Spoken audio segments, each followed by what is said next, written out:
It should be good.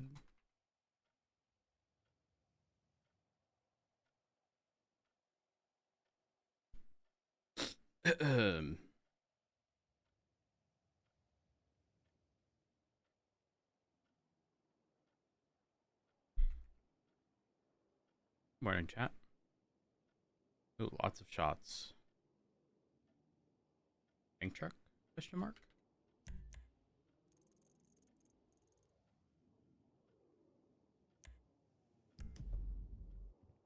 Positioned by the Lucky Plucker. Yeah, I would say more like on a cover. I would say like Bishop's Chicken, this flower building here. I'll probably get on the flower building. Okay, For me, L1, it's would you... Westbound Innocence. Thank you. L1, could you do a thermal sweep and find any downed Literally just called. individuals? Confirm, everyone's already doing that. We're overhead, but Lucky Plucker currently.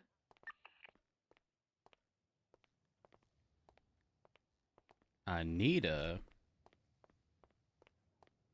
Good morning, chat. Good morning. Good morning. There's individual shooting at the back of the hospital. There's two down. The same individuals that were at Lucky Plucker before.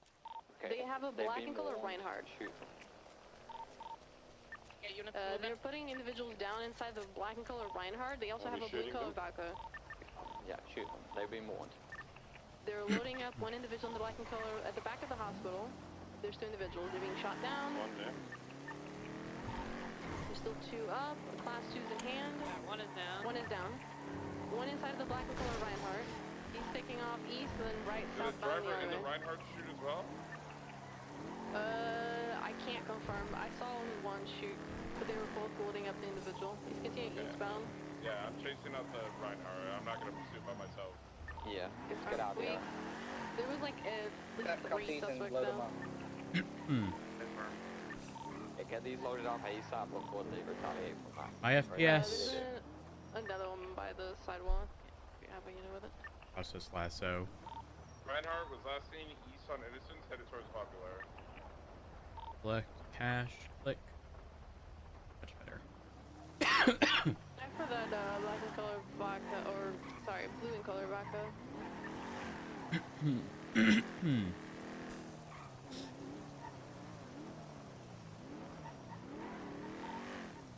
Yeah, there was a pink and color Premier that was like west of us that just popped the U-turn. White and color Sultan as well. They're headed south on Strawberry. It's like a back.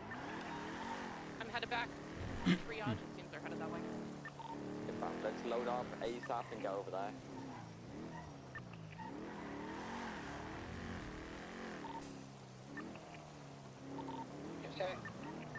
And two. Can I make sure we have... Do you need someone to go back to you? And I just need someone to cover this 95 when I get there, because I can't come. Can we get someone on the roof of the radio store? Please. It's getting on the roof of the flower building right now, Miller.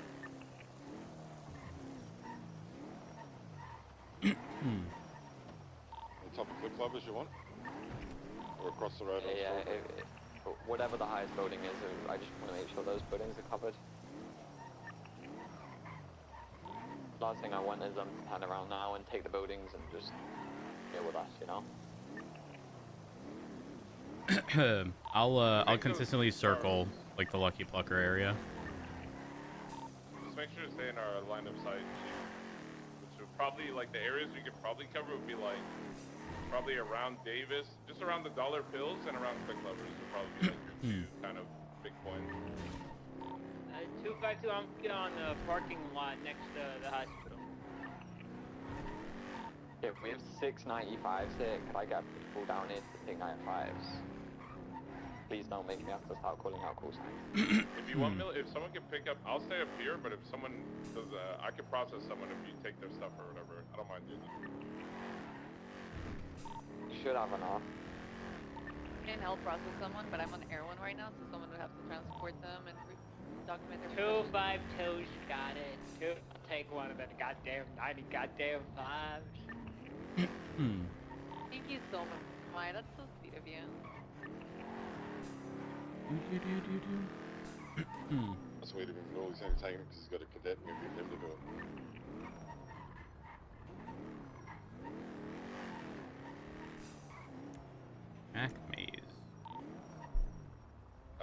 seen that white salt and the pink Premier. Were they evolved even? Or was I just like tripping? Did you see them at all during this? Besties Manor? I'm unsure. Is this Besties in Manor? Everyone has not seen those vehicles like open fire or any suspects. Yeah, Rhodes. One of them we opened fire on one, and the other one got. I'm good. Where it was a black in color 4-door like sedan vehicle, and it was occupied once, and it was last seen headed east on. It was the Reinhardt that was. It should be. Yeah. Break real quick. Air One, can you fly south on Strawberry towards Mosley? So there's two vehicles. One looks like a 2-door muscle vehicle. The other's an Ingot. One of them's registered to John Joyce, who is Manor or has Manor affiliation. Can you just verify that those are not involved? Is it a black ingot? A firm. Yeah, That's that the was one he involved. took off in.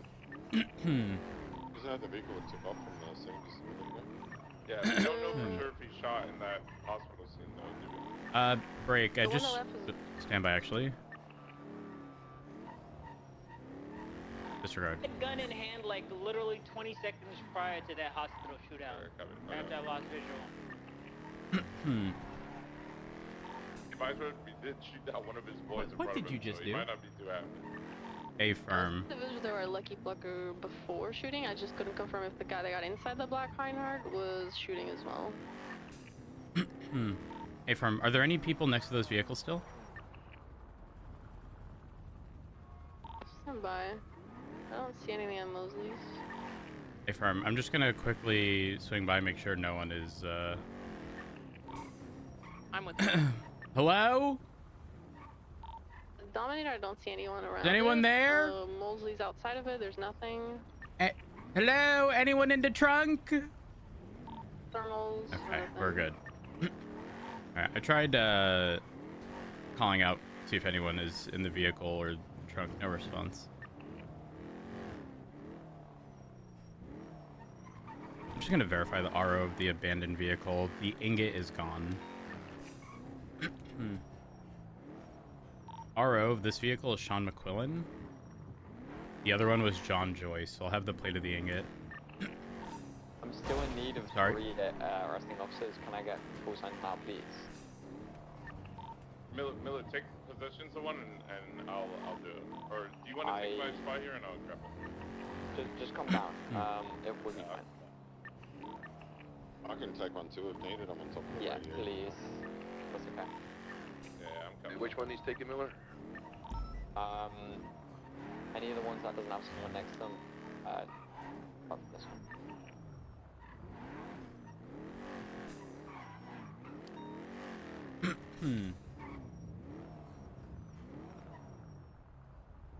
Just a heads up, the Ingot involved is already flagged from earlier as part of a jewelry store robbery.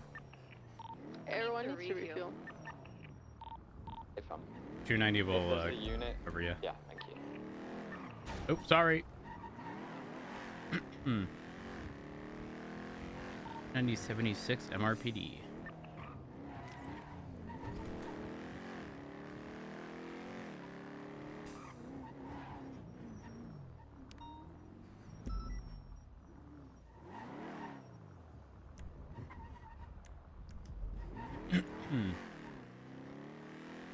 Blunt status.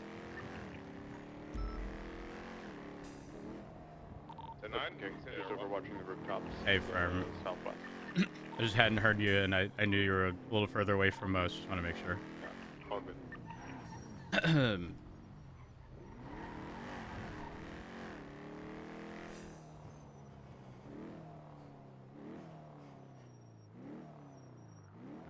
Yes, you're in the room with us today. Vespucci Bridge is clear. Our mission row.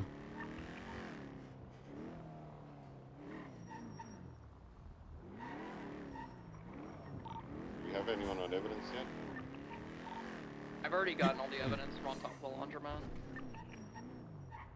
If we can get someone to collect around the courthouse, I think there's going to be a lot there. 087 will get courthouse. Thank you. I'll say it on radio. James Malding, do you know if he was involved in the jewelry store robbery, like inside, or the bank truck? Like, did anyone see him in the back or anything? So, Yes, there my charges on him. in the jewelry store, it was John Joyce. One of them was just saying his name, so I called James because obviously he was in the lemon list. I said, "When's the bank truck?" And he said, "Now." So he was, but do we have evidence now? Yeah, Well, Victor was taking pictures of the suspects on top of the Maibatsu building, and this shootout happened directly after they left. So did anyone, I think if did we anyone have them take pictures? Anyone take pictures of him with the like someone at the back though, or no? Unclear. I got a picture of a guy with a blue jacket on, I believe. You have a good picture of most of them. Upload your pictures, Victor, and then we can go from there. We'll work out charging the cells. If everyone's got basic medical, let's start loading up and move to CMC. Alright. Yeah, coming back. And did not manage to take any pictures. We did have evidence at the backup hospital since we collected the suspect there. Miller, these vehicles that are abandoned on Davis and Carson, are those involved or no? Hey, fam. Okay, I'll document those. Yeah, let's get everyone loaded up and let's get moved to CMC. For anyone documenting vehicles, there's an abandoned Sultan across from Mosley's towards Dollar Pills. On Carson Strawberry, there's a Calico, Davis Carson, on Davis Carson, a Red Sultan. There's at least one more vehicle. 9F in front of the courthouse off of Davis, like across from the Clovers. Don't know if I've seen any other vehicles. Other than Sean McQuillan's just further south, but I suspect that's not involved. Like the standout registered owner of them all.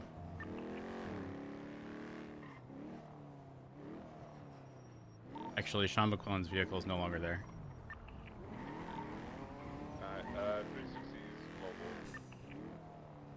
mobile. 420 ready to roll out.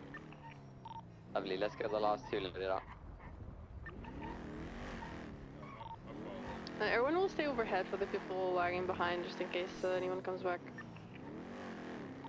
Who's taking James? Pinzone, is that you? 10-9? You're taking James, right? Yeah, I'm picking him up right now. I'm loaded. Sorry, accidentally ran over Carmine.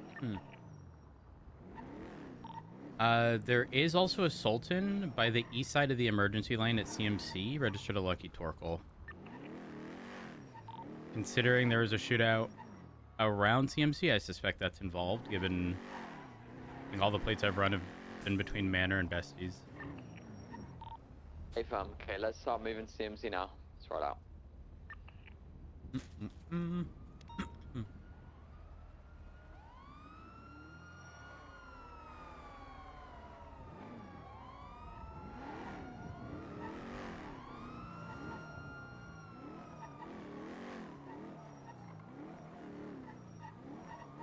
Victor, can you get your photos in as soon as possible? Processing wise, I want gang related pushed on all of them if they were GSR positive with a gun. And the people that are seen in the photos around the bank truck getting bank truck as well. Plus possessions, obviously. I don't like there's any doctors, so it will all be to doctor. Everyone go to the break cut. Good to break off.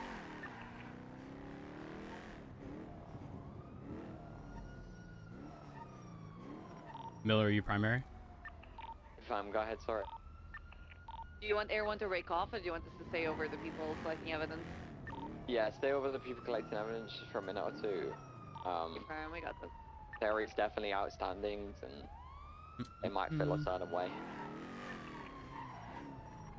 I'll head to that area as well, just right cover. I don't think they're going to come to the 95s, but they might try and, you know, get their lick in, yep. Daisy, there's also 2 cars on Innocence and Carson. Sorry, Davis. I don't know. I'll be honest, I'm already documenting 3 of them. Somebody else is going to have to do some work. Mobile protection. Thank you for the mobile protection. What did you just do? Even though my windows are not bullet resistant, so just get ready to crouch.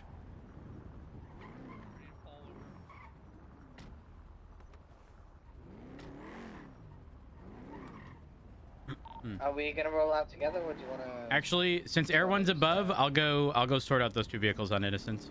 Just give it a couple of seconds, like a minute. Most of us will be out. Air One, what are the vehicle descriptions on Innocence? I was not present for any radio comms during that time. There's a gray Premier and the other crash. I think it's a black Vaca. Yeah, I'm really far though. About half of there's a blue in color Vaca that was involved. Should be on the sidewalk to the east.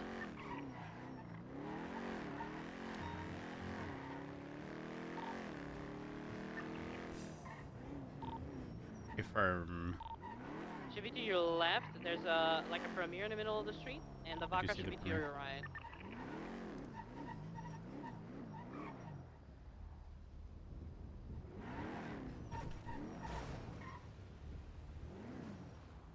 Hello?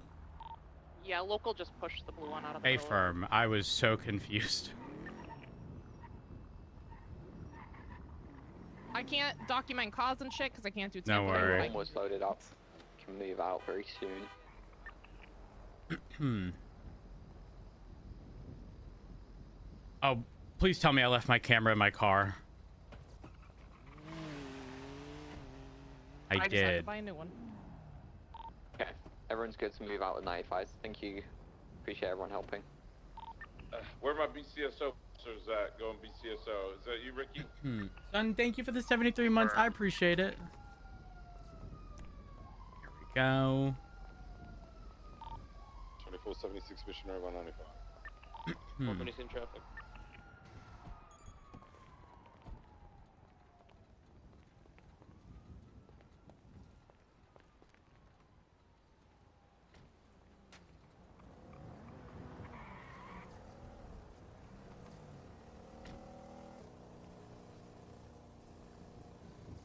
This guy trying to imitate a marshal from me? What's going on here? No. It's lucky. Actually, the gray that he's used has changed. I swear it used to be. Maybe it hasn't. Maybe it's just the lighting. And they got a lot of bandages in here. Yeah, with all the shooting, I'm sure. Here we are. Trunk check. Unicorn on a stick. Not even a spare tire. You can't go anywhere without your uniform. You know, I disagree. I think you go anywhere without a unicorn. Yeah, I'm What was transporting the Black Sultan back to Mission Row. I'm gonna need a ride back for the other vehicles. What was that? Are you going to be having as much fun without Everyone it? can come assist you with that. We can go and land if priority's okay. Yeah, I think I would. Actually, if you want to just touch down there. No. And get the passengers and then drive them back to Mission Row. Millie, young figures here. Go ahead. For like Aziz and people who are not involved in the truck itself, just GRS, yeah? Possessions, stuff. Yeah. I only really want to push the bank truck on the people we have photos of. The photos should be in.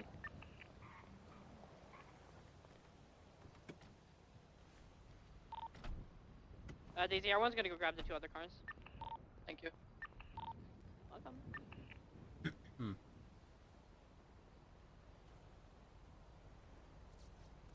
The photos on the MDT not working. There.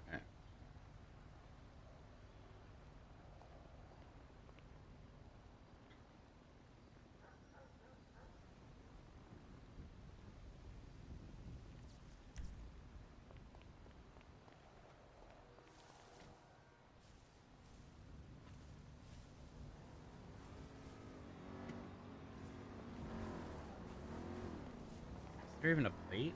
Where's the bumper gone?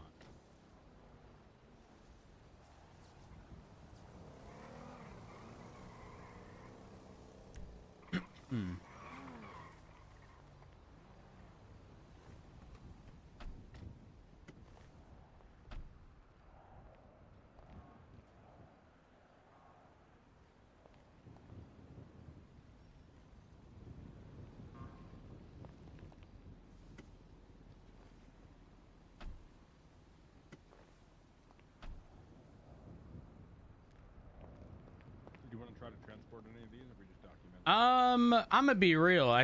The red If I'm documenting these here, I don't know why we're bringing them to Mission Row.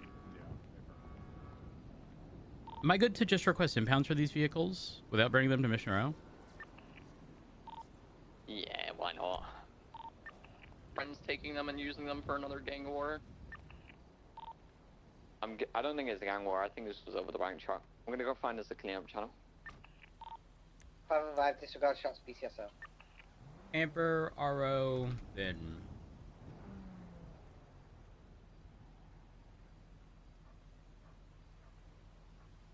Channel 2 for cleanup, please. Channel 2.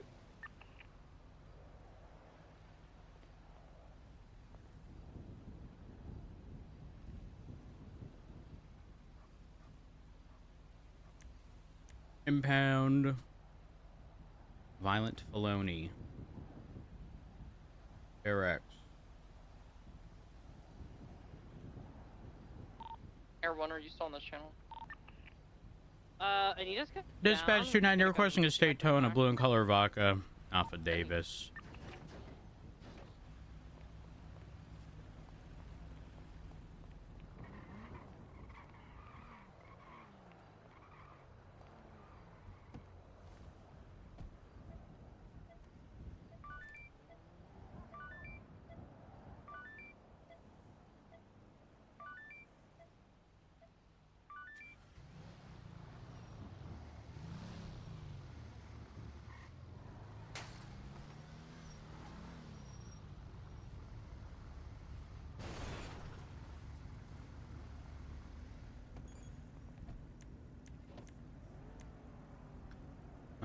Violent felony. And then...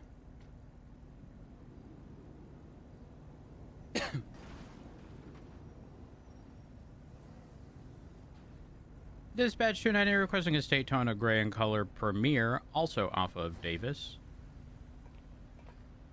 Was the black stratum at the bank truck situation as well? Disregard and try switching channel 2.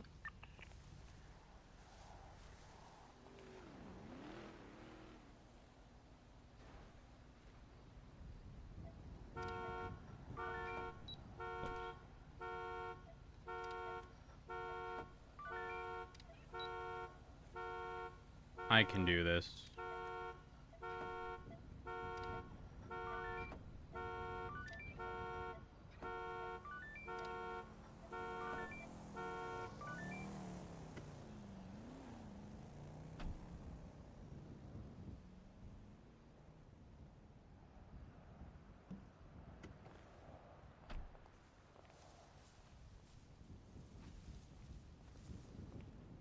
Drunk.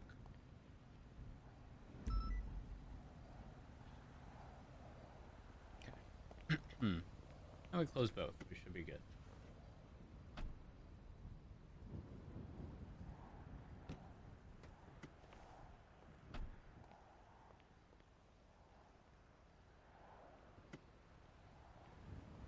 Can't even lock it.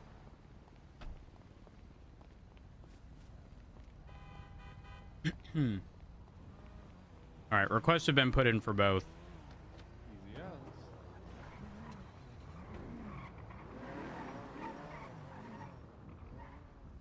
as. Both the vodka and Premier on Davis have been documented and request for impound put in.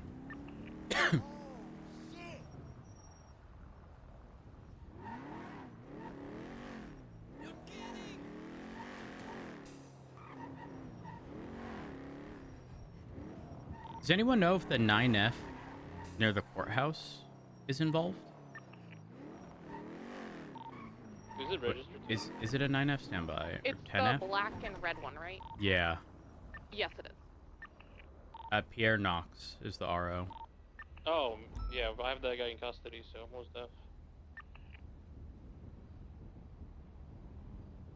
This is gonna sound silly. Did anyone see the vehicle involved in any capacity? The vehicle pulled up, a guy got out and shot from there, and I... Affirm. Daisy, you didn't document this vehicle, correct? Actually, what channel is cleanup?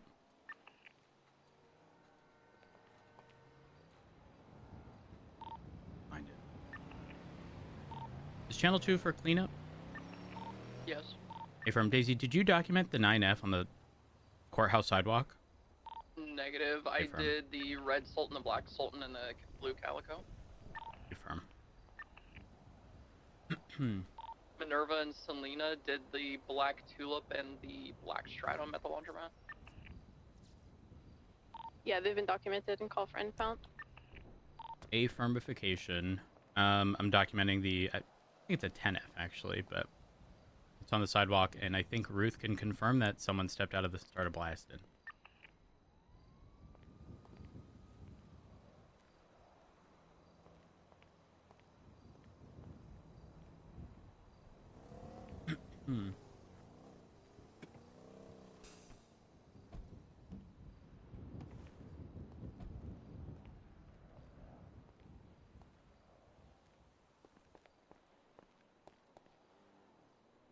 Do do do do do do do.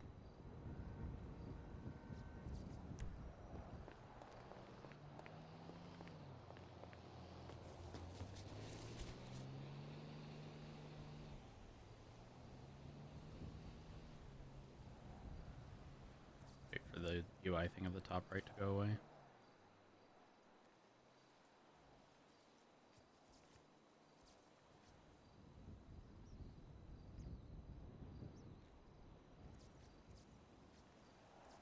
Those 3 pieces.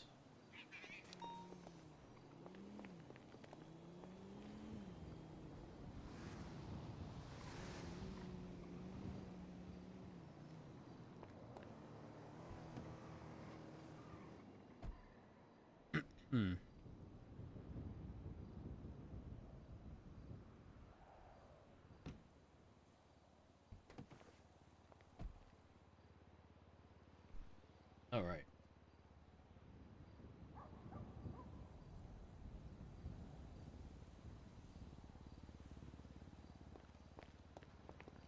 Evidence bag.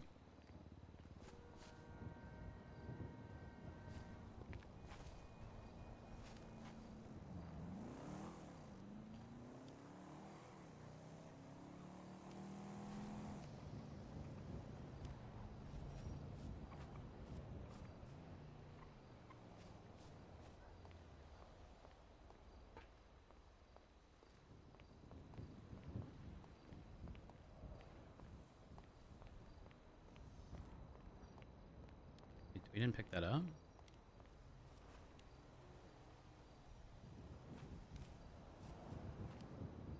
Hello?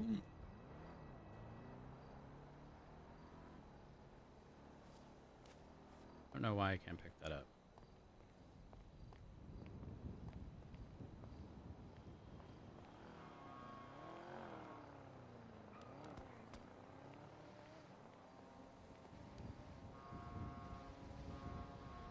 You know what?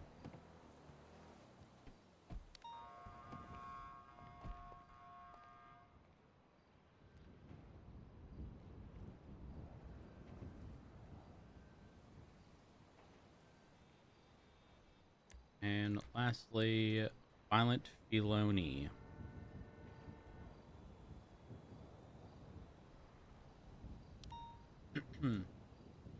Dispatch 290 requesting a state tone at 10F off of Davis in front of the courthouse. Oh, damn. The quickness.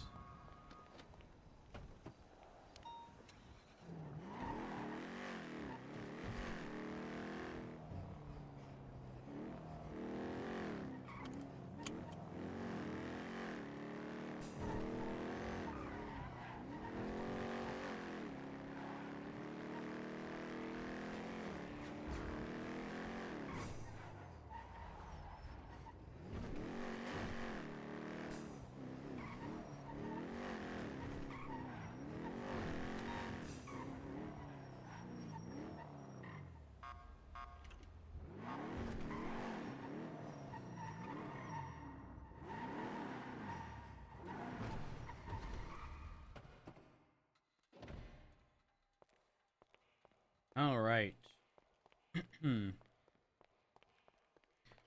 Any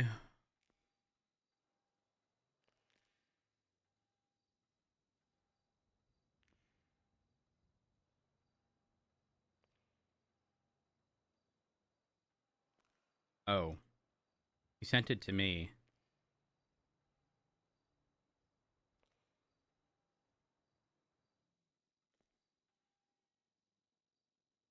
He sent our number to us. That's awkward. Let's see the formatting. Early out of order.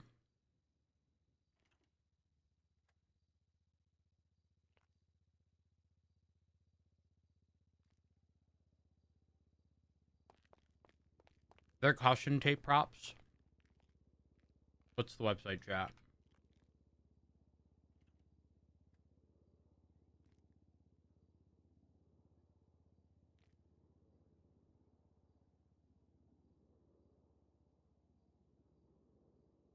I swear I bookmarked it, but I can't ever find it.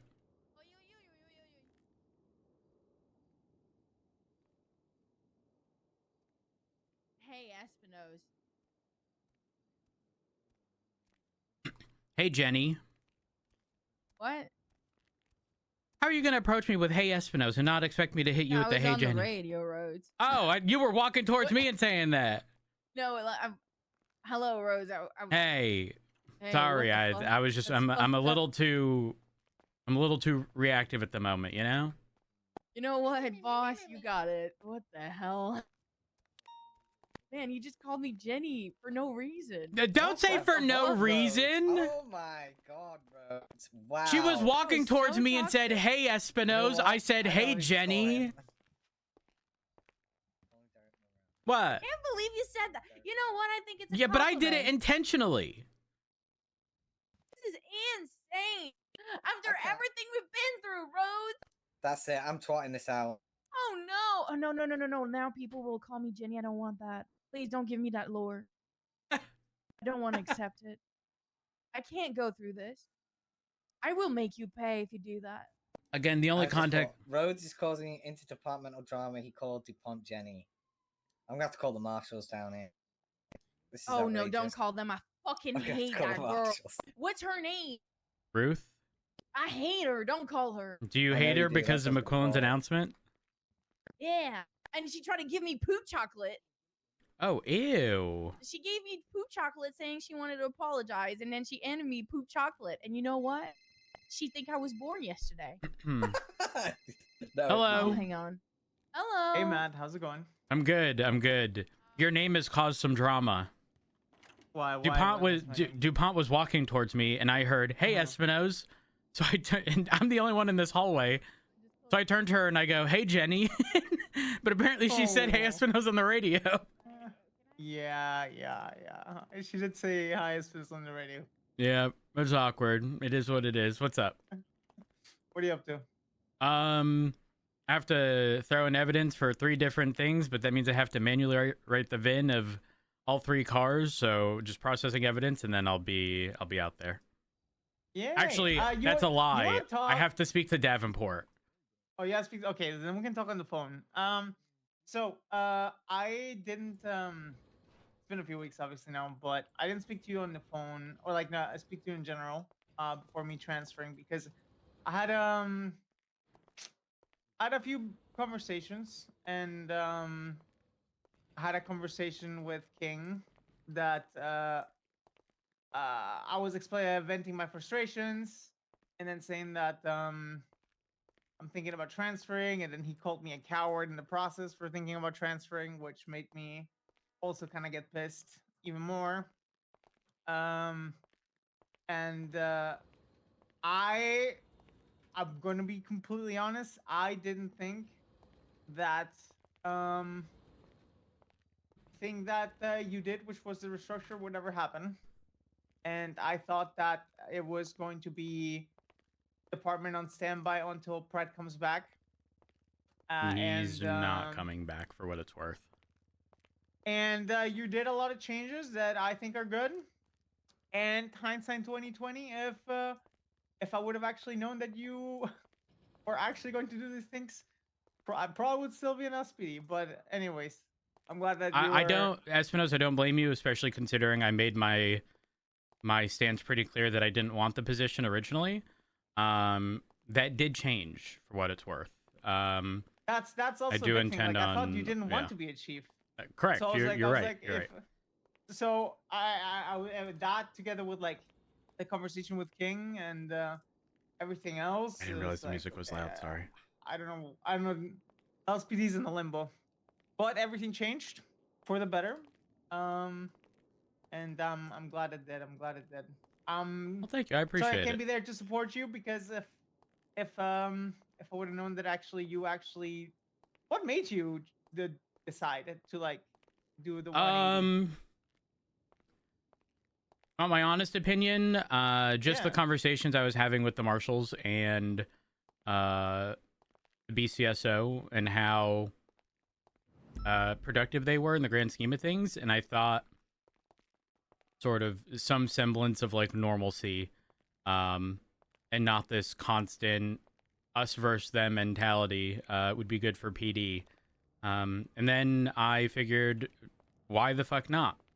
I'll do it until I no longer want to, but I'm not going to sit here and say very specifically that I'm going to be doing this for the next year, but I want to see the PD in a better spot, and it's something that I think I can help facilitate. I can't do it on my own. Obviously, I have to rely on the people around me, but that's where I stand. Yeah, I mean, I that's the whole thing. Like, I mean, I know that you're more than capable to run anything you want successfully. But like, I mean, as long as your heart's in it, like, I know that it'll succeed. So Yeah. that's what matters. Again, no hard feelings regarding the transfer. I've always been of the mindset that if people have reason and want to, by all means, I'm not going to go ahead and stop them. So, again, no hard feelings. I'm not offended or anything like that. I wish you would have changed that stance when I had that talk with you. Well, I will say it was unlikely. I'm talking like a less than 5% chance it was something I ever would have done. But here we are. Yeah, exactly. I ended up rolling a 5. I rolled a 5, and so here it is. What You're it is. rocking it. You're rocking it. No. Thank you. I appreciate it. I'll support you regardless. So. I appreciate you, Espinoz. Yeah. Just a heads up, I'm still gonna give DuPont shit, and because she's otherwise gonna be very upset with me that I called her Jenny, but I did it because she was walking towards me in an empty hallway with just me and her, and said, "Hey, Espinoz," and so I called her Jenny specifically because red hair, and she might not be too happy, but I'm sticking to it. I'm gonna pretend there was never radio comms. Shit, so it's perfect. Okay, perfect. Good. All right, I'll let you go. Let me throw this evidence in the locker. Have a good one. Bye.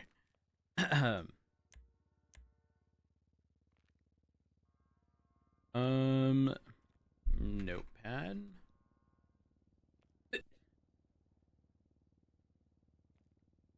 Also, Knights, thank you for the 68 months. I appreciate it.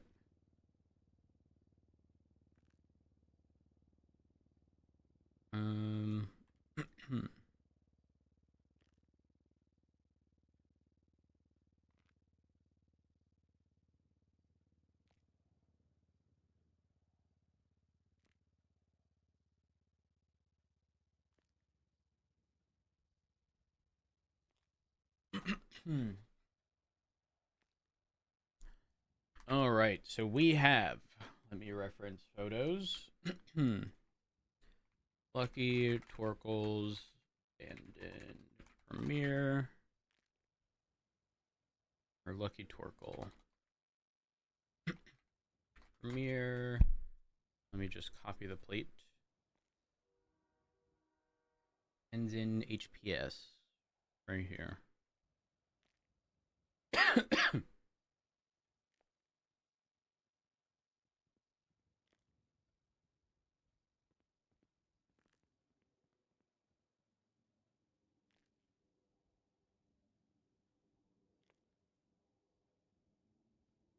CMC / tank truck / gang related.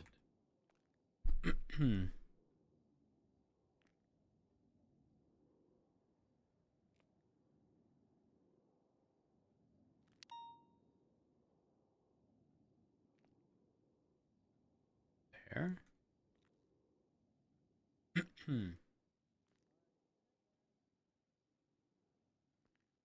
Okay. Reports. Possible evidence tampering. Approached by Remy about a very concerning thing she heard from Lieutenant Shift 3, Tommy Horver. Inside told Dallas that Horver and her... Oh, it's high command. Ooh. Horver and her were conversing when Horver told Ironside that he found some guns in the lockbox of one of his vehicles that he forgot about. Ironside's not sure whether these guns were PD issued or guns from a scene or found on the ground. Either way, these guns are evidence. Ironside was told by Horver that he took these guns from a lockbox that had been there for a long time and threw them into the ocean. The ocean, I say. Ironside then told Horver that this was corruption. I don't think by definition this is actually corruption, but more along the lines of evidence tampering. And Ironside told Horver this, stated that he didn't seem too happy, and possibly almost offensive and drawn aback by the way that Ironside responded to him. Dallas has already went ahead and suspended Horver and removed his keys. Horver was not on duty at the time, so Horver still has to have his equipment removed off his person. He has any as well as from his locker. Dallas texted Horver about a suspension. He'll be spoken to as soon as possible by Dallas. Dallas has already went ahead and removed any police equipment from Horver's police vehicles. Dallas did find a bag of evidence in Horver's Buffalo SCX labeled Bang Truck Supply Street, Maibatsu building. Dallas attached that evidence to this report as he does not know which scene this evidence comes back to.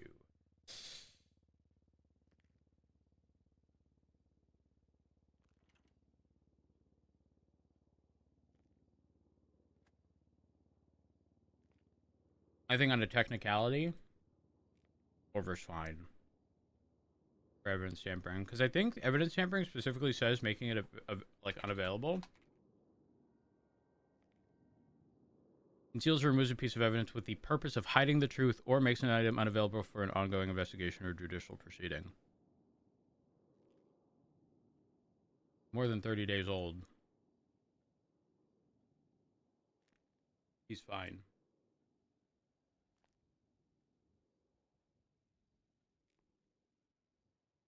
I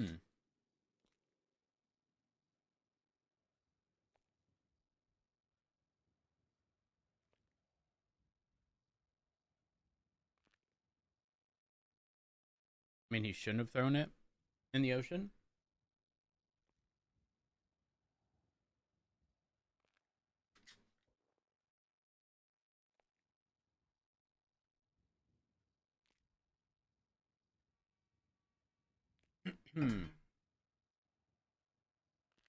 Hey.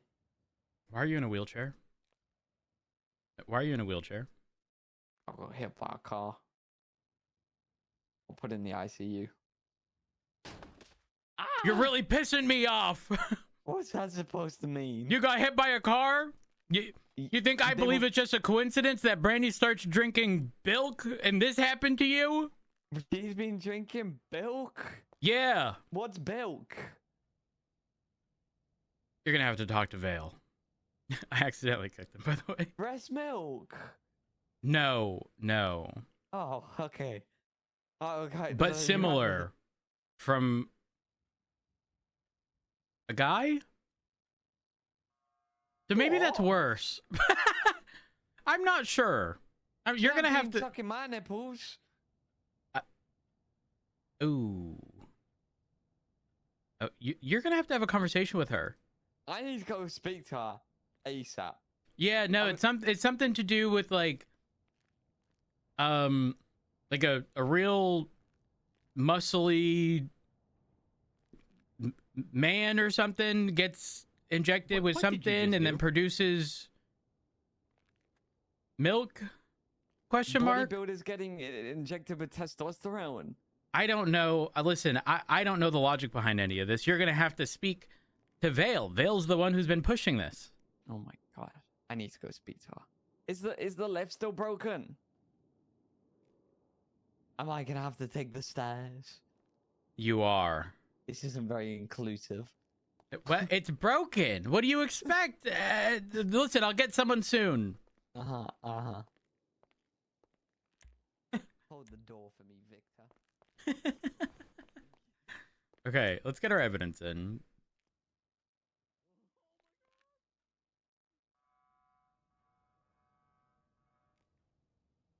Evidence. Photos.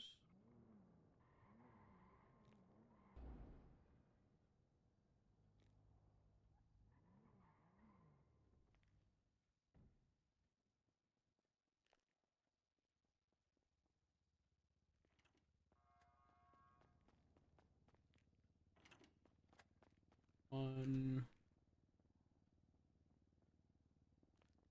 2.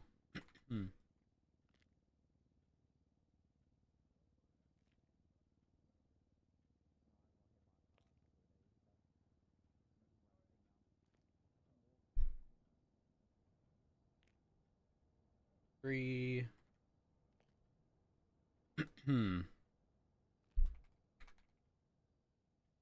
4.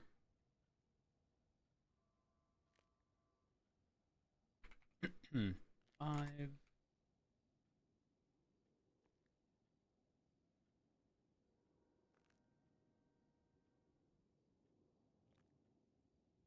'Hmm.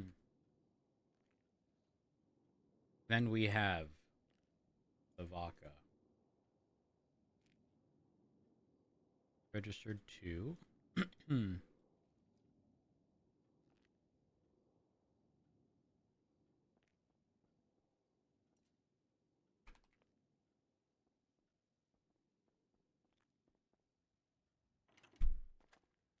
Here. Play ends in 4-1. So we do this.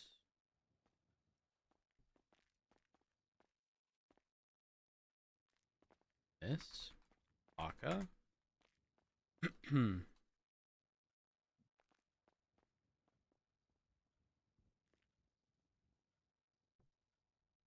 And we start with these photos.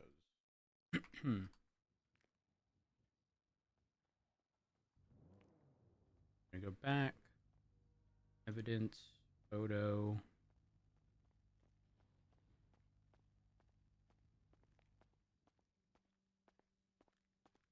Hey, Rhodes, did you hear about the Volva?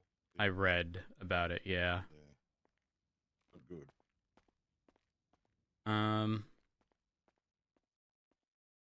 Here to 3.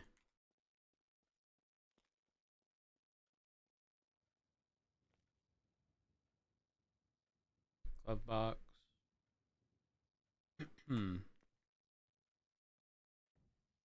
5. Trunk.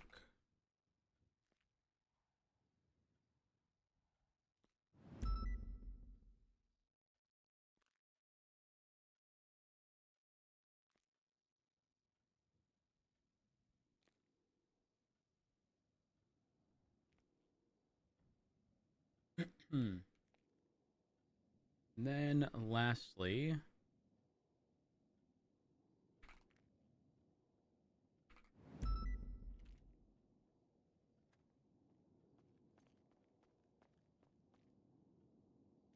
all right, Mr. Knox, ending in 3YE.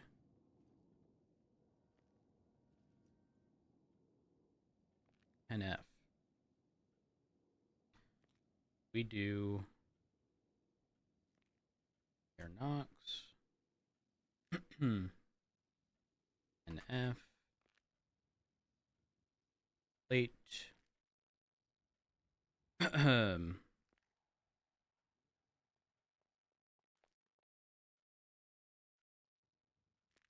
Here.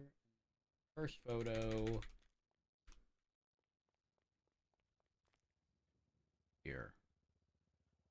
Then we go back here. Evidence. A hodo.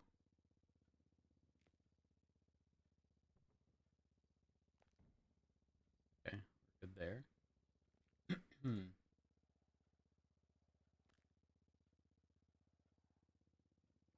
Two.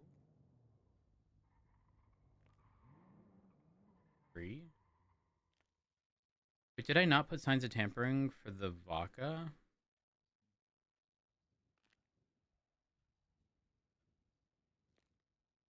Didn't. Realize that.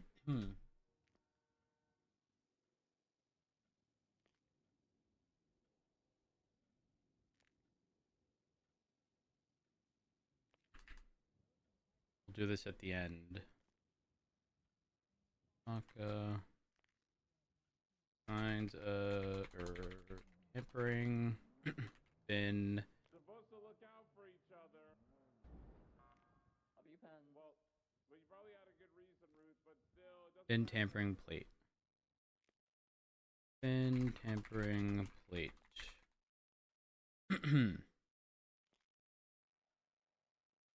Aka. So this would be 6. Once done. We're gonna have to refresh and see where we left.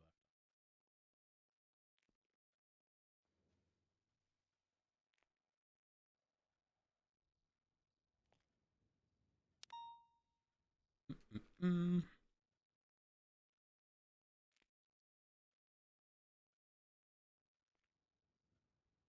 2, 3.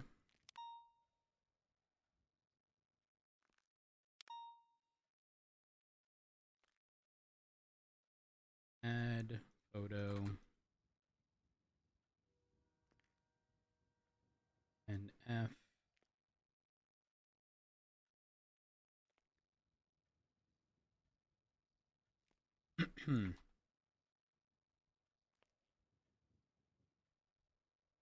Then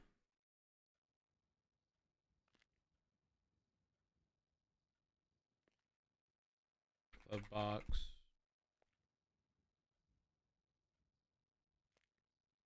Trunk.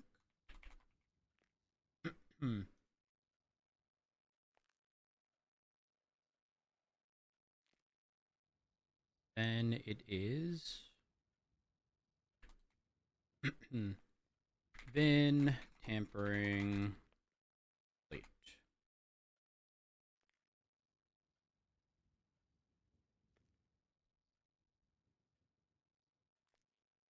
Then we look back here. Air Knox. This one right here is missing a photo.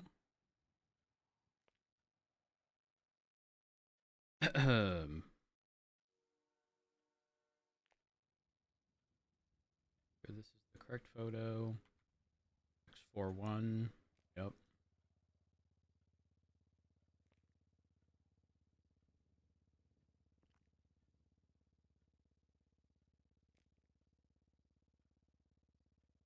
Verify. The last one was 5. Okay. Documented. 290. Roads responded late to the situation happening.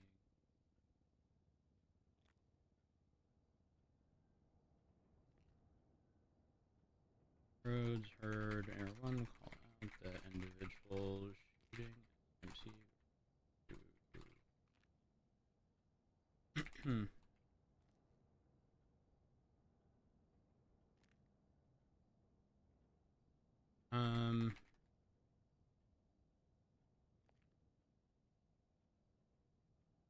They're fled or been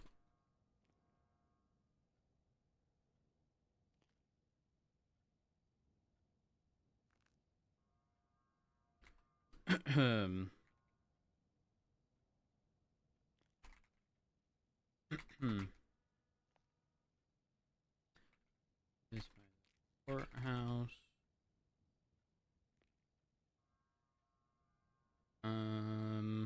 Which Ruth indicated.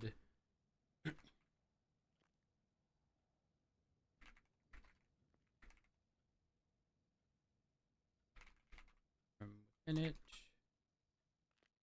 10F.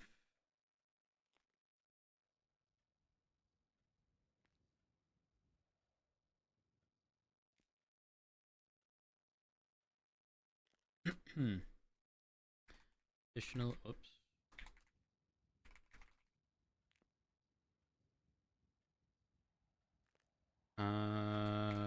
Premiere. State.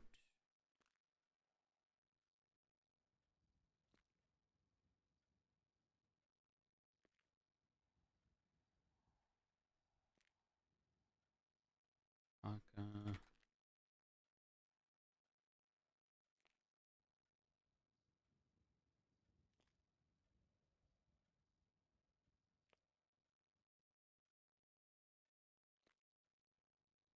Do this.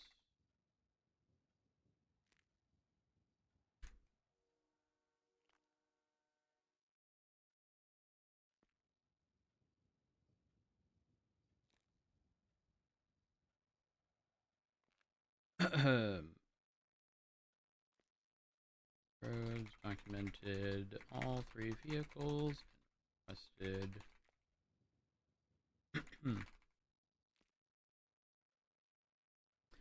Of note, no signs of tampering.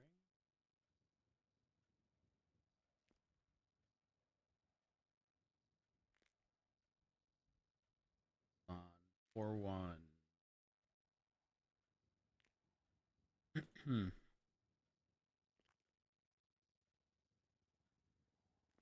4-1, no signs of tampering. 3YE, no signs of tampering.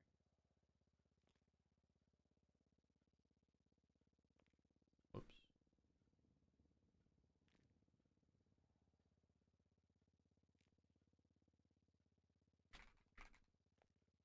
And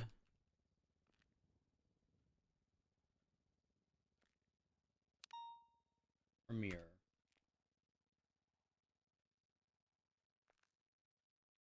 No signs of tampering.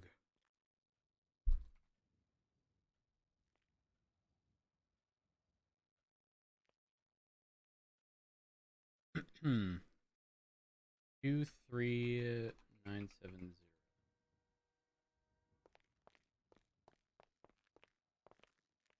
496. Let me just sort out this person's bar in a row. I'm doing good. I'm doing good.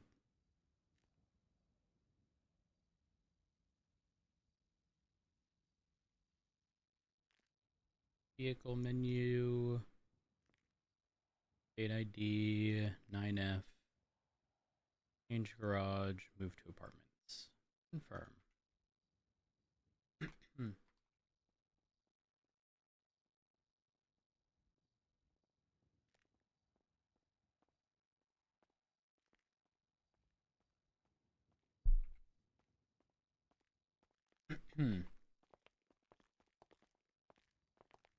All right.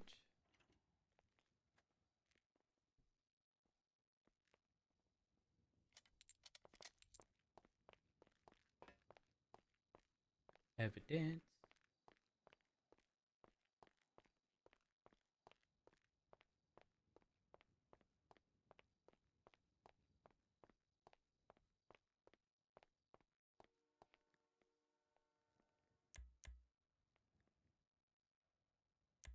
I already forgot the report number. 23970.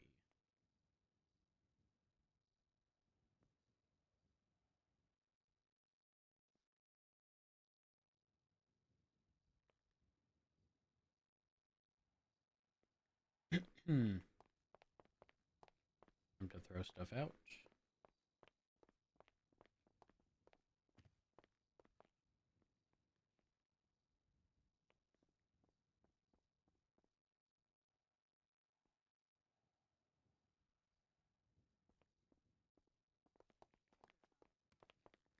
Roads, can I pick your brain on something, please? Yeah, we'll head to the office as soon as I grab my repair kits. It's only like a 2-second conversation. Oh, okay. What's up? So we're going for seizure of Amy Vaina's Sultan. We got everything ready to post to the docket. We went to lock it down earlier today because the car is parked dead smack in the middle of the hydrosac. But the vehicle's out and there's no way of locking the vehicle down. The vehicle is literally parked on the street. Everyone could see it. So we didn't want to alert them that we were trying to lock the vehicle down. After trying here, if a vehicle's out, you cannot lock the vehicle down. Right. What did you guys speak to a judge regarding the lockdown? I spoke to Rosner, and he said he's had instruction from the judge. It's exactly the same as any search or seizure, where as long as you've got the paperwork lodged or in action of being done, you've right to lock the vehicle down. Okay, perfect. So it's ready to be posted to the docket. Like the second it's actually locked down, we didn't want to post it to the docket until such times, because otherwise it would alert them, and then they have time to either move the vehicle, sell the vehicle, or pull parts out of the vehicle. The tricky part is if it's out, obviously there's quite literally nothing we can do. It's a little different than houses, which are, you know, like... Yeah. I didn't... There's also this odd, like... People were saying I should just do it, like, you know, when I wake up next time and just do it straight Yeah, but away, there's I also don't the, really wanna like... do that. Yes, exactly. It's, because you just never know. Oh, gosh. If I'm being honest, I don't really know what the proper solution is. If I had to say, I would argue, like, not that I want you to stick around super long, but like an hour or two after storm would be acceptable. Either storm, whether it be the next one or the one for shift 3. Yeah. Just not immediately after, where there's little to no chance that anyone, especially when they had the vehicle pulled out prior to, you know, it's just a little odd. Not that it's anyone's fault, but like, or that anyone has bad intentions, but you also don't want to put someone at a very sort of large disadvantage over a tricky subject. Yeah, I didn't want to do that either. I mean, I even had people say just go and impound it and then lock it down, but I said I'm not doing that. And even if we did impound it, it wouldn't be in the garage we're trying to impound it to anyway. So yeah, I don't even know how that would work, if I'm being honest. Well, it doesn't, because you don't even see it in the impound. Because when I went to the courthouse like a couple of hours before we went to do it, and got all the garage where all her vehicles are stored and garages. There's no way to specifically see which vehicle's stored in which garage. You just got to go to the garage and actually find it. Check, yeah. We went Which, by the way, we garages. don't utilize that as like we know where all their vehicles are, especially if we're just locking down a single one. Just as I just didn't. Yeah. Once I didn't see their vehicle there was no Sultans in any of those garages, so I can't even tell you what was in the other garage, like what else is in there. So, yeah, we went to every garage and there was no Sultan there, and we're like, well, what the hell? It must be parked somewhere else. So Maple said it's got to tell you where it's parked. Like if it's parked somewhere, it's got to tell you. We even went and tried the impound, and then we went back to the courthouse to double check again. There was another 2 additional garages that were on there this time, and yeah, one of them was at the SAC. So we had asked TRT to put together a team or whatever, and we were going to go in there and have we had Air 1 and whatever, and Air 1 could literally see them around the vehicle on the street. So we're pretty sure it's parked in Nicola Place 3, which is like dead set in the middle of the SAC. Wonderful. But yeah, with the vehicle not being there, we can't lock it down because it just won't physically let us. So the garage. Okay, so hypothetically, if she had that vehicle parked at the Palomino Apartments, but she had it pulled out and was actively driving it, when we go to the courthouse, it's not going to show the Palomino Apartments if that's the only vehicle that's there. It will show you the Palomino Apartments, but you won't be able to lock it down. Oh, I believe, okay. Though, got it. I don't know where it was or where it was parked, but it didn't show up any of these other 2 garages. So it must have been elsewhere and then placed into those garages in the time span. Because Maple thought he seen it go past CMC when we were actually in the middle of looking through the garages. Yeah, he said, "Is that the vehicle that just went past us?" So I didn't see it, so I couldn't say whether it was or not. We didn't get a plate, but fair enough. Actually, come to my office real quick. Right. We don't have much time.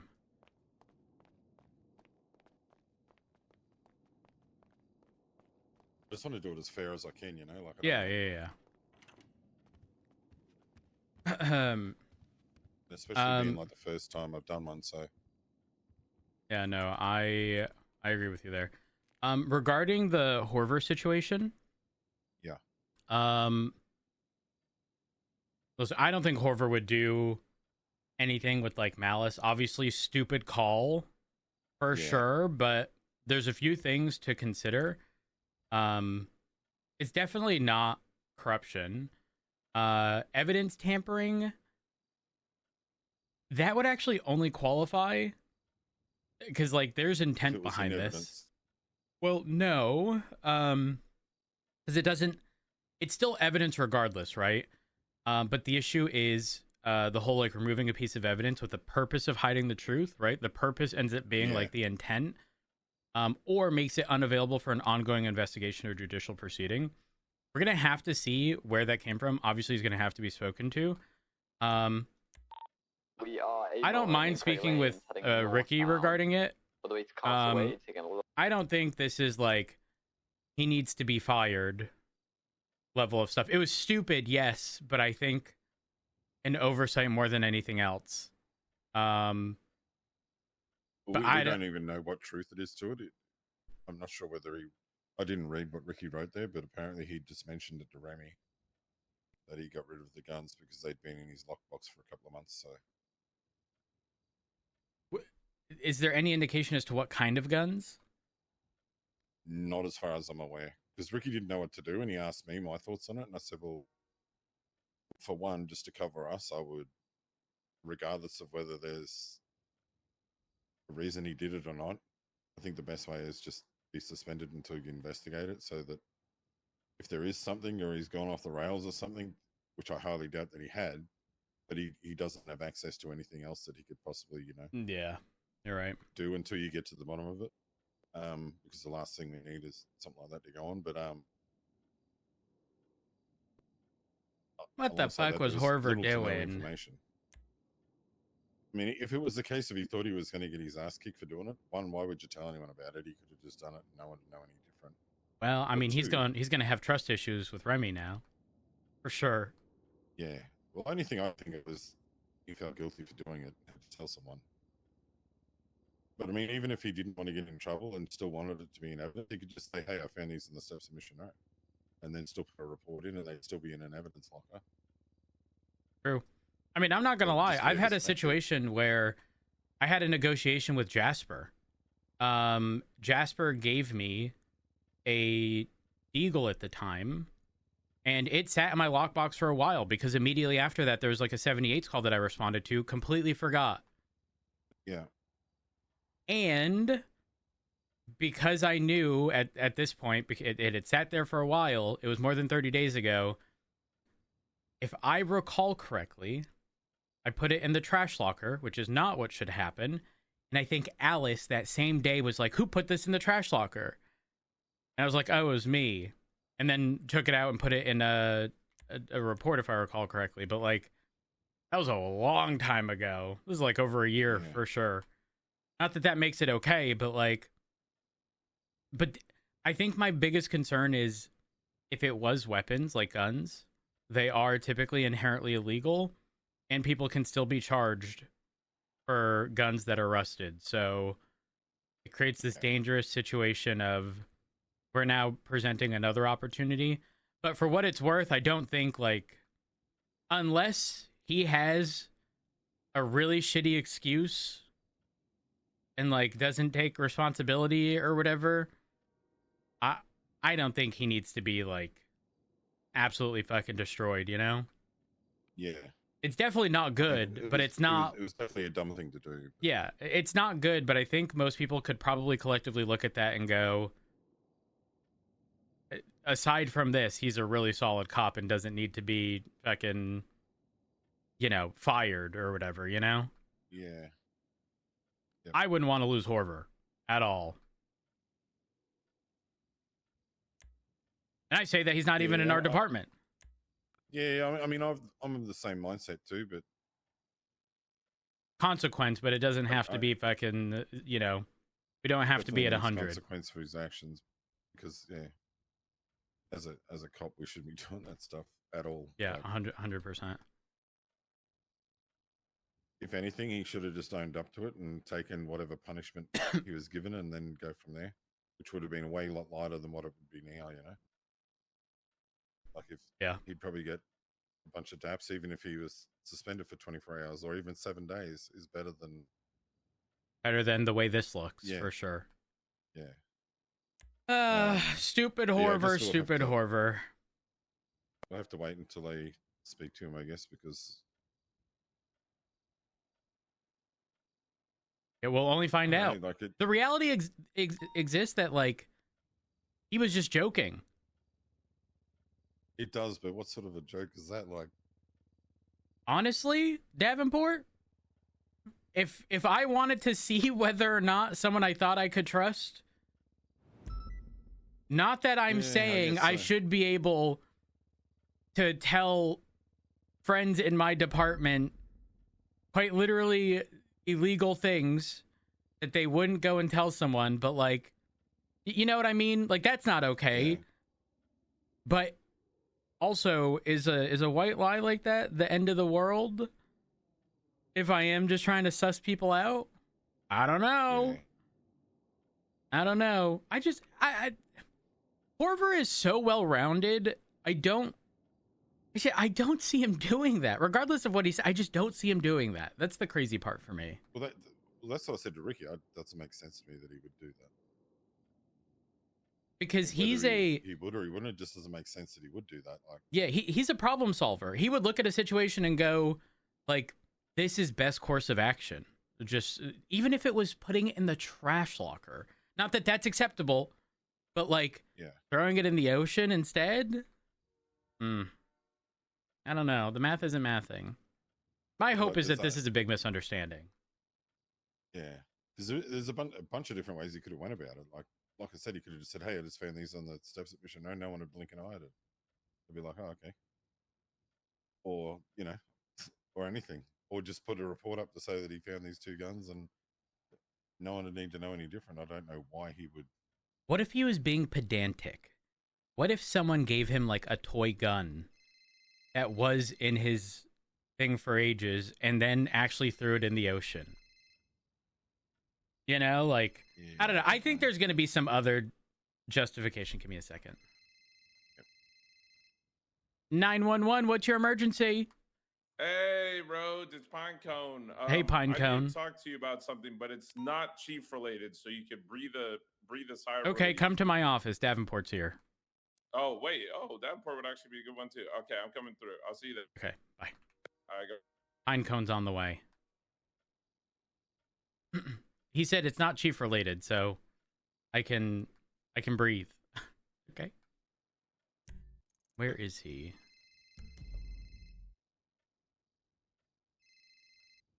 "911, what's your emergency?" I just realized the time. I'll talk after the meeting because I need more time than 8 minutes. You need more time than 8 minutes.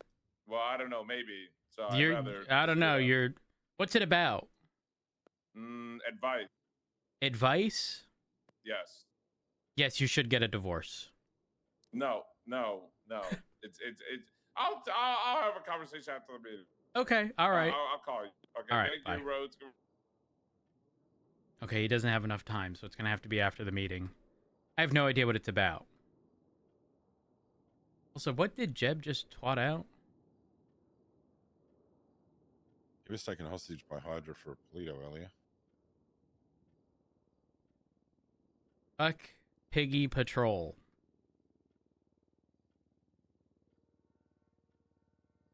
Oh, Jeb, fuck the police. The PD is just a bunch of rat snakes that serve themselves no sense of loyalty. Oh, never mind. That wasn't a retweet. That was Pred. I was going to say, that's Pred.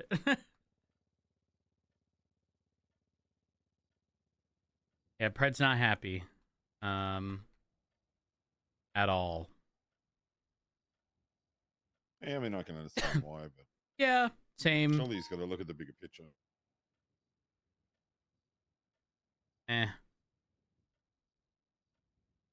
Listen, I've told everyone the best that I could.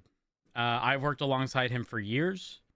It's not that I wanted this to happen, but how can I be the chief of police hearing everyone go, he should not return? Some people even saying at all, but not return in the capacity of command or high command. and then bring him back exactly as such. Like that would very much so be a slap in the face to most people, and that's not what I'm going for. Yeah.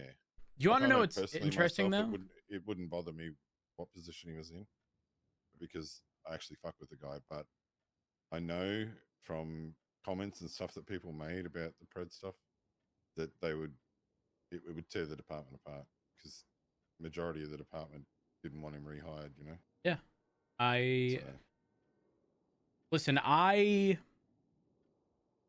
specifically asked a bunch of people their thoughts on it because, again, obviously I've worked alongside Pred for a very long time. And even the first time he became the sheriff many years ago, I said a quote speaking with someone. Did I ever think he deserved the position? No. But did I ever have any second thoughts as to whether or not he'd succeed in the position? No, I think he'd be overwhelmingly successful, but it doesn't change that there's only so many times we can sort of resort to the did I think he deserved it? You know? yeah. How many times can I say no before it should actually just be a no? I don't know. It's fucked. Yeah. There's no right or wrong answer Especially here. if you, considering you'd been involved with him in such a heavy way, I guess you'd say. Yeah. In the past, so not wrong. But it do be what it be. I'm sure it'll all work out at the end of the day. Hopefully. You do know that there exists a possibility of Peter's becoming the sheriff and him making Pred under sheriff. Possibly, yeah. Because Peters won't care. That's not going to affect the LSPD though, and I think that's all you need to worry about at this point. Yeah. Not only that, I don't know if I told you, I did approach Frost and Jenna regarding freezing transfers for a 2-week period, and Jenna pretty much said 2 weeks is like a lifetime. That's forever. Can we just do 1 week instead? And I'm thinking to myself, well, at that point, it's pointless. I'm not going to bother. If the sheriff stuff happens and people end up requesting transfers and they're competent, we're taking them. Yeah, well, that's why when Rodney came to me about it, I found out straight away if there was a freeze happening or what was going on, because there was supposed to be a freeze based on a conversation I had with Frost and Brian weeks ago, because I did give them insight as to things were going to be changing. And then in this conversation, Frost announced to me that tomorrow or the day after he was going to be stepping down. Yeah, that's crazy. Let me see what Camon wants. What's up, Camon?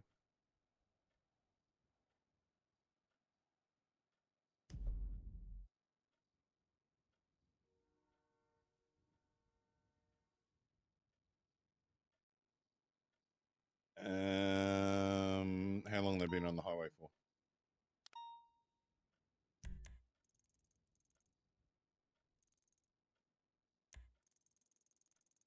Let's see, what the heck is that? Multiple here. Yeah.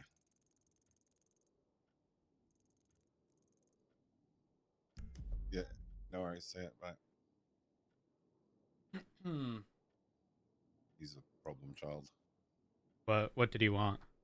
Someone fled from a traffic citation and they've been on the highway for 3 minutes. He wanted to know if he can highway spike them because they can't catch them. But I don't know if they're on the highway, how they're going to get in front of him to actually put spikes down. But... especially in the next minute. And then he said, don't worry, the storm's coming. No one will know any different. So you were here and you seen that I didn't authorize it. Where? You said it was Carmine? Yeah. They're on Great Ocean heading south. They are the only unit attached. Daisy is on the way. Let me The just put my torpedo. Oh no, Miller. Oh, he's still good. He's Okay. I will be around after the meeting. I don't know if you will be, but I'll probably come for the meeting and then I'll be taking off to staff for the meeting. sounds good. Sounds good. I'll All right. I'll see you on the flip side. Don't worry, I'm just making sure this is loaded. All good.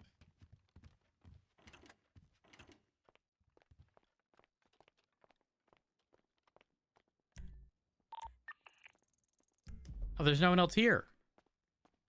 It's that'd be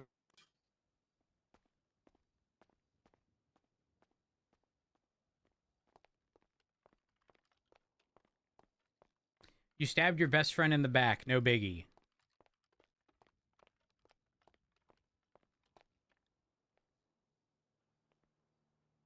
You mean Rhodes did?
Quit.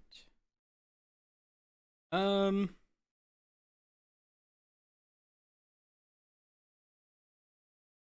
think there are a lot of people who are just way too fucking overinvested, man.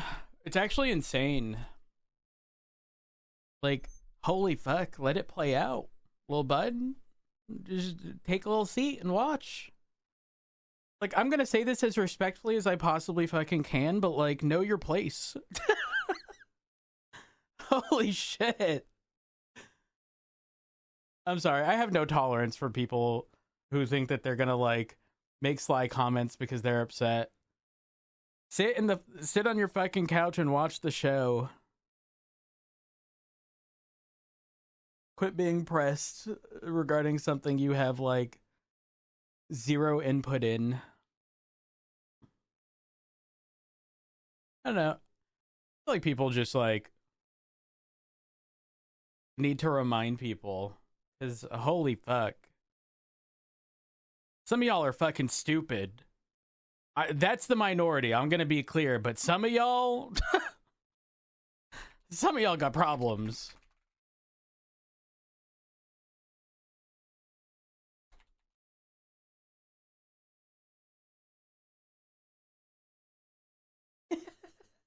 Angris, I think that's the funniest part. I'm just like, okay, here's the way I think about it, right? Like, I like to make connections between things. Someone who is pressed about, like, something not going, not even their way, someone else's way, in a roleplay environment and being upset. Like, imagine doing anything against this person, like, these types of people, IRL. I'm sure they're just mad at the fucking world.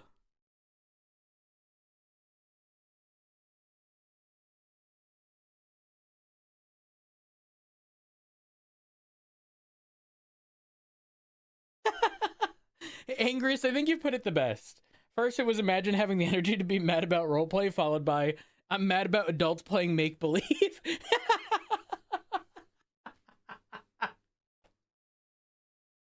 Or what Wolf said, but I'm a viewer, your RP has to revolve around me. You know what? You know what?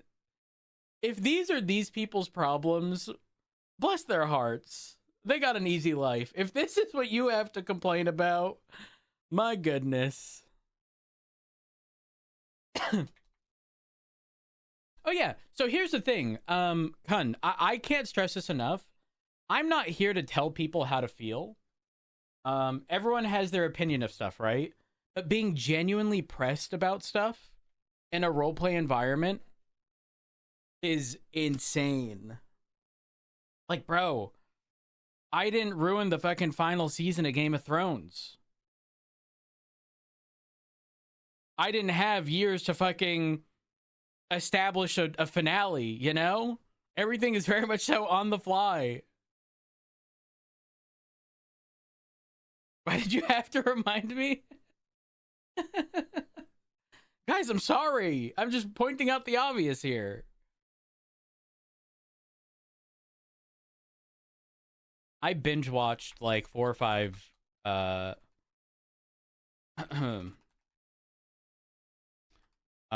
or 5 seasons. I hadn't watched, I think, until season I watched, I think, when season 5 completed, question mark.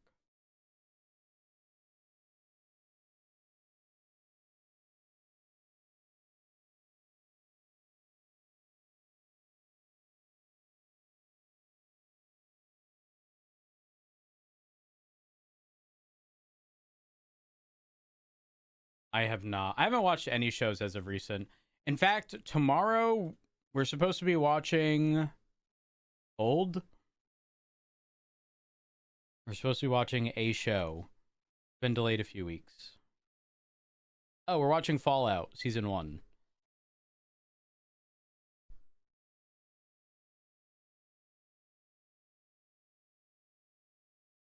Oh no.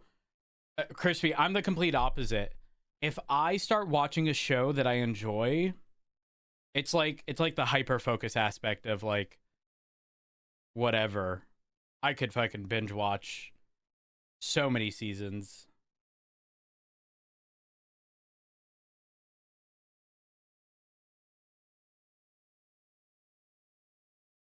I just think the funniest part is like, and this is a consistent theme in streaming, like viewers getting upset on their streamer's behalf. It's so silly. It is genuinely so silly. Which, by the way, chat, we haven't had to say this in a very long time. But given everything that's been happening, just a reminder, if you have nothing nice to say, you don't say it at all. If you do, you get banned, which, quite frankly, you're probably not going to care about if you're that attached. But I'm not kidding. Doesn't matter if you are a 6-year sub. Doesn't matter if today's your first day in the channel. There will be a zero amount of tolerance for people who sit there and shit talk other people. Again, you can have opinions on characters and whatnot, but at the end of the day, it's all a fucking game. There's zero reason to be attacking or going after the actual role players. Find something like worth being upset about outside of RP, please and thank you. I'm gonna be honest. If I get messages from people regarding roleplay, I think there's a problem with you.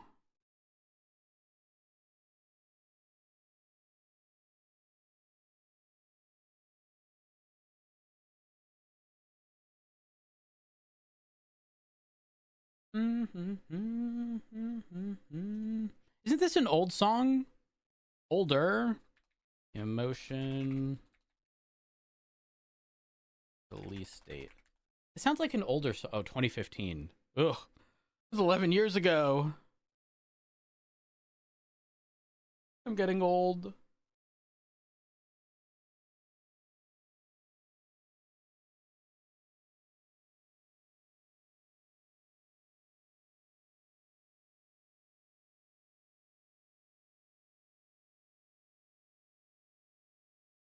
Pretty much.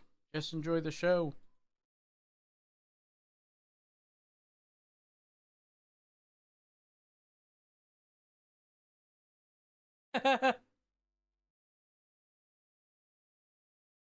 Yeah, that's like telling Kyle not to play with like poker chips. That man's always got chips in his hand.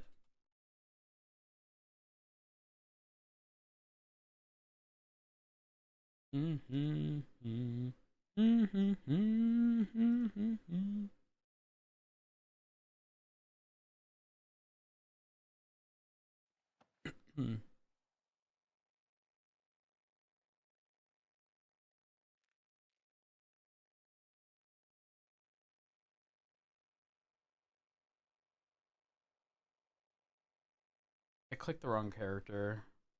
Whoops.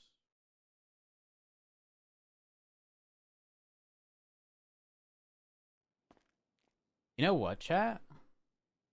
We can check something real quick.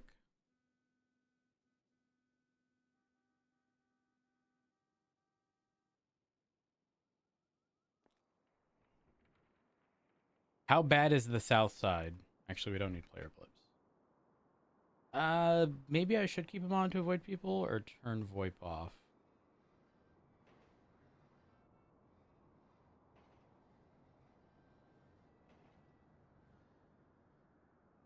Ooh, chat, we could clean up.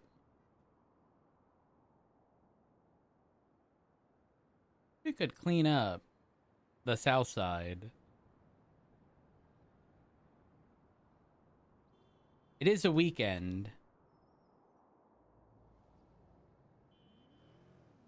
Angriest Bean, I think the funniest part is your name, in addition to you being like the sane category of people. You know, your name is Angriest Bean, and yet you have like the appropriate takes.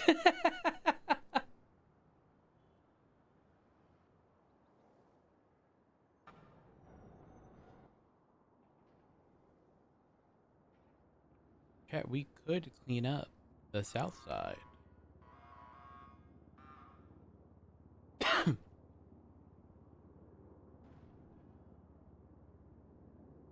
That's what I'm saying. Like, if people have any ability to prioritize being mad about roleplay, like, surely they live a phenomenal life, right? With no issues. Right? That's how that works.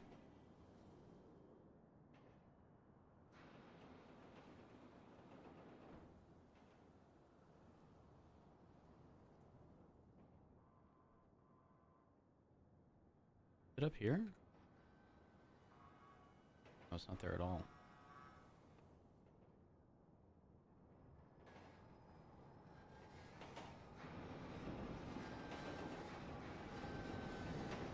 Who's gonna find this? Wait, this is that's funny. Okay, that is trash. Hmm.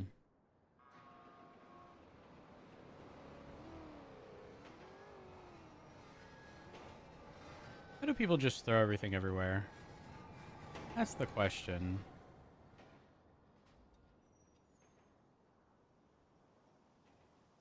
Uh-oh. We'll leave that there.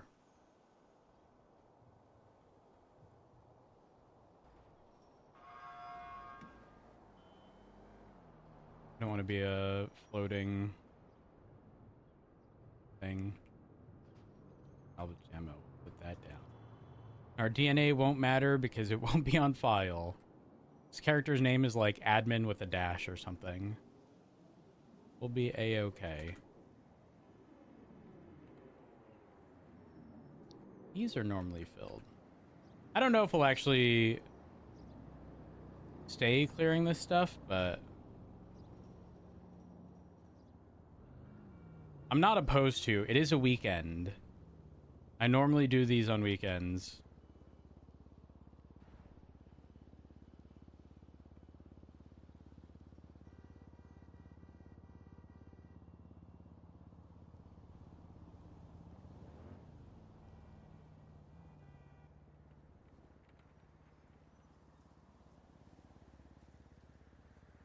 We'll leave that there.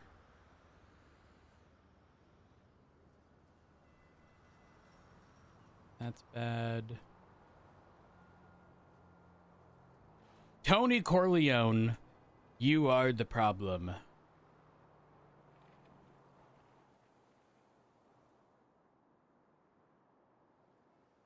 Okay. That's fine. Turn my VoIP off, right? I just don't want to overhear conversations while I'm no clipping around.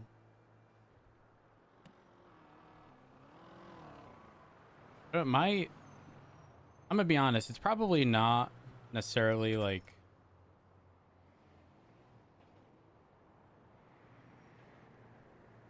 this specifically, but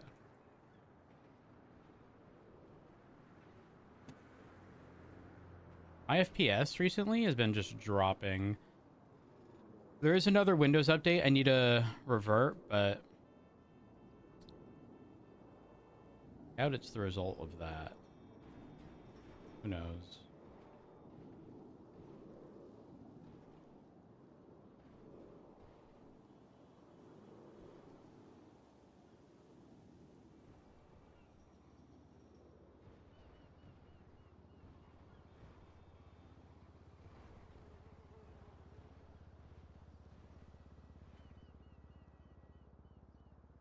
Does Horver keep throwing guns in the ocean? These are always big trash spots. Right here. It always has been. But like, those are good, so I'm gonna leave them there, but the stuff that has no value will yoink.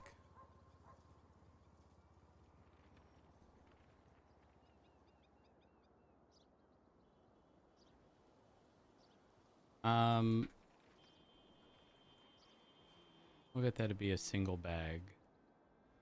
Also, the amount of Group 6 chips that used to be thrown here was absurd. It was all over here, except they're the size of a SIM card.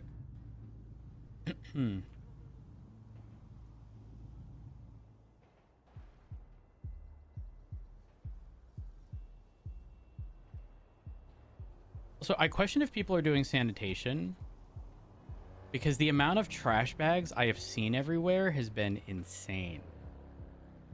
It's not even like a little bit. If I went and cleared trash bags, the ID has been swept away in the wind.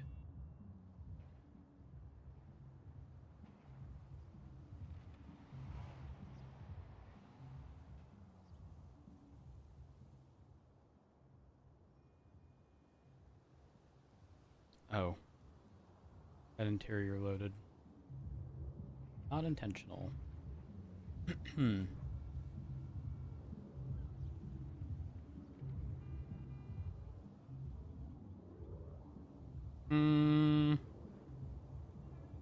to assume those are bad, because otherwise why would they be on the ground? It's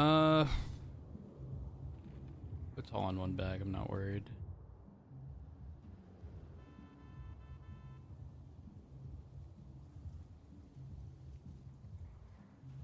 I don't know if these are good. I don't know if it was an issue or like, I remember what would happen is we would be at Mission Row, server restart would hit, and then for whatever reason, sorry about that, shortly after, there'd just be a ton of bags after restart.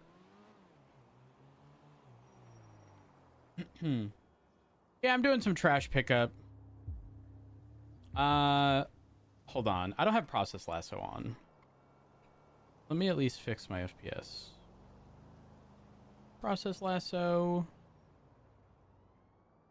Not coming up. What's happening?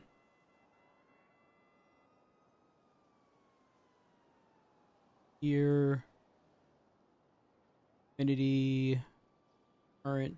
Select. We're at 98 FPS. Cache and click. 144. Much better.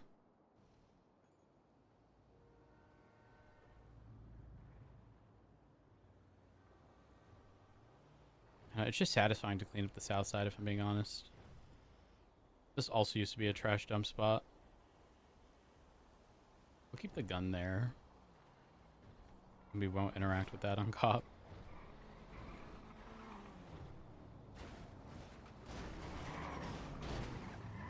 What the fuck? What just happened to that car? Yo, what happened at the barrio?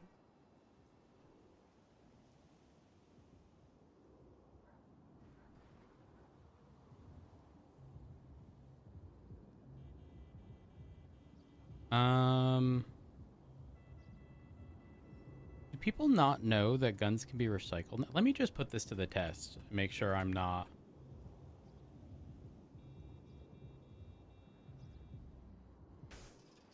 Where is there a trash thing?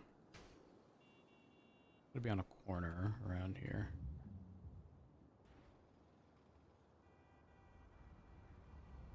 Like specific trash models.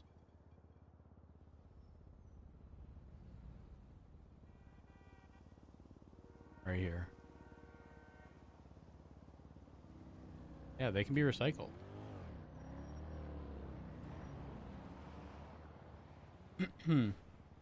Yes, we can put music on.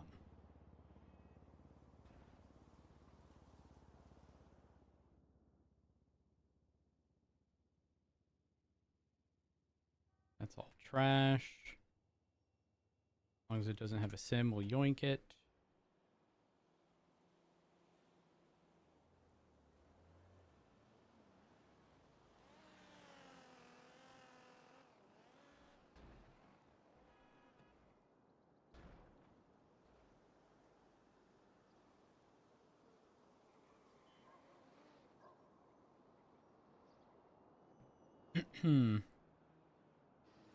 Also, evidence clearing.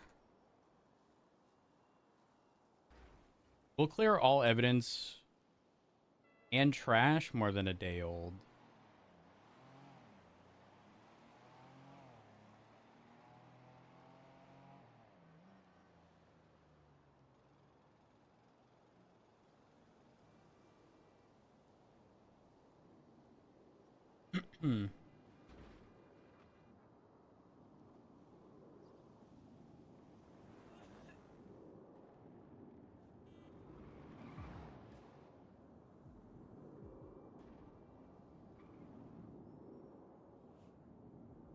I bet boosting spots are like rough.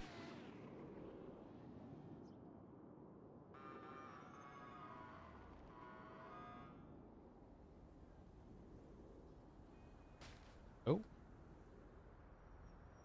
Those have not been there more than a day.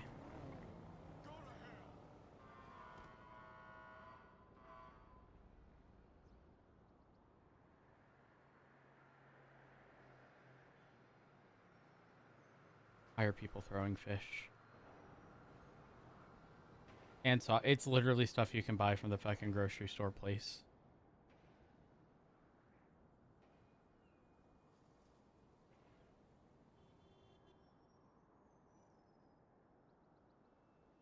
Knuckle dusters.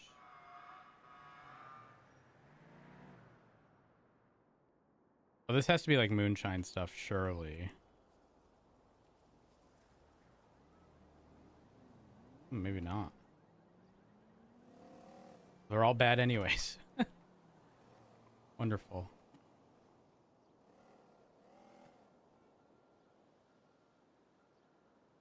This up here?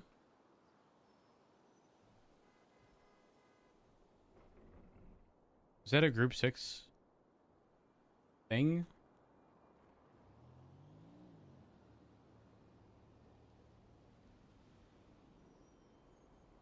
Why are these here?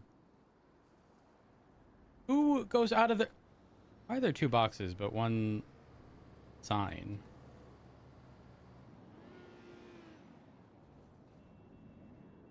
What the hell?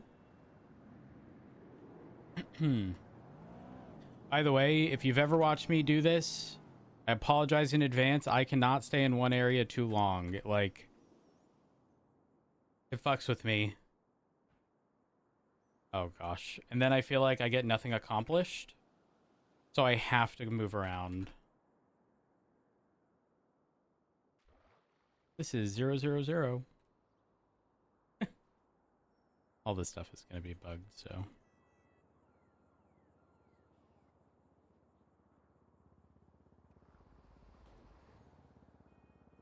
Boink.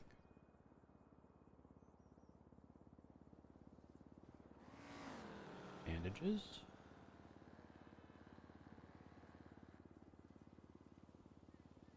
A dead rat.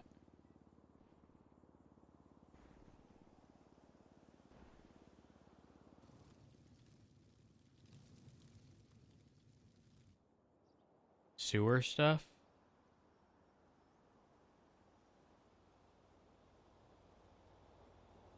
Who threw the dollar, chat? Should I pull up logs? Do we expose the dollar thrower? Is it going to be unicorn again?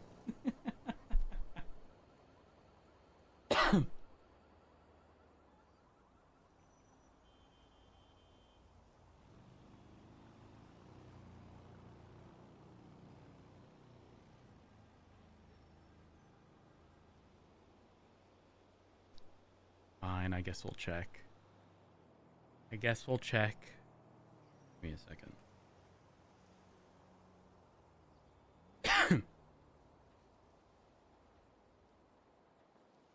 Who's throwing the dollars like this, the VU?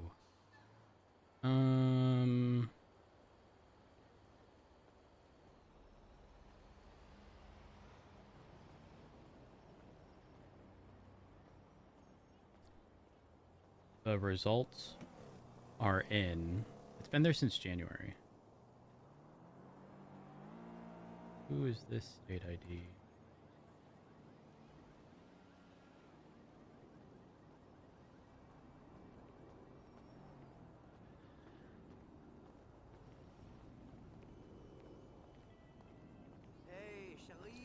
It actually is unicorn, by the way. It's actually, it was Mina. What did you just do? Damn, we're good at predicting. Holy fuck. Oh, that's funny. Are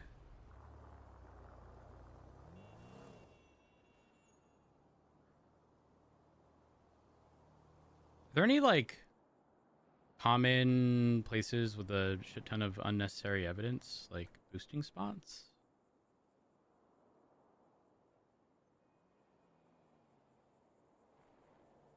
You know what? I'm gonna bind trash to F4. I don't think I have anything bound to. Keyboard F3.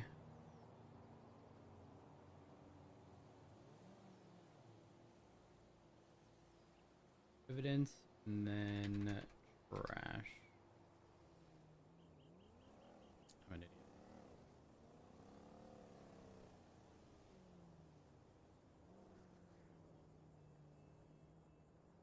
There we go. Evidence more than a day old.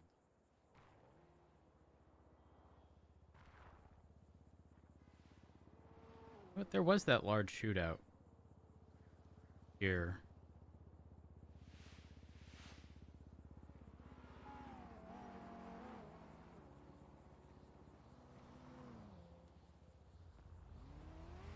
Fuck, man.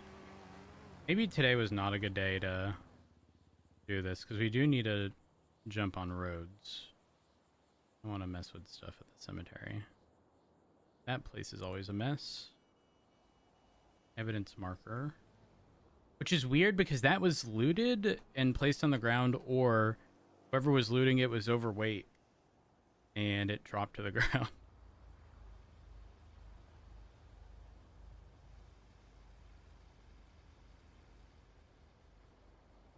Is that a lot of coins? I don't know the conversion rate.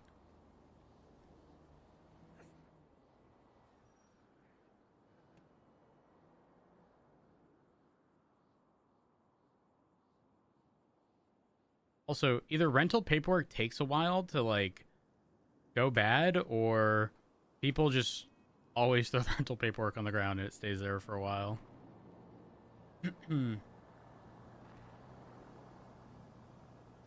you want to know what's funny? Maybe it's not funny, but Who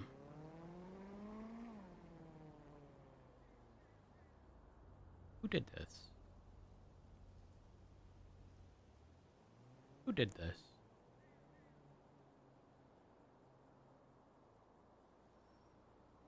I don't think anyone's ever gonna see that.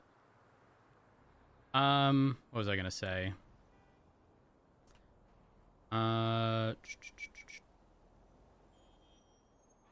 Whoops. Alt is like the key to make me no clip faster, and then I pressed F4 to clear trash over a day old. Thankfully we did not just get slapped. Yeah, all of this stuff is just bad. It's just turning into trash.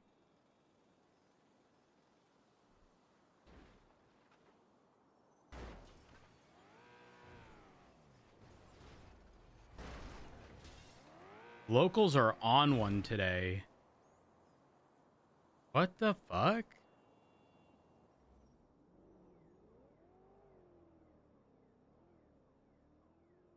I will leave that there. Ah, yes. Cigarette.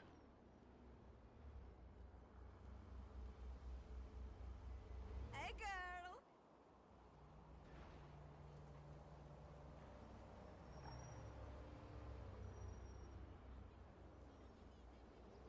No, stay over there. I don't want to be responsible. Or why? I'll leave this be for now.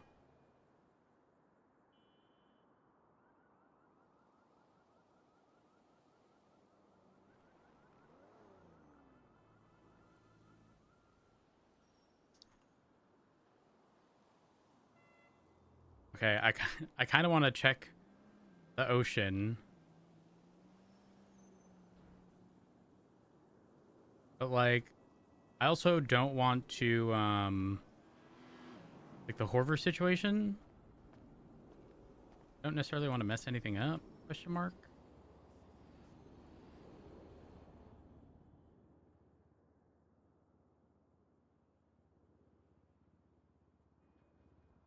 I'm sure someone will come back for that.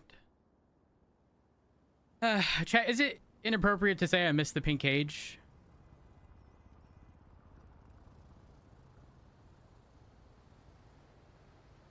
In like a...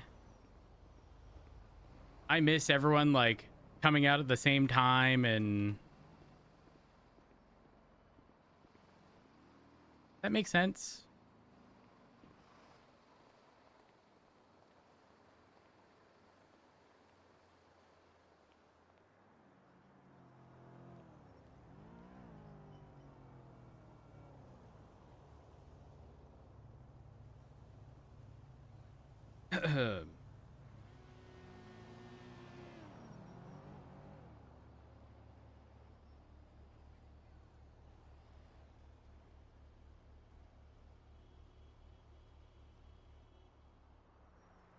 What was the pink cage? This. Right here. This is where everyone would spawn. Out of each of these doors. But it wasn't like the door would swing open and you'd walk in. It was like you pressed E or H or something and your interior loaded up. And you could unlock it and have other people enter.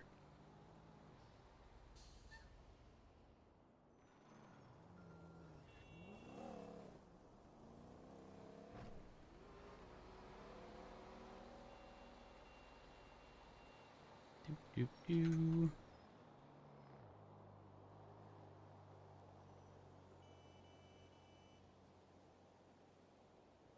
I think the craziest part is like none of this stuff is ever going to be interacted with again. Also, we cleared the sewers last time too.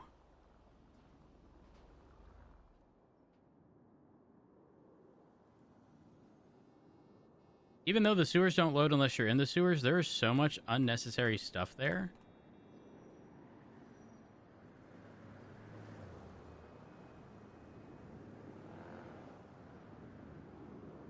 Who's doing this?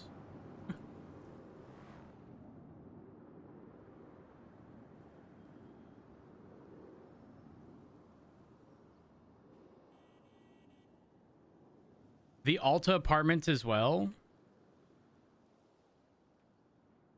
I don't know. I question if like the Palomino apartments isn't exactly like the same like hub, if you will, because there's just so many people and it's like overcrowded? Question mark? Is that the term I'm looking for?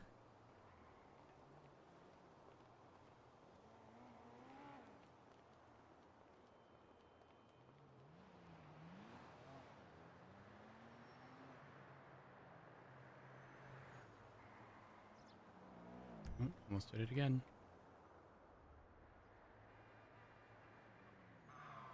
Chat, you know who was playing WoW the other day? It's a throwback name.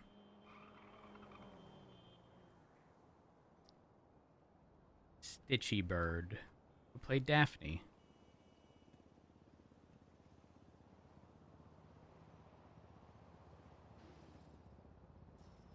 I do miss Stitchy.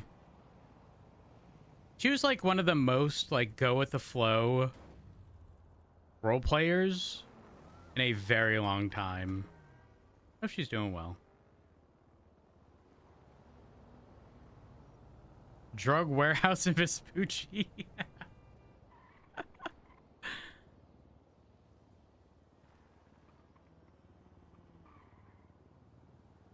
Crash. Where's the other thing?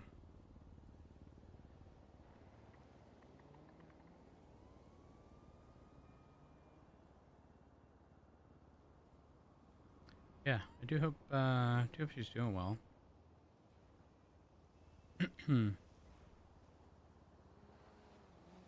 Takeout containers need to just be like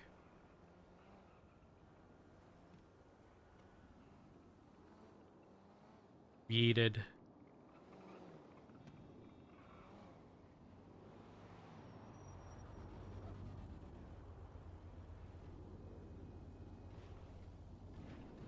Everyone's just chucking IDs everywhere. Holy fuck, more IDs. That one's valid. We'll keep that there. They're actually everywhere.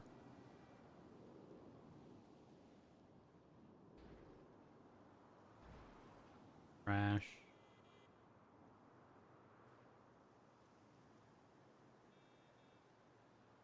Add grapple gun. I just remembered. These dumpsters always used to be filled with fertilizer. Specifically this one right here. I believe this was the warehouse used for the what's it called? The hot dog place. I think it was Gage. Doesn't get yeeted by restart? No. I can try to demonstrate this. 0 health. Open inventory, then it turns into a trash bag, and I think the trash bag fell through the ground.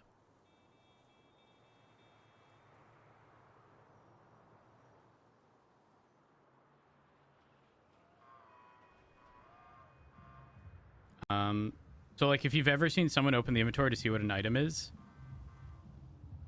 and it turns into a trash bag, that is why. Gosh, there's so much shit here. Am I gonna regret doing this? Go just jump back on roads.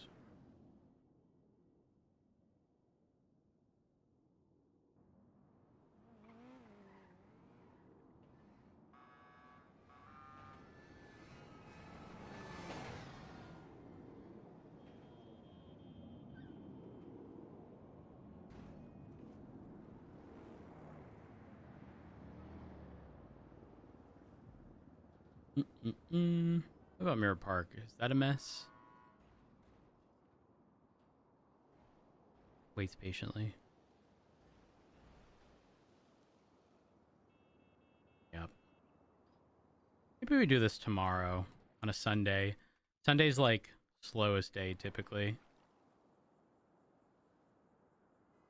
People used to toss guns here all the time. This is someone's like trash spot. Harvesting kit.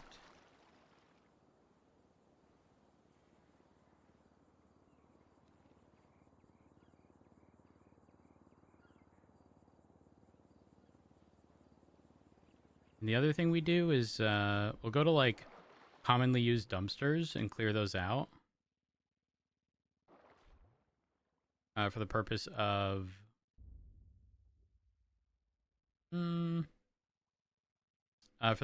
like making sure that they're actually empty.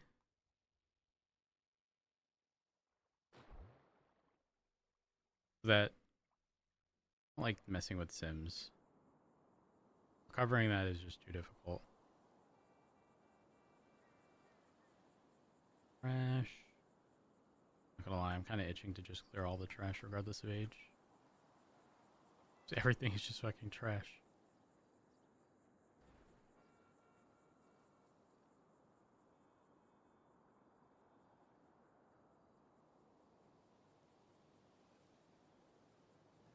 Really everything.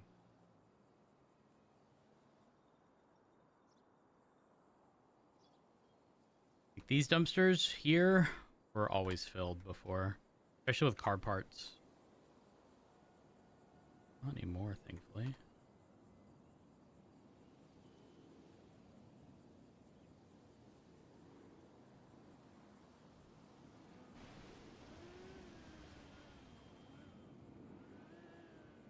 What about in this direction? Azeroth looks a lot different. I do need to do stuff before raid. Raid's in a week though, right? Wait, 17th? Question mark? 10 days?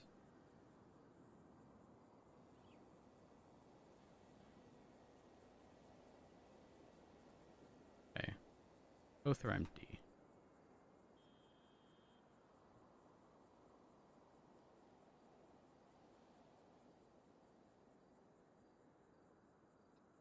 Is this something you get materials from if you like chop?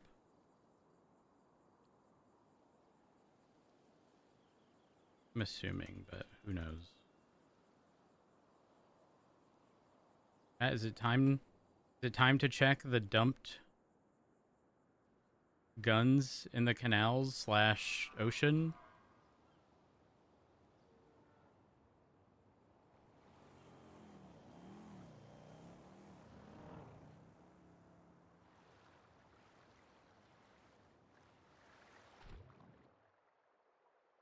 MTV Cribs. This used to be a huge dump spot for guns.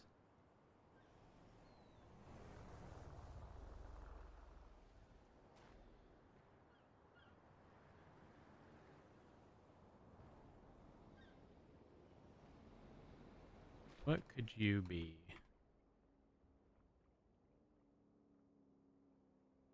A SIM card. I'll leave it be.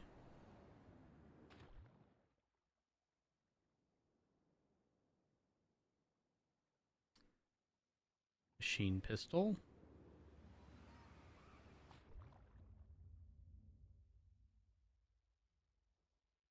That stuff is still good. Won't touch it. Fill tube. I'm surprised there's nothing. Oh, well. Surprised there's nothing here because that's a public parking garage. Is that even labeled as a garage? It is. For the longest time, I think in 3.0 it wasn't. I could be wrong. I'm pretty sure.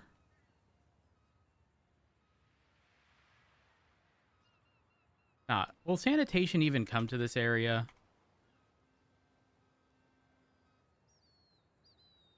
I don't know.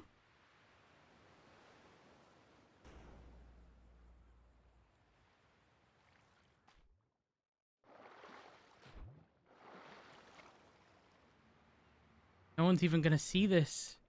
It won't even... Yeah, no one's gonna see this. Please be guns. Coin. A gun. A gun. Please be all the guns. All right. That's all trash. What are they? Oh, mags. All of those were mags. Every single one of them.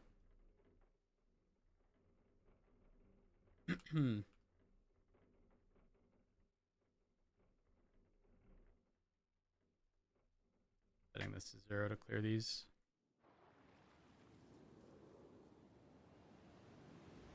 Man, I miss people doing fucking grime deliveries. I miss pulling them over.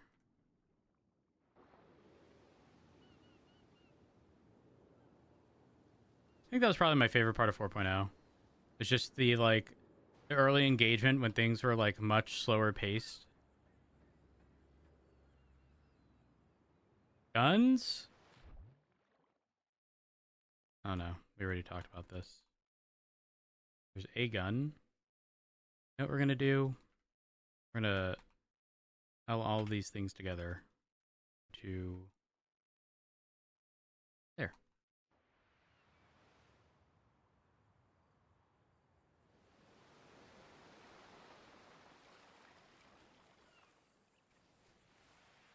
Yes, the beach crowbar.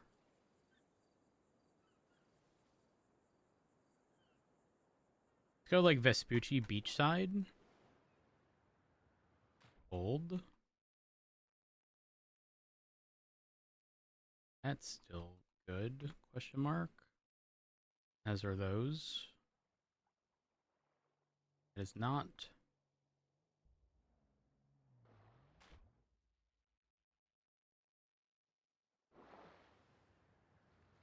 Anything here? Floating blueprint.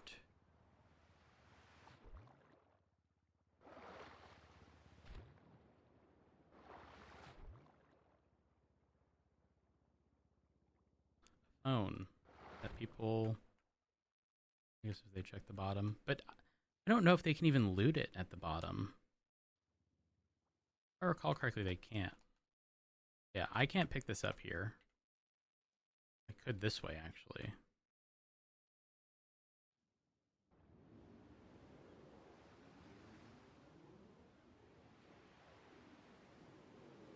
Who's hiding blueprints there, man?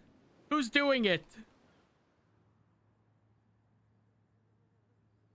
Who has gone out of their way to do that?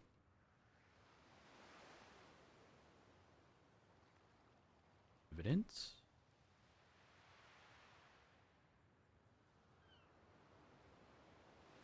Whoops. Is there anything in the water?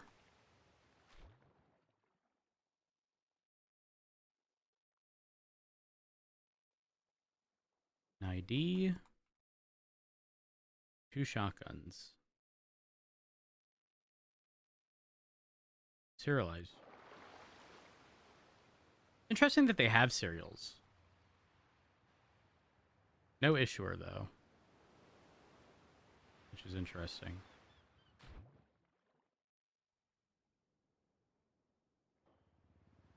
That's still good. Ah.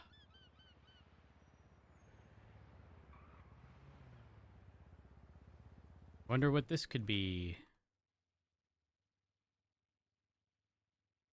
Phones with Sims.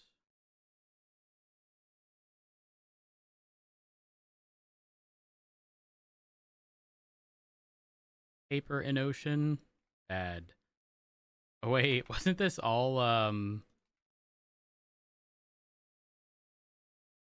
Oh, if you think this is bad, you've seen nothing. This doesn't even have a serial.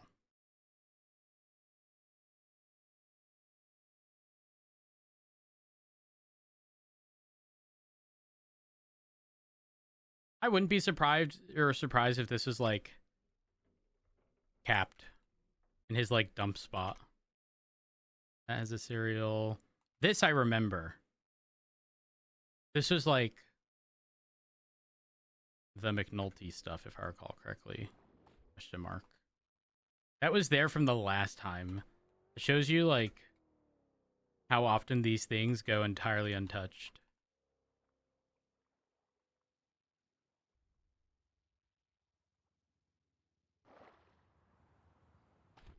These were also very common dump spots for guns just south of the barrio.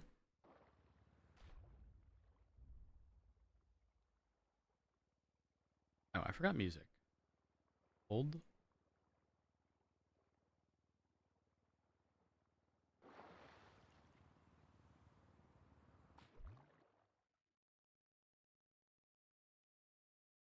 I really don't like messing with Sims, man.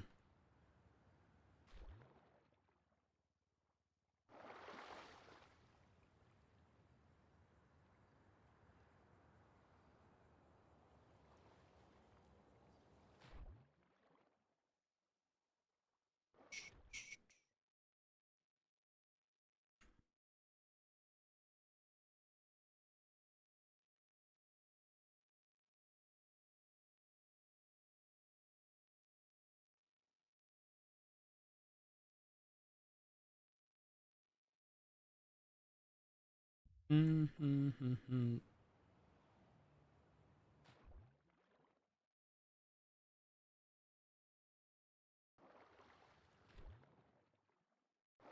How is evidence there?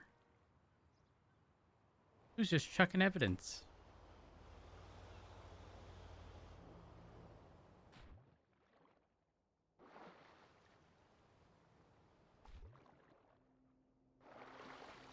I mean, then I never know which briefcase is the one that actually stores money.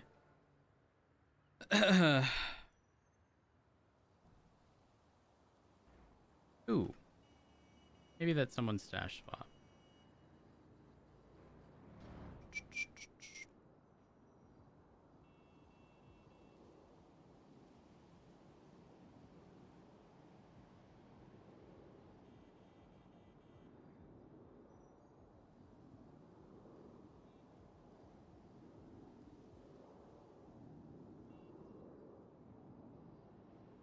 These things just tossed up here?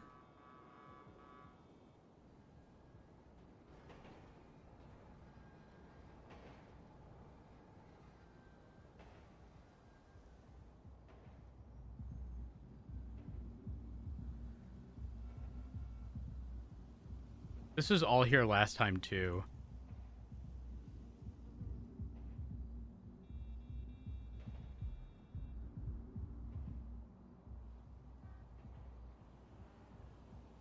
Same exact shit as last time. Mm-hmm.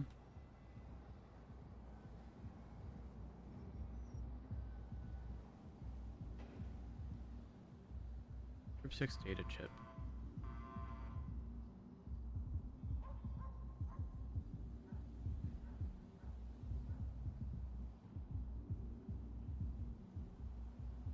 My FPS in this area is ass.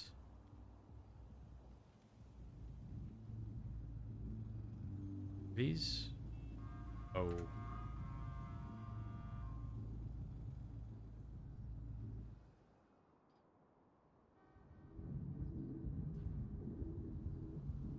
More ass than the... Yeah. Yeah, no, that's an accurate statement.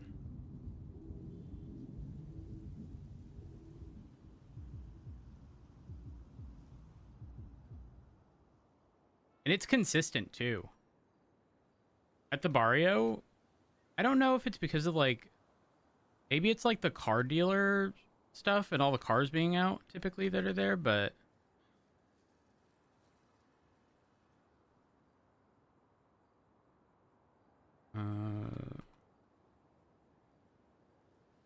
Boink. Start of any race always has a bunch of repair kits. Inventories.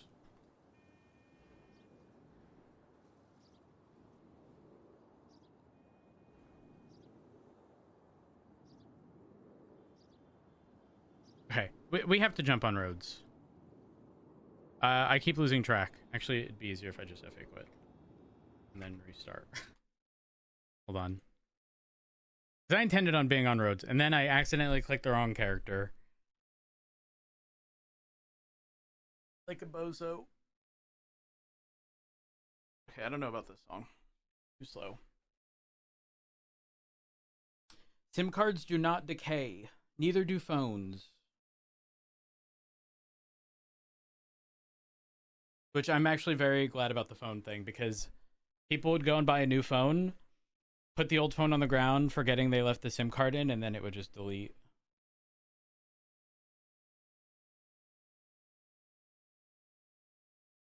Ugh.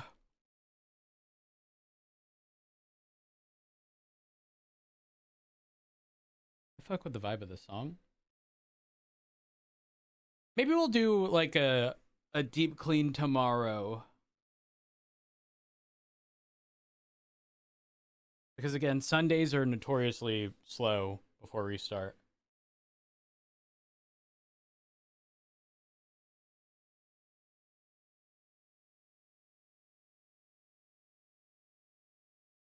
Hmm.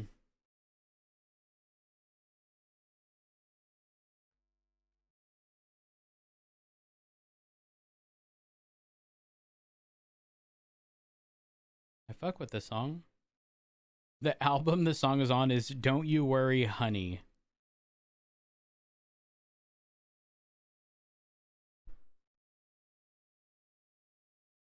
Hi, Wide. Hope you're doing well.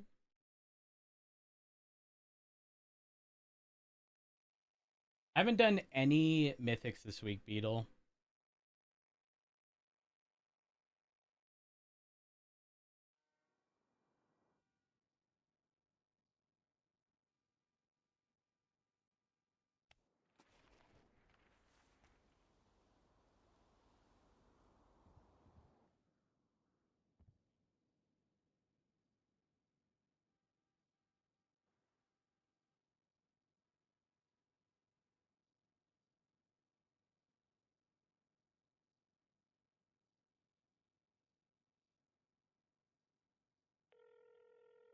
Hmm.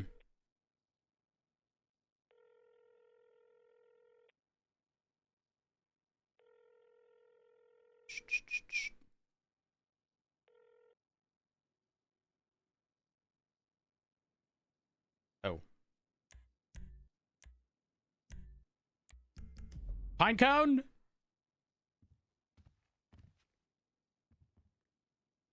Pinecone?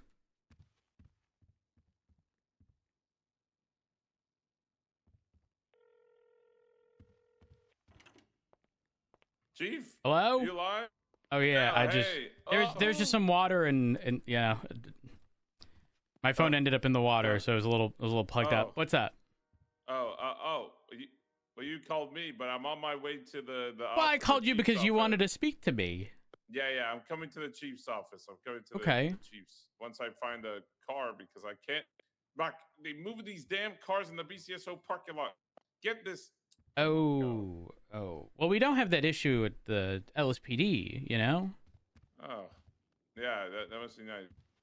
Angel, I have a request. Can you legally speed me to Mission Road PD? She's gonna tell you no. Siren. She said, Rhodes, you know what? She said, absolutely I can. And she's doing it right now. Do not tell her to wear a helmet. Wait, I don't, what are you trying to say? Just don't. I don't know what to do. Don't tell her Angel, don't wear a helmet. Hey, stop that. Wee woo, wee woo. All right, Rhodes, I'll see you at Mission Road. All right, see you soon. All right, bye. Come on.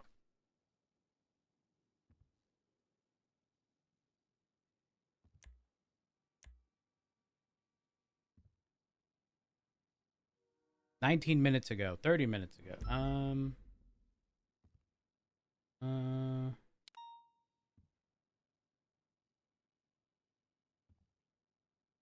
See.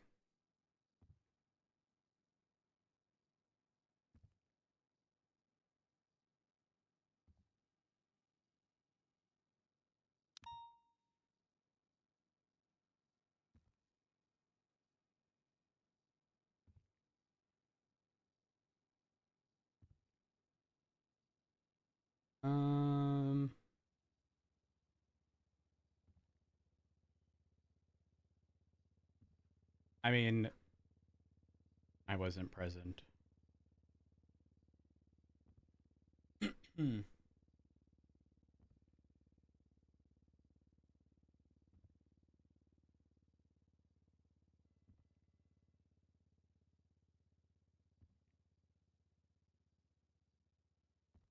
Wait, why do I have the strike or seal button? Angel!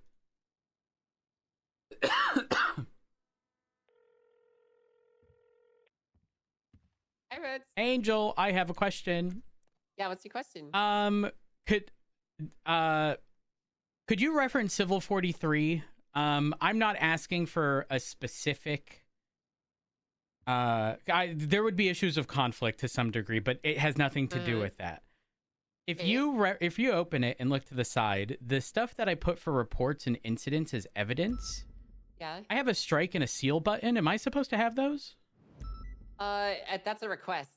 Oh, basically. okay, So if you okay. click that, it would essentially ask you. You would be creating a request to strike it. And then Okay, if the judge that approves it, it makes would do sense. so, I so. just didn't know if I press the strike button, if it would just remove it No, on its own. It's essentially like a formal request to do so. If I would say if you want to request like a lot of things to be stricken or sealed, just do like a blanket custom motion, because the judge will have to just manually go through and Every click single one, every yeah. single one anyways. So it just Okay, makes sense to perfect. just do one single like blanket motion if you want to do that. So Got it. Okay. That clears it up. I just wanted to make sure I didn't have access to something that I shouldn't.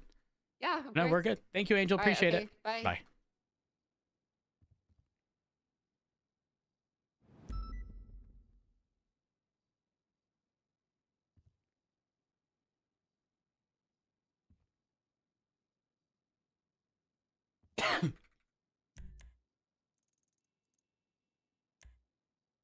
He's all the way up here.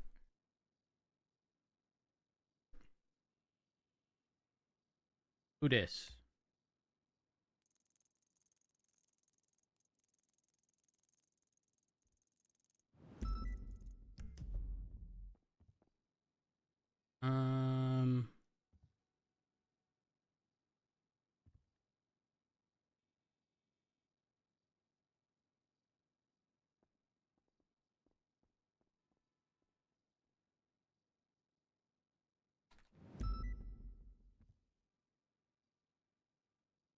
Just a reminder, there's no EMS available. We need to respond to those calls. What's the 911?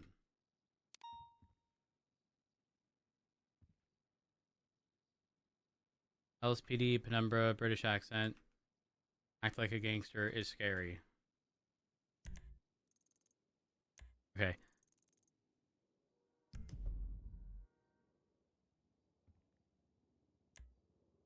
Who's Cade with?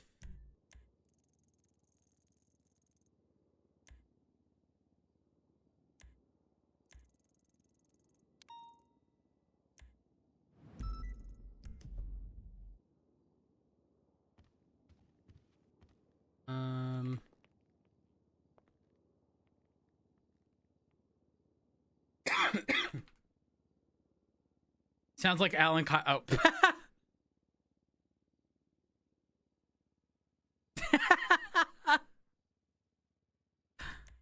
Okay, that's kind of funny.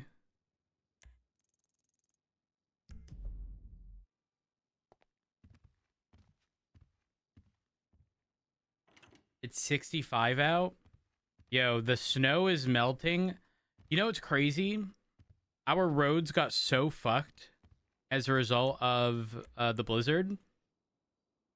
There are certain areas in my city. So our downtown area is like, the road is cobblestone. It's like very like historic. Some areas of my city have had the street pretty much so destroyed. Under the pavement, there are cobblestone roads. I didn't know that. I was just driving and saw it. Like there's potholes and there's just a cobblestone road beneath it.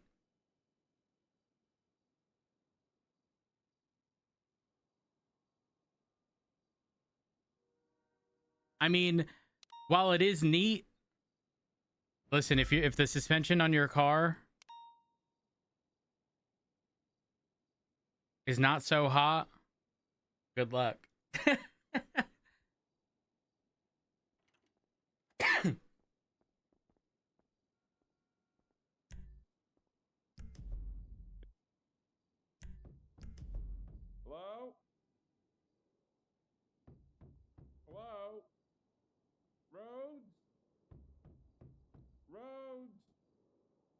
Roads, is it open? Is it open? Oh. Pins, it's soundproof, so even if I screamed "come in," you wouldn't hear me. Oh, I didn't. Well, I heard Dark say "come in" or whatever the last time I was here. Huh? Yeah. I spoke to Dark here too, and I heard him. He's say "come married. in." Well, I am too, Rose. Barely. And I'm gay. Okay, aren't you supposed to point out things that go against you? Did you dye your hair? Yeah, I found out Minerva's my sister, so I've decided to, dye my hair.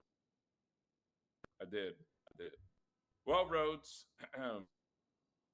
I'm coming to you, in terms of non-chief stuff. It's actually the complete opposite. I'm coming. Yeah, to okay, you your for transfer's you. approved. No, bro. No? Jesus, do you run on autopilot? Yeah. Okay. Wait, you're fired. No, Rhodes, no. I'm not even in your department. Well, you could fire me, but still. Anyway. Lucas's transfer's approved? No, Rhodes. Stop going No? on autopilot. Okay. I need Rhodes. I don't need Chief Rhodes. I need Rhodes. Okay, like friend roads, not... Friend Rhodes. Okay, all right, what's up? Okay. And listen, I don't want anything from you. Don't autopilot on that. Okay, leave my office. Okay. No. But you only talk to people if they want something from you? People Well, only advice want is stuff what I from me. wanted. What do you need? Well, advice is what I want. What do It's you not need? that bad. What do you need? Okay. I'm getting to it. Rhodes, listen, okay. I'm going to preface this. And I know you're going to laugh or whatever, but I am trying to run for sheriff, okay? And most of the times when I say I'm going to run and all that, I fuck around or whatever. Rhodes? Huh? What? Okay. Hold on. Don't. Are you okay, Rhodes? Yeah, I'm good. I'm just a little tired, you know? Okay. Well, anyways. Do you want to be the sheriff? Yes. But I know that me personally, I'm a silly little goofball who usually messes around and stuff. So, Rhodes, I think in terms of policing and overall personalities, we are both on pretty opposite sides of the coin. So I'd like to, and you know what they say? They say the, opposites attract, not sexually. I'm not trying to marry you. You are married, and I'm married. Well, if opposites attract, wouldn't we be going against each other? No, because we're opposites. How are we opposites? Oh, Rhodes, you're not a silly, goofy guy. You're like a serious cop who. Oh, I thought you meant. Sorry, I thought you meant the we're the same in that we're married and. No, that's the only thing we have the same. Oh, okay, go on. Okay, well, I was, wondering, because I do have some questions, I guess, for overall advice reasons. Because as you know, I mean, we've both been police officers for a pretty long time, through multiple PDs and multiple restructures and all that. And I was wondering, you may or may not remember it, but I don't have any high command experience at all. And I would just want to know what advice you would have if I were to get sheriff, or just something, some advice you would give for someone who is trying to reach that goal, I guess.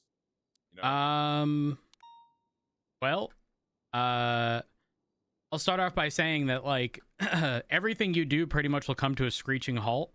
Don't mean that necessarily in a bad way, but your day-to-day will become far less responding to calls and being directly involved in calls, and will be sort of like this, except you on this side of the table, and you addressing concerns, and everyone coming to you regarding a million different things. And some people are going to agree with the way things are going. Some people are not going to agree. Some people won't even afford you the opportunity to prove whatever it is that you plan on doing. If you want my advice, just understand that much like everything in this world, you can't please everybody. And you ultimately have to do what's in the best interest of your department. With the understanding, again, I know you are very much so a patrol cop, But just know that while there will be sort of bits and pieces of that, that will not be happening to the extent that it currently is. Correct. So if you're content with that, by all means, go ahead and do it. If you're not content with that, understand it's not a position that you probably want to be in. Yeah, I mean, I would say I set my mind on it for sure. And I know everyone's gonna say, you know, like, oh, Pinzone's never around and he's only around for this, which is true. I'm not saying they're wrong, but you know, I think regardless of me not being around, I don't think my competency, I don't think my attendance is equal to my competency in general. But I guess my question is like, is it going to change? Like you being around, are you going to consistently be around? Because if so, you need to be telling people that to prevent them from like leaning on that concern. Yeah, and I mean, recently I've been on duty a lot more, and I mean, because listen, as much as I'd love to sit here and I could say like, yeah, I'm going to be around every day, I feel like actually being around is going to change it more than, you know, like actions speak louder than words sort of thing. Right, 100%. You know? So that's kind of what I've been doing in general, you know, just, you know, being around and, you know, asking about, I mean, and all that. And, you know, I do want to take it seriously this time around. And, you know, I think that if I actually locked in, it would, you know, I would be a pretty good sheriff, I would say. Tune my own horn a little bit, but, you know, not that there aren't other people that are there, but another thing I wanted to ask is how, I guess, you know, if you, were you ever the sheriff? You never were, right? No, just under sheriff. Yeah. Yep. Okay. If you were, I mean, you see both sides of the departments, kind of, maybe not as much the BCSO, but if you were hired as a sheriff, who would you pick as your undersheriff? And I don't mean a name. I mean, like, okay, let's say with Viv, right? Like, or I'll tell you. I'll tell you the answer you're looking like, for. Why did you pick? Yeah, why did you pick someone who you have decent overlap with, but does cover a different shift. Reason being, it provides, like, I'm gonna label it as high command, that being chief, ass chief, sheriff, undersheriff, versus high command, that being captains. I think high command need to have consistent overlap to discuss situations and come to agreements and conclusions regarding stuff, and that becomes an impossible task when the only time that happens is if someone is making concessions regarding being around at a time they otherwise wouldn't be, right? And I equate that to like starting a relationship with someone who's been a smoker their whole life, and they go, but I can change for you, I can quit. Yeah, they can do it on a short term, but like, do you really think they're going to quit forever? Okay. You don't want to pull people from their norm and expect them to be different. It's a little different when it's like small things, or like things that are like teachable. But when someone already has like established patterns, you don't want to change that, because from their perspective, it's a change that they, number one, likely wouldn't have pushed themselves. Otherwise, they likely would have already done it. And then it starts becoming like their main like burnout reason, if you will. Yeah. Okay. There was a reason they weren't doing it before, you know? So to expect that change is, I think, unreasonable, which is why you should, again, pick someone who, like, straight up for me, there was zero consideration for assistant chief of police of someone in shift 2, because that would rarely ever have any overlap with me. And I also don't want to ask that they show up earlier, because if it was easy for them, they would have already done it. And I don't want them to hate their job. Okay. And find a sort of a solid all-rounder. Not just your best patrol cop, but your best, like, someone who you know you can ask a question to, and if they don't have the answer, they'll know how to find the answer. Okay. All right. Yeah, that makes sense. I was thinking, like, that, and then also, well, not. I wasn't even thinking about that. That's a good point. I was more thinking, I just need someone who's the opposite of me, so that like they're kind of. They're not, I didn't want like the idea of like a yes man. You know what I'm saying? Yep. Like that's definitely why. Like let's say like the you and I always make this comparison, but you and Pred were like the Polar two opposites. best, right? Yeah, like polar opposites. He was the You loud, kept him in obnoxious, check, pushing the yeah. line, and I was the sort of reserved, pull him back to center, reasonable take. Yeah, no, I get what Obviously, you're saying. I wouldn't compare myself to Pred in that degree because Pred is not comparable to anyone, but more like someone who's like Give I'm me not a one. paperwork. Give me 1 second. Hey, you're good. Hey, Bean. Hey, Rhodes, will you let me know whenever you're free? I've got something to fill you in on. And yeah, I'm in the chief's office speaking with Pins. There should only be a few minutes, and then I'm free. Yeah, let me know. All right, I'll swing by. We'll do. Bye bye. Yeah, I mean that makes sense. I was more thinking like the opposite kind of thing. Like I'm not a paperwork cop. I'm always patrolling, so it'd be nice to have like undersheriff who's that kind of cop. Well, consider this. They don't necessarily have to be, as long as they know how to be. If that makes sense. Yeah, I get what you're saying. But you're not wrong. Finding someone who sort of like fills the gaps that you yourself does not cover is definitely appropriate. Or again, you go down the route of just someone who is competent across the board, as opposed to we are polar opposites, but this person fills where I lack. Like Viv for me was a phenomenal just all-arounder. Yeah. Versus going for a Pred who was going to be loud and obnoxious and like rally the troops kind of yeah, exactly. Because I'm not sure if you've seen, but I specifically structured my captains to almost sort of kind of take that role. Between Bean, Key, and Davenport. Morale booster kind of person? Pretty much, yeah. Okay. Just be careful because, like, take into account whatever changes you do make. I can say this firsthand. Regardless of what you do, you're sort of damned if you do, damned if you don't. If you don't make any changes, and then make an announcement, and then suddenly all those changes go into effect, people are going to complain about not having been spoken to. And they're going to get, like, Frost flashbacks of just joining and demoting everyone to deputy. Versus what I did, which again, damned if I do, damned if I don't. I wanted to speak to everyone before pushing the changes. I spoke to all but one person, that being Peach, because I haven't seen Peach around. And the last few people that I spoke to ended up finding out through the grapevine. And I spoke with everyone and said, hey, my only ask is that you don't speak about this to anyone else, because I want the people to find out for me personally and not through the grapevine.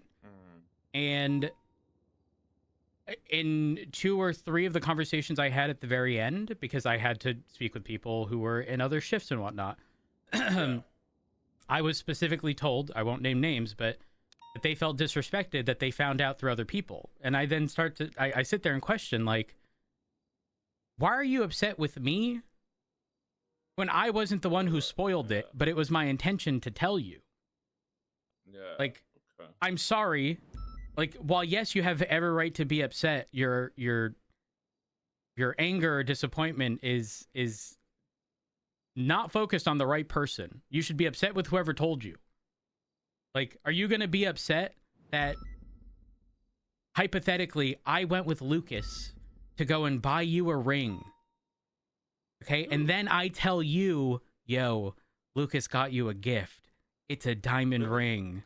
Are you going to be upset that I spoiled it? Or are you going to be upset that fucking Lucas didn't tell you because it was supposed to be a surprise and was supposed to come from him? Yeah, that's fair. Okay. I guess I don't want to take up too much of your time. That doesn't. Damn. I guess. Thank God I spoke to you, because I this is like straight from the source of someone who's dealing with it. Okay. I guess another question. If you were the sheriff, right? You have your undersheriff.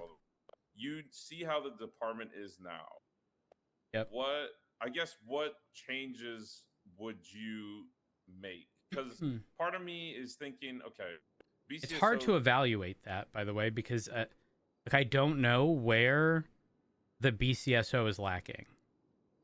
Okay, if you want my like, who I think is your best all rounder, straight up Ventura. There isn't even a second guess in my mind. I don't even know if you'd want the position, but you need to. I don't know how best to explain this other than if you take a look at the docket, Frost and I are listed as defendants on this like Civil 43 case, and Frost hasn't engaged in this at all, which is a problem. Not so much anymore for him because he's no longer part of this, but like, despite having zero involvement in this, I had to make sure that all of these things were submitted. You pretty much have to take the initiative of making sure stuff like this is responded to, as in, regardless of if it's a group project, right? Like hypothetically, or for example, out on the streets, you know how someone says we need an AO? You're never going to hear me speak up in those situations because I'm often dealing with too many other things. Of course, this included. However, the court equivalent of I need an AO is quite literally, yo, your department's being sued. You have X amount of time, and you either need to designate someone to resolve these issues for you or deal with it yourself.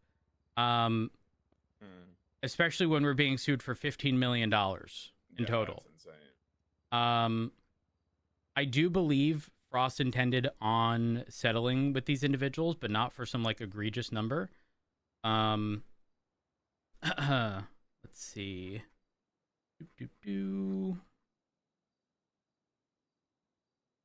Like for example, a day ago, Grayson asked if there's any flexibility in my schedule. This happened quite literally in a shift I'm never around for. Like, I wasn't present for this. Frost was.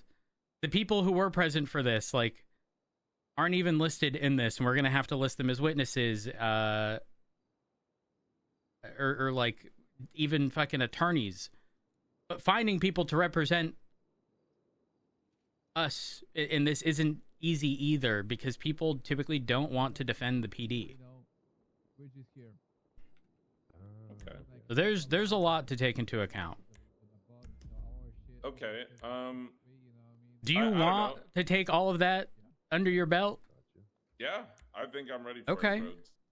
I mean, listen, and I guess last question, because it seems like people are waiting outside. I didn't even know that they could do that. What's it called?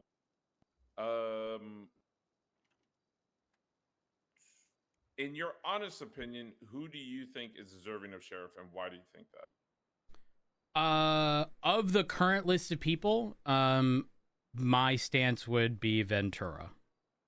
Because again, I think he's the most solid sort of all-rounder. That's not a dig towards you.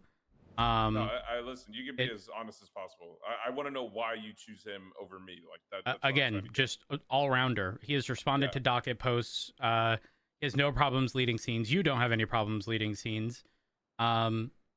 He is very much so sort of lead by example, which is an important aspect. He's very sort of methodical in everything that he does, and considers like all aspects. He's one of the few people who I can like provide a scenario with basic background information and would come to the same conclusion. Not that I'm looking for a yes man, but like it's more so how he got to that conclusion, because when he elaborates, it's almost always identical to how I would have dealt with the situation. Okay. Yeah, I mean that's basically all I wanted to know. I just want to know general advice and all that about everything. You're good. I haven't even put up my. Seriously, so Do you know how long we have to put names up for? I don't. All right, at least I didn't read that part. Link to form. Call sign 290 Matt Rhodes, Chief of Police. Yeah, shift 3. LSPD. Have you actively been on duty in the past 60 days? Yes. Name 3 deputies/officers who you think are qualified to be the next sheriff.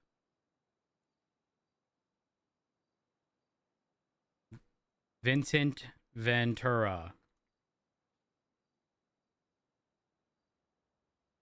Ellis Pinzone. I'll put you up.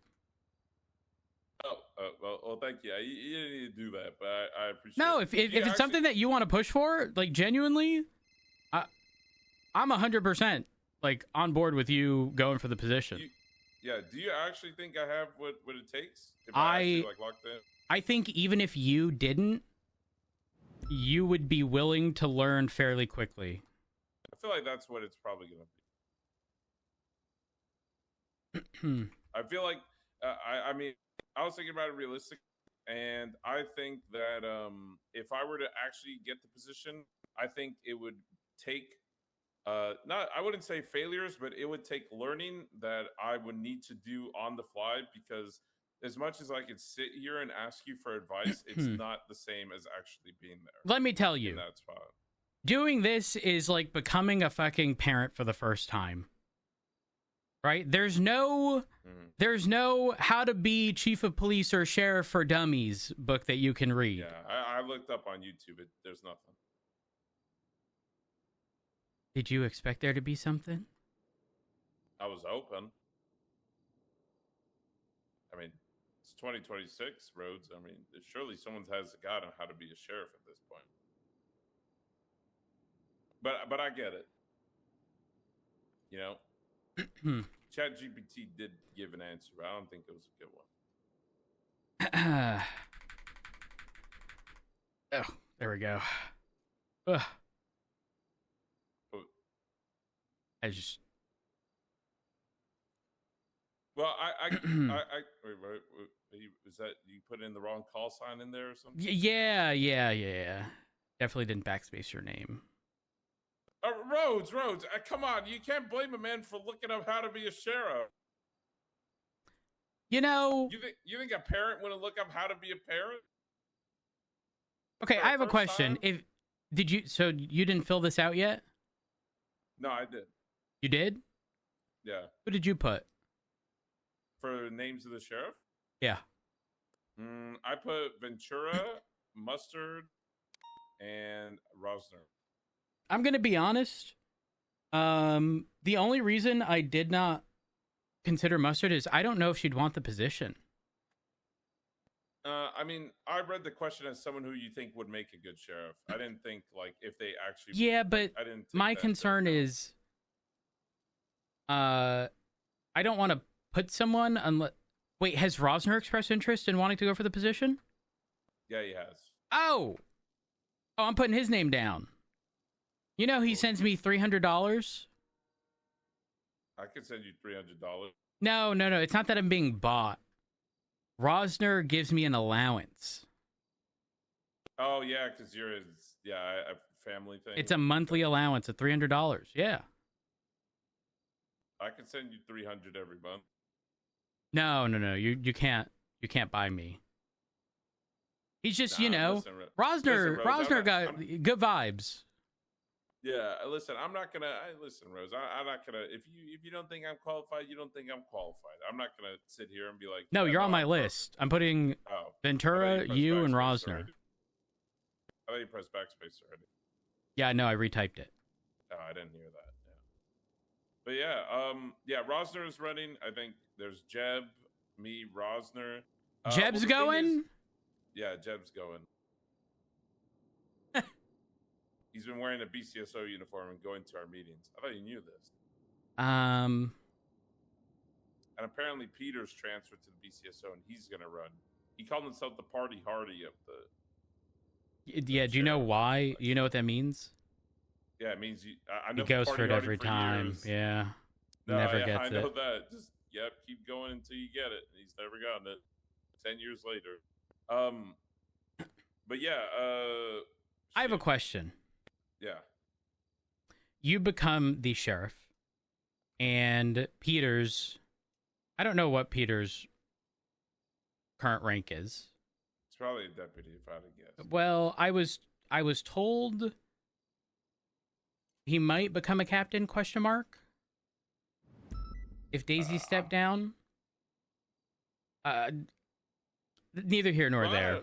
Question. He becomes a captain, and you become the sheriff. And on the first day, he goes, I would like Kyle Pred to be a captain in this department. What do you say? Probably no. Listen, I love Pred, but I mean, I don't know what's been happening as of recently, but there surely is a reason why he's been fired. Well, he was fired because he was found guilty of a violent felony.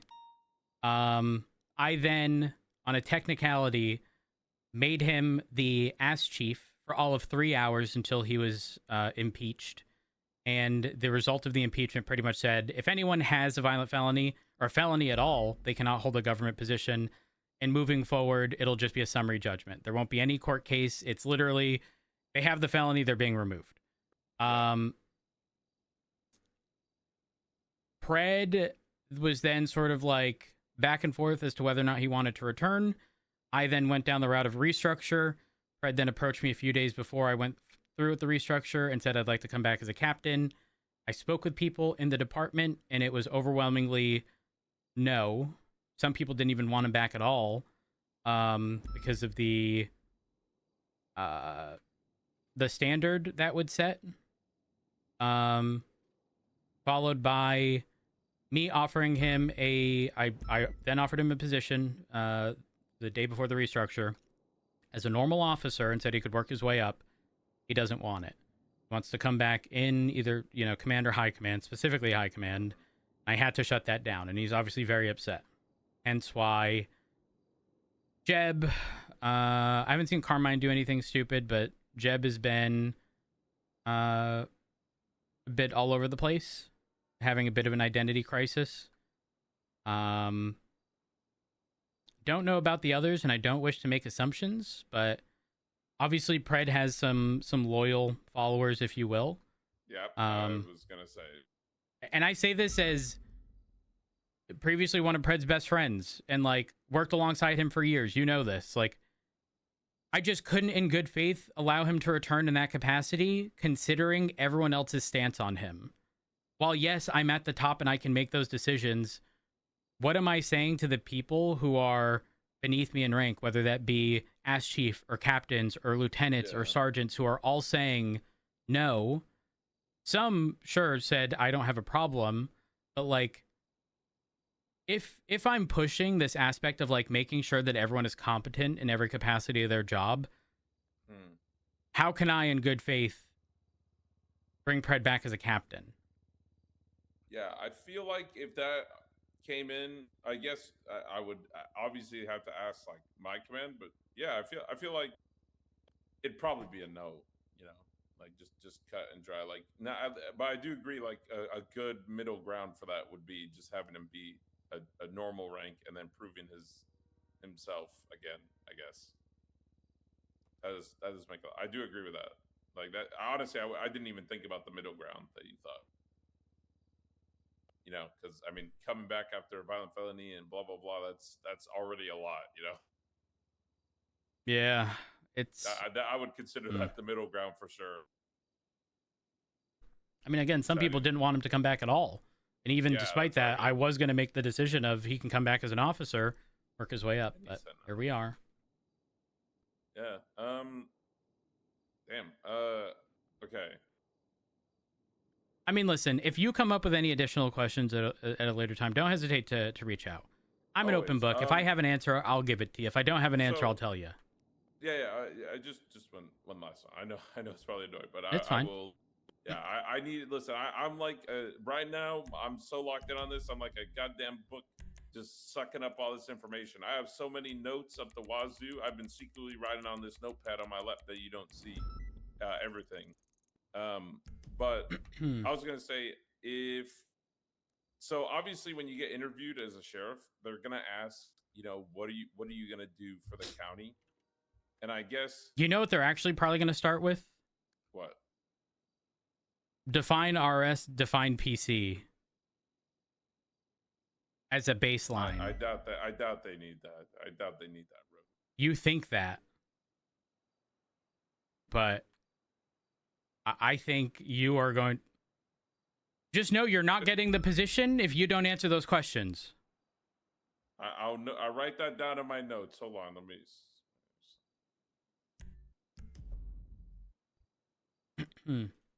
Yeah. Okay, but besides that question, they're gonna ask the question of you know, what would you do as you know, what would you do as sheriff, right?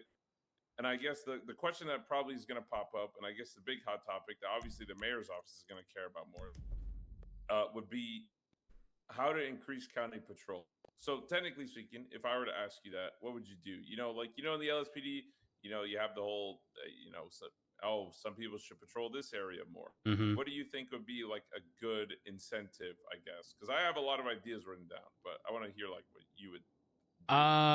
See, I'm too much of a realist to answer this question, if I'm being honest with you. You would say it's not possible? Not that it's not practical. It's possible. It's 1,000% possible.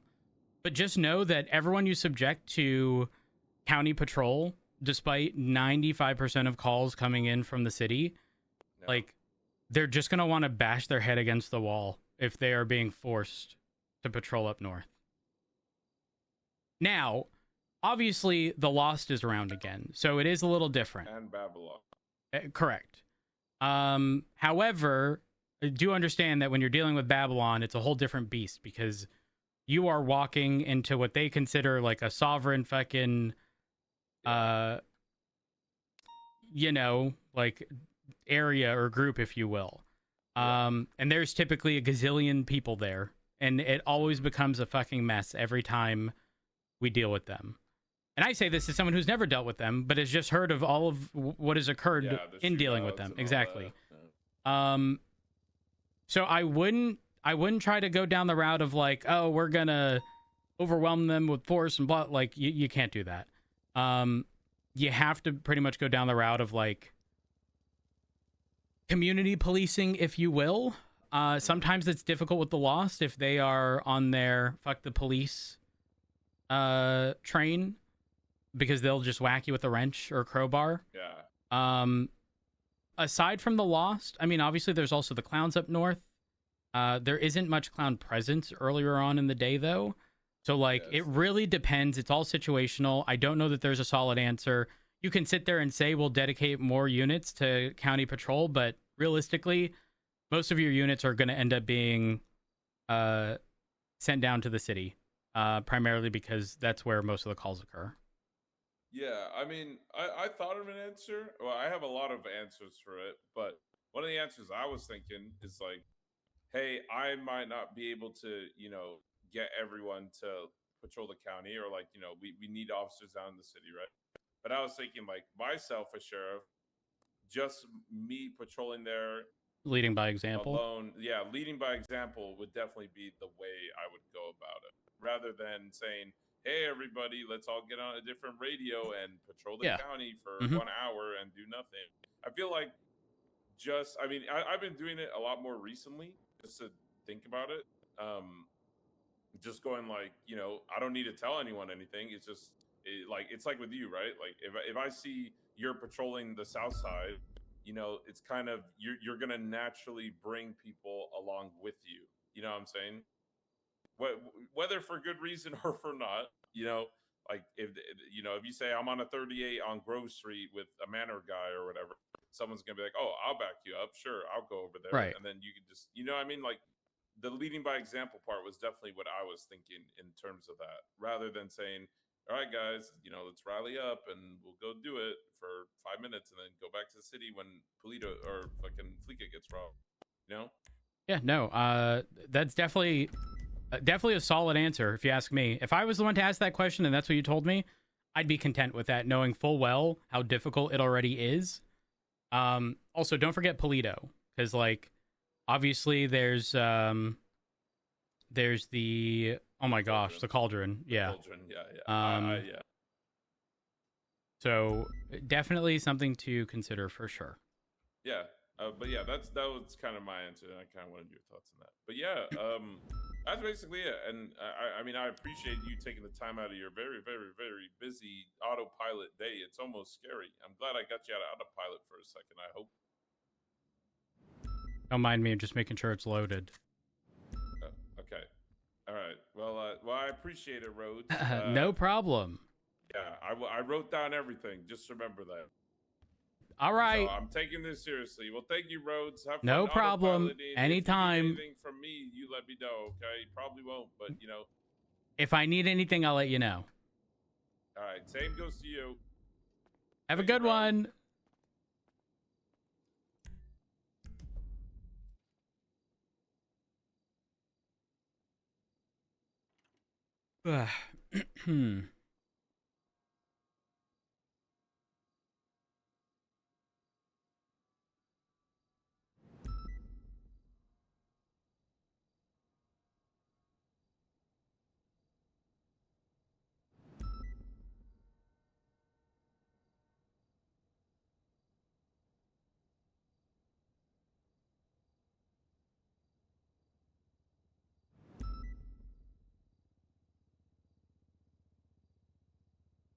Drama. Hope you get puddle dumped again. Oh my gosh. Warm cereal is the bomb. Okay, without context, that sounds yuck, but I think even with context, I think Kathy does just like cereal with warm milk.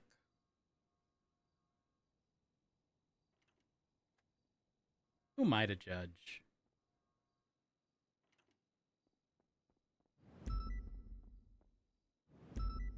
I air fry my cereal? Who do we see in a twat before? The Deke? Oh, D. Where's the motive? Or what did Bean say?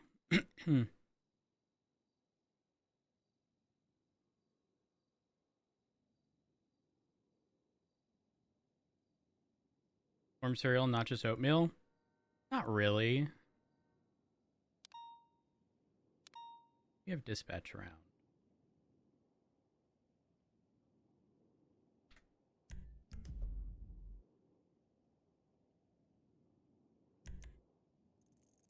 Uh-oh. What is this from? I think this is the last lap as well, by the way, guys. Street so race. Make sure you're ready on occupation. Copy.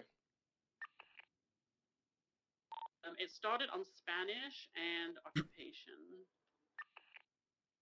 No, that's wrong. It started on. And what am I talking about? occupation now. You're in occupation. It started. Right, here it is. Got it. Go, go! Don't Yes, track executive. Southbound. Towards the vaults. Right, southbound Alta. Approach the Spanish crossing, continuing south Alta. Crossing over Holwick towards occupation. Still sitting at southbound Alta. 290, where am I needed? It's a Fern, something to pursue. We don't have any CD Ferns right now. It will be called out as soon as we set. Hey, Fern. Just look for blocks. So we said they're slowing.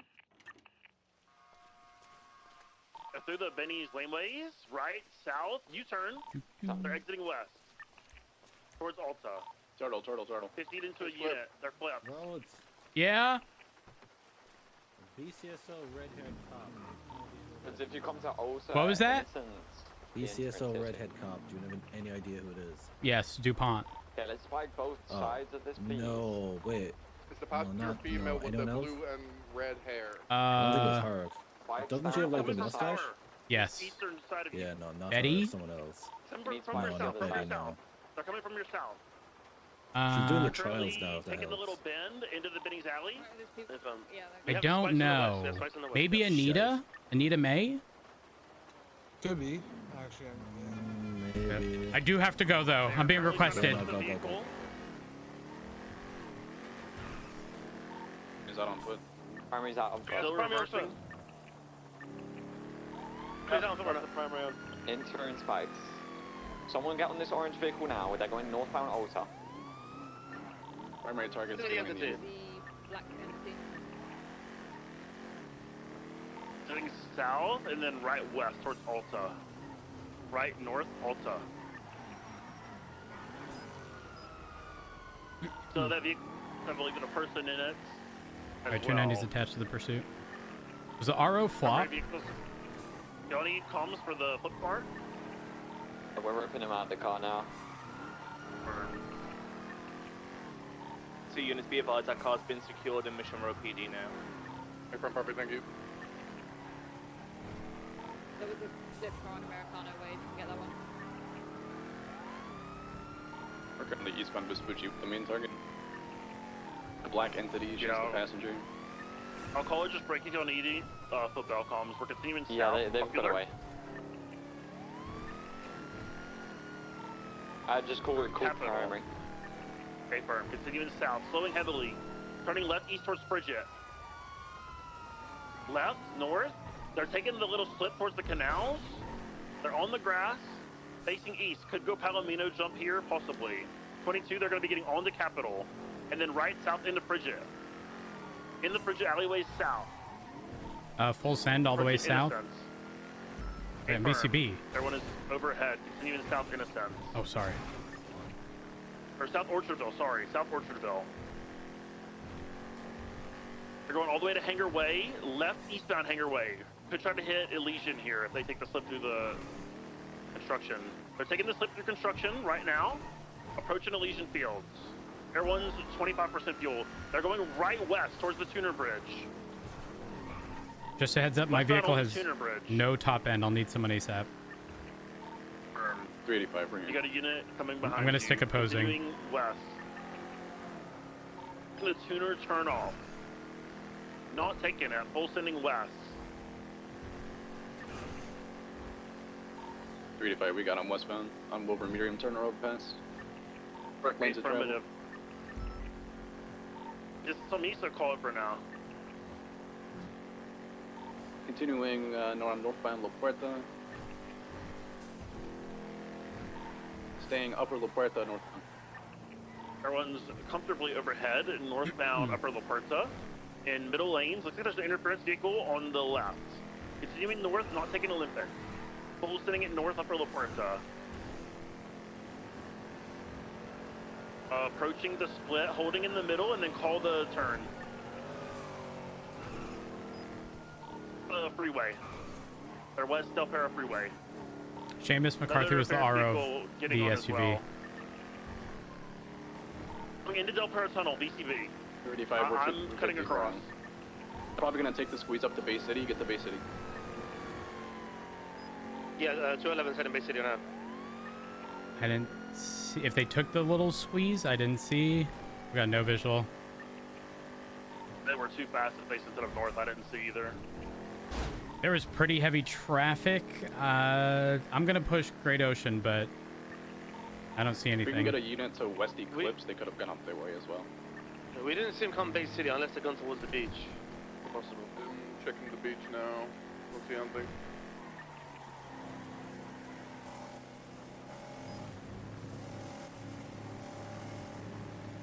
Check out underneath the pier too. I've got a vehicle registered as Sean McClellan right behind me. Like I'm talking barely, damn near touched my bumper. What is the vehicle? What's the vehicle? Orange two-door muscle vehicle. Yeah, we can chase that. That one's been actively interfering. It's pitted us and up to you guys. Up to you guys. Off the primary. Everyone's gonna need Hey, to refuel. Stand by. They're still here. Rebel is pushing up or whatever this is. Hey. Northbound Great Ocean. Northbound Great Ocean. What brings you here? Same thing that brings you here. What does that mean? Well, well, well, if it isn't the chief of police. Yeah, it is me. Hello? Hello. How can I help? Oh, how can... No, not much. How can I help? We were just going for a leisurely drive up the highway. I don't know that that's the case. I gotta go. All right, a vehicle's U-turned. They're now southbound. There's a secondary vehicle, green headlights. There's also a... I don't know if it's a Rebla? Novak? One of the two SUVs Also behind me. Okay, can I get green someone headlights like a wiper, or? Great. Can I get someone to spike BC incline? I'm gonna spike the other way up to BC. Got his lights for passing the Fleeca. Full sending southbound. The thing's gonna have a lot of speed on me. 277. We're good for now, thank you. We're coming up. Full sending southbound, Great Ocean, approaching the Del Perro merge.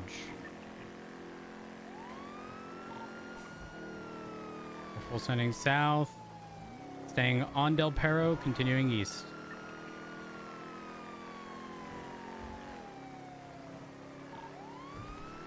By entering the tunnel, full sending east Del Perro freeway. Just a reminder, this is the orange two-door muscle vehicle registered to Sean McQuillan. Hard brake. Yeah, I'm already going to play reader now. Right, and then merging westbound San Andreas. Whoever's right behind it, stick with it. I have no top end. Left southbound, South Rockford. 3-5, got it. Southbound South Rockford. Continuing southbound, approaching Palomino. Left northbound Palomino. Get left coming out back through Little Seoul. Right northbound on Ginger. Right eastbound Vespucci. Northbound Palomino. 350. Video comms, we're right eastbound San Andreas. Passing Senior Buns. Now passing the Daily Globe. Diego does not look like it's slowing down, so sending eastbound San Andreas. We're going to be heading all the way towards Strawberry, putting to your braking left, north on Elgin Avenue. Umbra's back on San Andreas. Immediate left into the lower power, VCB, on that direction. Gonna go south. U-turn. Check it. Southbound. Southbound power, right westbound San Andreas. 3-5, got him westbound San Andreas. Right northbound Las Lagunas. Correction, Alta. 350 to right eastbound Integrity. I'm going lower power. Continuing eastbound through Integrity Way Tunnel. Passing Strawberry. Be temporarily towards the train yard, I believe. North Little Bighorn, or South Little Bighorn, sorry, south. Yeah. PD continuing south. Everyone is overhead approaching Capitol. Over Capitol, continuing south. Merging South Roy Low. Huge 50 with another vehicle. He's spinning out South Roy Low. Still mobile. Right west McDonald. Penumbras on Strawberry. Continuing west McDonald all the way to Strawberry. Crossed over to Forum. Westbound Forum towards Carson. Slowing right westbound Carson.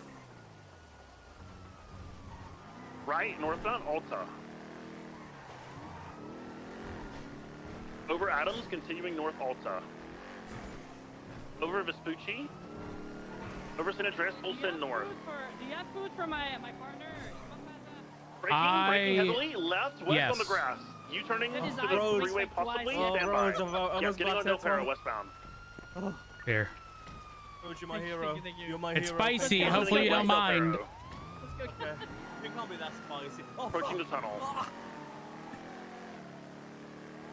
Not taking the tunnel, taking North Rockford. Right, northbound, North Rockford. And then into the movie studio. Continuing north, North Rockford, approaching Boulevard Del Perro, crossing, continuing north. Slowing at West Eclipse, right, eastbound West Eclipse. Continuing east, past the golf course.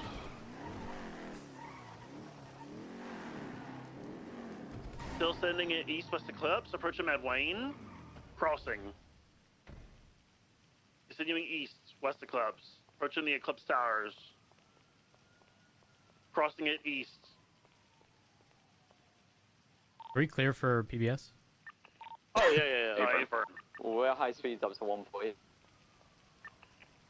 Still pushing it east, Eclipse, slowing at Clinton, left, eastbound Clinton. Or sorry, right, eastbound Clinton. I'm gonna drop it to 120 for this car. Continuing east, Clinton, all the way to Elgin. A slight 50, right south. They're coming straight towards you, units. South Elgin. Approaching to Spanish, crossing, continuing south. Left, eastbound, Popular. Merging South Popular. Purchase supply. Crossing supply, continuing South Popular. Do you see any of the interference cars? If not, we should probably be looking for a block. I do not currently. It's full sending South Popular. Slight 50 with another unit. Continuing South Popular. Pushing a Rancho. Right, westbound on Rancho. Approaching Carson. Going into oncoming. Careful of oncoming. Left, south, and immediate right, west Dutch London. Behind the barrio. Interference out on Dutch London. Someone go stop that penumbra. Yeah, that's an Smoking on the interference side of on the road. 290. Thank you. Firm. Main vehicles continuing west Dutch London, holding right, and another right. They're gonna probably exit towards Alta Davis. Exiting Davis, and then northbound Alta. Continuing north Alta towards Innocence. Cross Innocence, continuing north Alta. Over Adams, full sending north. Holding left, make a right here. What was that? Right east, Lower San Andreas. That's London, right? Yeah, they did, but Left north, there's no way it could be further west because they had just gotten there. Yeah, I know, yeah. BCB, I think they were the tunnel towards Strawberry. I think they had to have. Elgin and I don't know I think they went Elgin, if they South exited. Elgin. But They didn't come south. They didn't come south. 5 code 6 northbound, Los Santos Freeway. Would have seen them if they went. They might have tucked in the train. I didn't see them exit at all, but maybe I got there late. They were pretty You quick. can check the parking garages through or near Integrity.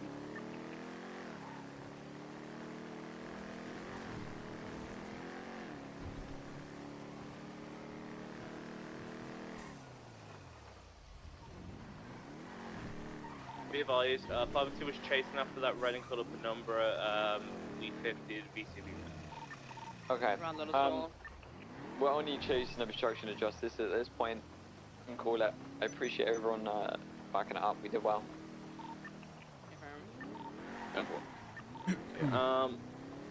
5, 3, 52. I'm gonna get this black GTT that we got documented. Thank you. Yeah, we can collapse the channel. Copy 3D5 switching back channel 1. Do we have a reporter for this, or should I just throw one up? You can throw it up. 1 second. Appreciate that. What's up? Yeah, copy that. Do we have anyone in custody, or is it just vehicle? I have zero knowledge of the V-Star. I don't ever drive it, unfortunately. I don't have any info for you. I apologize. Hey, I have a question, Bean. Hello. Hey, Rhodes. I was wondering if I could have a moment of your time to talk about something. Yes, but I'm about to be in a meeting with Bean. Is it referencing who I think it is? The latest High Commander report? Yes. Yeah, I just figured you should be in the know. Since Yeah, you're like, Davenport. you know- Davenport told me, and I read the I read the Okay, report. You already know. Okay. Okay, that's okay. Okay, that's. For fine what then. it's worth, while bad, obviously, you know, there needs to be a conversation with him to actually figure out, Mhm, like of course, when yeah. and why, and but in my opinion, this isn't like being fired worthy. Asterisk. I thought it was. On a technicality, if it were to be pushed as a charge, the thing is, I don't even think it would qualify as evidence tampering, because that requires intent, and I think the likelihood of him having bad intent to do that is. I would say that no intent of evidence tampering would be like someone throwing it in the trash instead of putting it in a report. In my opinion, whereas like. Okay, okay, but here's the context. You know, If it had been in a lockbox for months, it's not like it could even contribute to a case at that point. right? Because of statute of limitations. So I don't think, just knowing the type of person Horver is, I don't think, like, yes, fuck up nonetheless, but like, I don't think there was like, I'm going to prevent this from being used in a case. You know what I mean?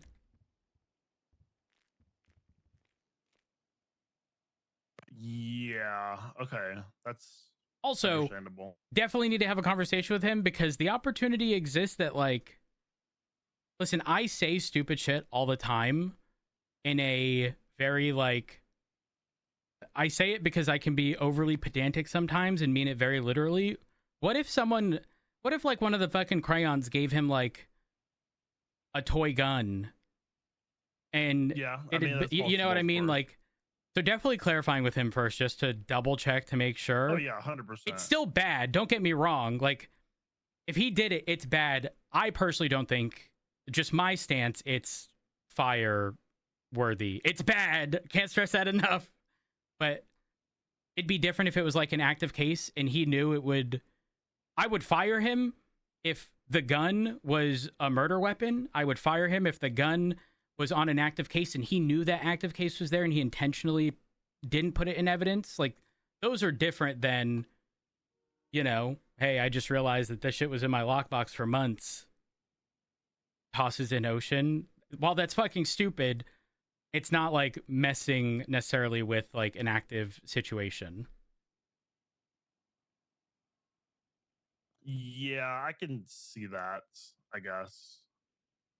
But there's also the fact of like, there's the fact of like that one, him having it in his lockbox for a long time is a problem, right? As someone like who, okay, I don't use my lockbox very frequently, right? There was a time over a year ago where Jasper gave me a deagle. It was a part of a negotiation. We were too busy. He handed it to me, and there were 78s, which is why I made the concession. I was like, just give me the gun, and we'll go our way. I threw that shit in my lockbox. That thing sat there, I'm not kidding, for like 2 months. Like, it was rusted. Yeah, couldn't be 100%, used. like that I happens, then one right? day opened my lockbox and was like, oh fuck. And obviously that's not good because it's 2 months after, and if it's in my lockbox, it obviously implies that I didn't run the gun either. It was definitely a fuck up, but it wasn't like I sat there and was like, I'm going to withhold this evidence, you know? It kind of just skipped my mind and then stayed out of sight for quite some time. Yeah, but what I'm kind of getting at is like, if like, let's say you were to get like dapped for that, or like, you know, some sort of like failure to do paperwork or whatever, that wouldn't be like out of the question, right? That'd be like pretty right. But I also didn't chuck it in the ocean. So again, it's worse for sure. So like if that's the case, like you were gonna get dapped for it possibly, and then you take it and then you throw it in the ocean to like conceal it to not get like dapped or for whatever reason, then that's like, it makes it even worse. I would definitely just double check with him, because like, if he tells you that they were rusted, obviously there's no reason to not necessarily believe him. But like, the value of that is not as high as, oh yeah, the gun was still operational, and because that's, I think that's when we start running into issues. I think most people attribute like have leeway with Horver because he is an LT. Like, that's, you know, something else could be in place instead of a firing, because he is an LT. But I don't know. Yeah. There's also no telling like how long ago this happened, right? Yeah. Because it definitely could. Honestly, what if this is something that he previously discussed with someone a while ago and was just kind of like reiterating it? Again, I think there are just so many unknowns that it makes it a little difficult to evaluate. Obviously, at face value, it's not good. It's definitely bad.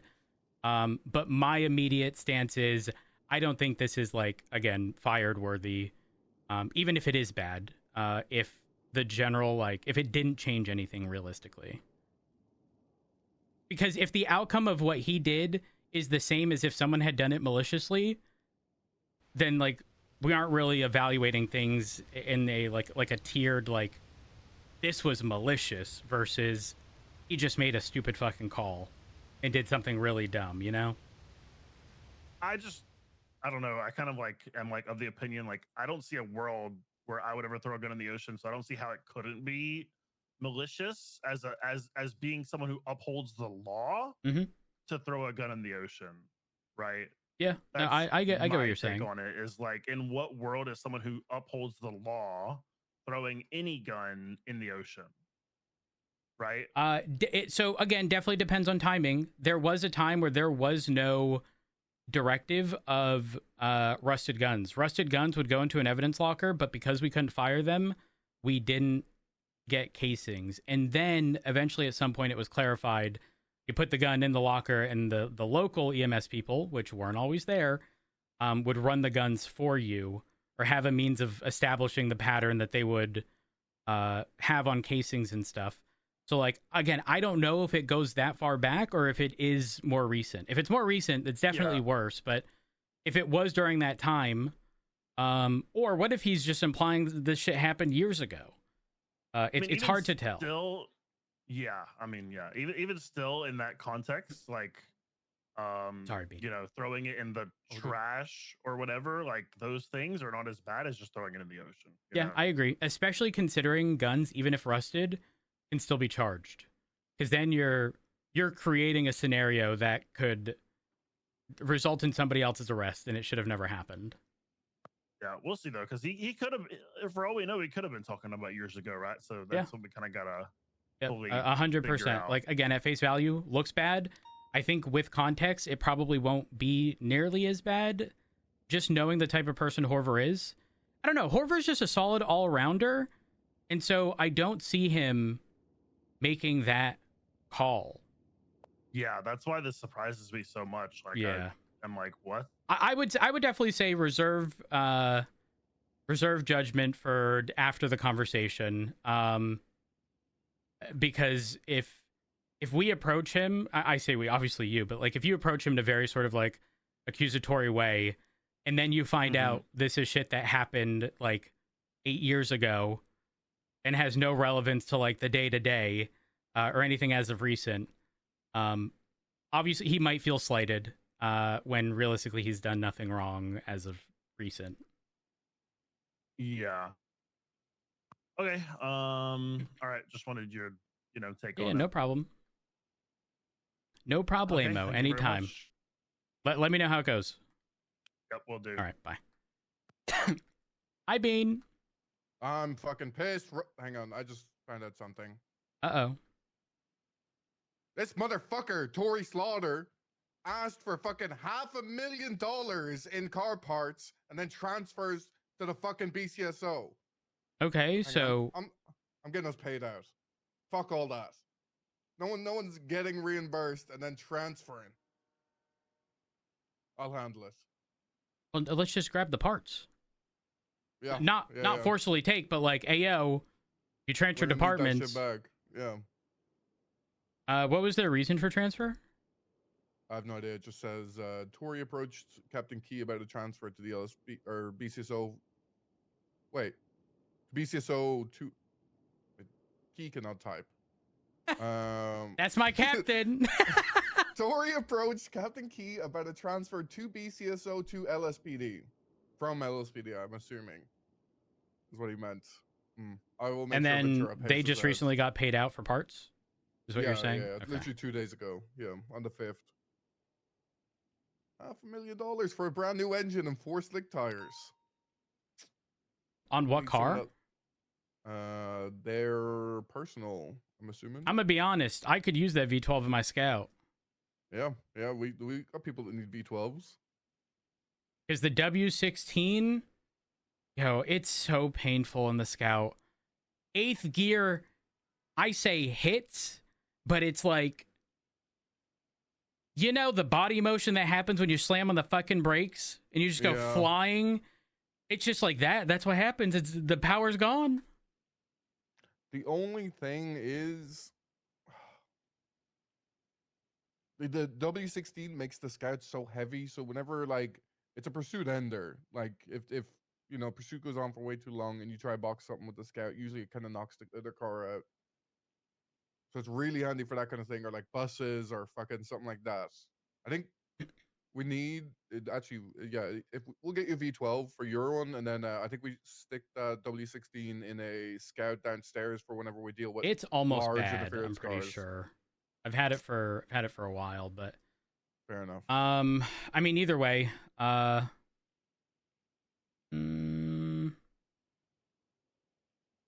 we'll yoink these parts, and then I will happily yoink the V12. I was using keys. I think it was a V12 in the Scout. There wasn't any like notable changes from the W16. It definitely still suffered on on its top end as well, pretty heavily. Yeah. I don't really know if there were any notable differences, if I'm being real. Man, I don't know how best to explain this. Obviously, being in Shift 3, I get kangaroo kicked sometimes. There's no other way to explain that, okay? I get kangaroo kicked. The fuck does that mean? You ever dealt with an Australian person?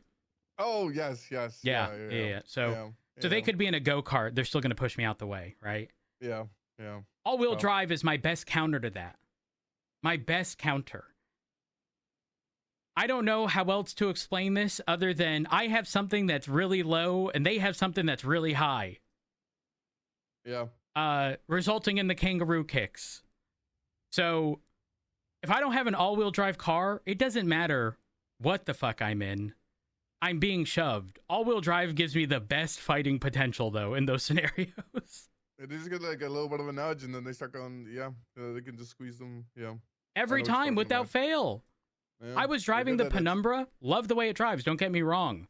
But I have zero ability to shove anyone anywhere. It's terrible in that aspect. To give you context, them bitches who be kangaroo kicking me, they're this thing, how do I best fucking explain this? You know that thing that I was referencing, mine is low, theirs is high? Mm-hmm. When I say low, I'm talking 20s. Must be nice. No, it's the worst. It's the fucking worst. Do you understand what that means for me? I understand what it means for you, but it's terrible. It's atrocious. I hate it. I wouldn't know. Right. I don't live that life. Anyways, okay, so the Tory stuff, you will get. That just popped into my mind or when I was reading the command reports. That's not saying what I need to talk to you about. No, you're good. I intended on being around yesterday, but other things came up, unfortunately. But I want to say that you wanted to talk to me regarding a conversation you had with. Who was it? Oh, Brian. Brian. Yes, detective stuff. Yeah, Brian chewed my ear for like half an hour, which was kind of a short conversation for him. Yeah. Do you know, I found out from him that if you hit 60 minutes on a phone call, it resets to 0. No. Yeah, I was on the phone for 90-something minutes with him. Yeah. That's good. That's productive. Go on, sorry. We had a chat about kind of court stuff, but the main thing was we went over kind of like detective stuff and what we kind of want to see. And then Dark actually filled me in that you guys had a conversation about detective stuff. Yes. But well, detective stuff, but like trying to figure out what people want. Obviously, I'm not involved in detective-related stuff, and so I specifically asked because both Aaron, Opal, and Richard were all around, and in some capacity, they all want involvement with detective-related stuff. And so I was asking, like, what is it that you guys need? Like, what can we hopefully attempt to improve? And I was sort of asking, like, if there are things I can get for PD, say, like the Weasel News cameras, but for PD, would that be of assistance? Not knowing that Opal has previously had either subpoenas or search warrants denied because the quality of our current cameras. Oh, they're god-awful. Atrocious. But here's the thing. Really bad. If we get those other cameras, there's a few things we have to consider. Number one, we would likely need a different tablet to ensure that, there's, an encrypted connection. And if someone were to get a hold of these things, they can't just access them. If we can't get a subpoena to put a camera on someone's property, for example, and then other people have access to it, right? Like that's an invasion of someone's privacy if it's then brought out to the public. But additionally, like we should have realistically both cameras. The second one being the news one. If we had PD ones that are serialized, obviously they're more noticeable. They can't be as discreet. That's the downfall. But they are functionally way better than the ones we currently have. But there will be scenarios where those smaller ones are more appropriate. Yeah, I think the marshals use the Weasel News ones now. Really? Yeah, I could find out more information on that and see in what ways. I thought Brian mentioned not using any of the civilian stuff. He was against it heavy at one point. I do remember that. But then I was patrolling with him one day, and he was like, "Oh, I got to know the Weasel News guy really well, so I can start using their cameras." I guess my concern with that is, have you used those cameras? No. Okay, so once you're good with, is it Earl at Weasel News or LSBN? You buy the camera. The camera has a serial number printed on it. You can place the camera anywhere. You can also take it down. When someone takes it down, they can jot down that serial number. That serial does not change. They can then access it at any time. So hypothetically, say we have a camera watching Mission Row PD and a civilian sees it. They take it down. They jot down the thing.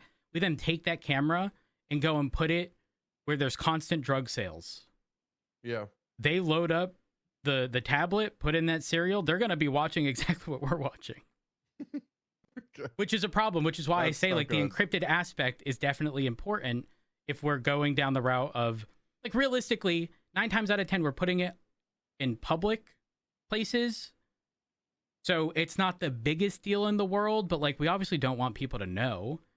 And we'll also never know if someone took the camera down to jot down the serial and put it back up.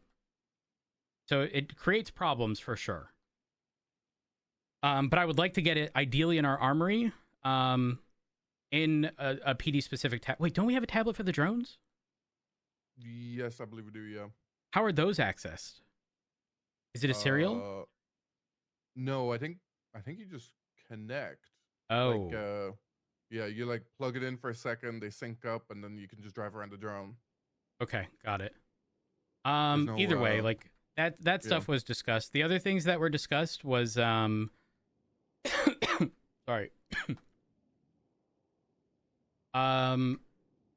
Pretty much picking one head.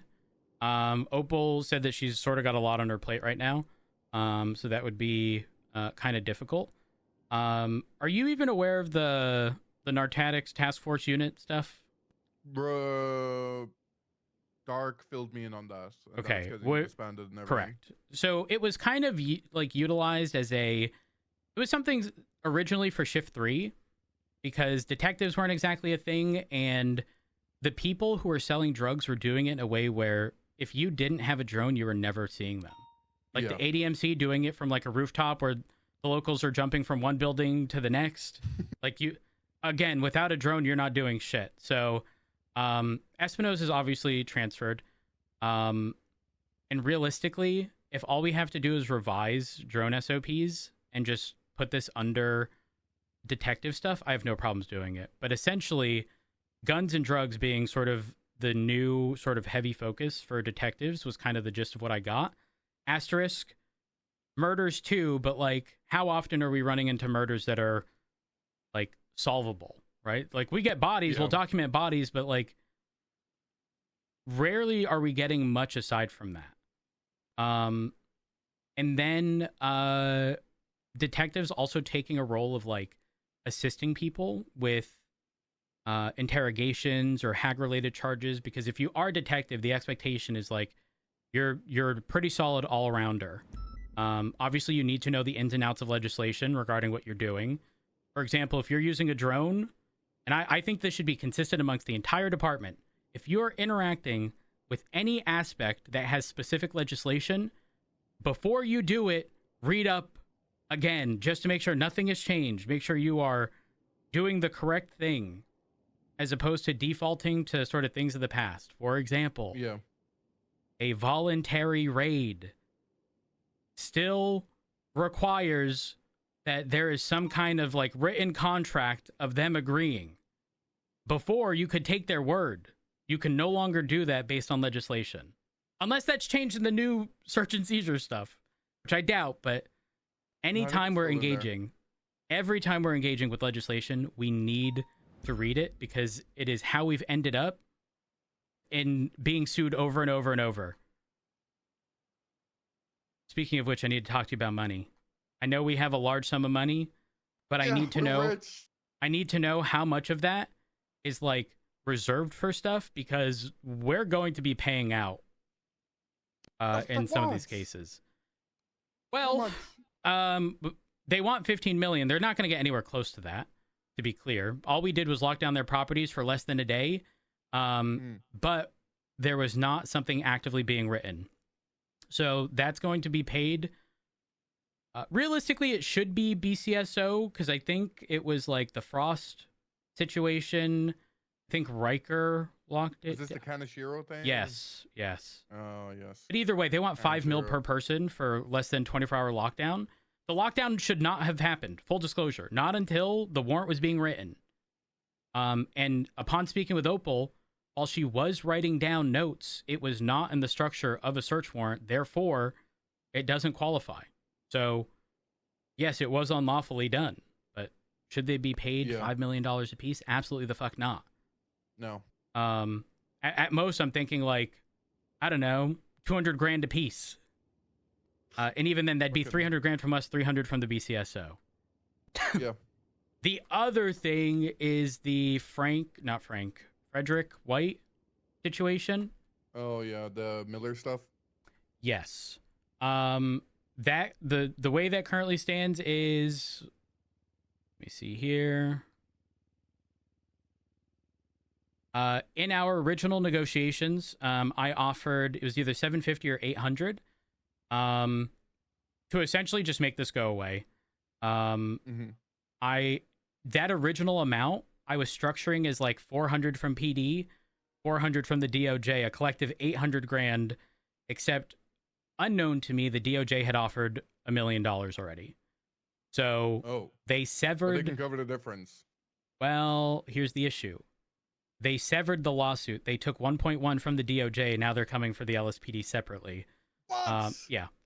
I don't think they, in any way, shape, or form, get anywhere close to what they're requesting. I think they want 7 million in total from LSPD. I think they want, in negotiations, I think they said 1 or 2 million per person. So they're looking anywhere from like $2 to $4 million from us. Even though they're asking 7. And I pretty much said I've revised our settlement offer to 400 grand. Yeah. I'm not. Throw the DOJ under the bus on that one. Well, they've already admitted fault. But the tricky part is, the more parties involved, you can claim $1 million from one person, sever ties, sever from them, and then there's still 2 people that you want $1 million from, and it's like, I'm sorry, but your property being locked down for 4 days, alongside stuff being held for like 12, 14 days, I don't know, a 2-week period essentially, pending the conclusion of the search warrant contest, you're not entitled to millions of fucking dollars. You're fucking crazy if you think so. Yeah, it doesn't work like that. So the reason I bring up like wanting to know the general, like how much we need to have set aside for pre-existing liabilities, if you will, is for the purpose of knowing how much I can be paying out in these situations. I'm not just going to roll over and be like, here's all this money to make it go away. We will fight tooth and nail for all of this shit. Because the last thing I want is for the PD to be this like, oh, something happened, free money. Yeah, as soon as you get free money, no. You set that standard, and it's going to be no different than these bitches negotiating for don't collect evidence. People have, it's been offered over and over, and it's becoming the norm. You know what hasn't been the norm ever? Asking for guns, asking for money, asking for PD equipment. Why? Because they've been told no over and over and over. Yeah. We need to set that same standard in court. Okay, sorry, that was my rant, but I think we have like 37 million right now, and at our current like burn rates, in like reimbursements, food, everything, we're paying out February and January. We paid out, or we got paid $12.4 million on average. Okay. So as long as we have like say 15, we're good for the next month. Got it. And how often are we getting re-ups? Oh, I sound like a fucking drug dealer. Holy fuck. Our re-up took a little while there, but once I sent them over the February one, the January one took ages. But that was because they were figuring out the new city income. Okay, got it. Yeah. But I'm assuming they'll be pretty snappy with us. Okay, understood. And our cost should also go down with the engine stuff and everything coming as we're working on that. Perfect. Okay, if that is the case, so what did Brian state specifically regarding detective stuff? Because we definitely need to get detective stuff off the ground for sure. Yeah. What was kind of discussed is there's like a severe lack of people wanting to do that work to begin with, and most people that do that work, they're already heavily involved in other things like command roles, P&T, yada yada yada, all these different things. So it's very difficult to get all these people, you know, kind of leading in one direction. So we were thinking maybe something very heavily, like we could have our own detective unit, but heavily collaborating between the three departments. He said he will be willing to throw marshals to us whenever we need help for anything. Just a detective just needs to request from them, just, hey, can I get a few bodies to help me with subpoenas and fucking whatnot for this? Got it. Okay. I'm not opposed to that. I think that's the best way for detective-related stuff to work. In saying that, I obviously understand that certain things need to be kept under wraps, whether that be faceless or archivist stuff, right? Like, totally understand. And they've done a pretty solid job of including people who want to get involved in that stuff, like Brandy and Miller. I don't know if they've fully given them access, but at minimum, they've been working alongside, like Riker, for example. I don't hold the same mentality of Pred of like, we can never work together. Until I'm given specific reason to, I think it would be best for all departments to work together in that aspect. Because quite frankly, if I roll up on a scene alongside Maeve, guess what? We're both roped into this. You know, it's not just I'm taking this investigation. It really should be like all hands on deck if it's required. If it's a murder and there's someone who takes special interest, like I know Erin, for example, as soon as we mention murder related stuff and how that's really taxing for a lot of people and it's not their like expertise, she pretty much said, send it my way. You know, like, so Erin being the body person, by all fucking means, no problem with that. But you start thinking like guns and drugs, as long as it's not just like immediately a martial thing, right? Like if it includes faceless related stuff, slight issue. And that's, man, there's so much to consider, because if I as a normal officer roll up to a murder, that does not mean I just do absolutely nothing and go, oh my god, detectives! Detectives! Detectives will assist you, not do your job. You. Exactly. That's also not to say that if there are drug calls, you cannot respond as a normal officer. That would be stupid. That's within the capacity of their job. But I expect the detective's involvement to be in these situations, say, pulling these people into an interrogation room, trying to figure out who the big fish is, as opposed to these, you know, these tiny little fish who are just doing street sales. Like, where's this shit coming from? And connecting those dots is where I expect detectives to make sort of headway and stuff like that. Again, assisting with negotiations. Not substituting. Yeah, exactly. But taking the role in a lot of these things and like assisting, right? People are going to be nervous in their first ever interrogation. Just like they're going to be nervous in their first ever bench trial, their first ever court case.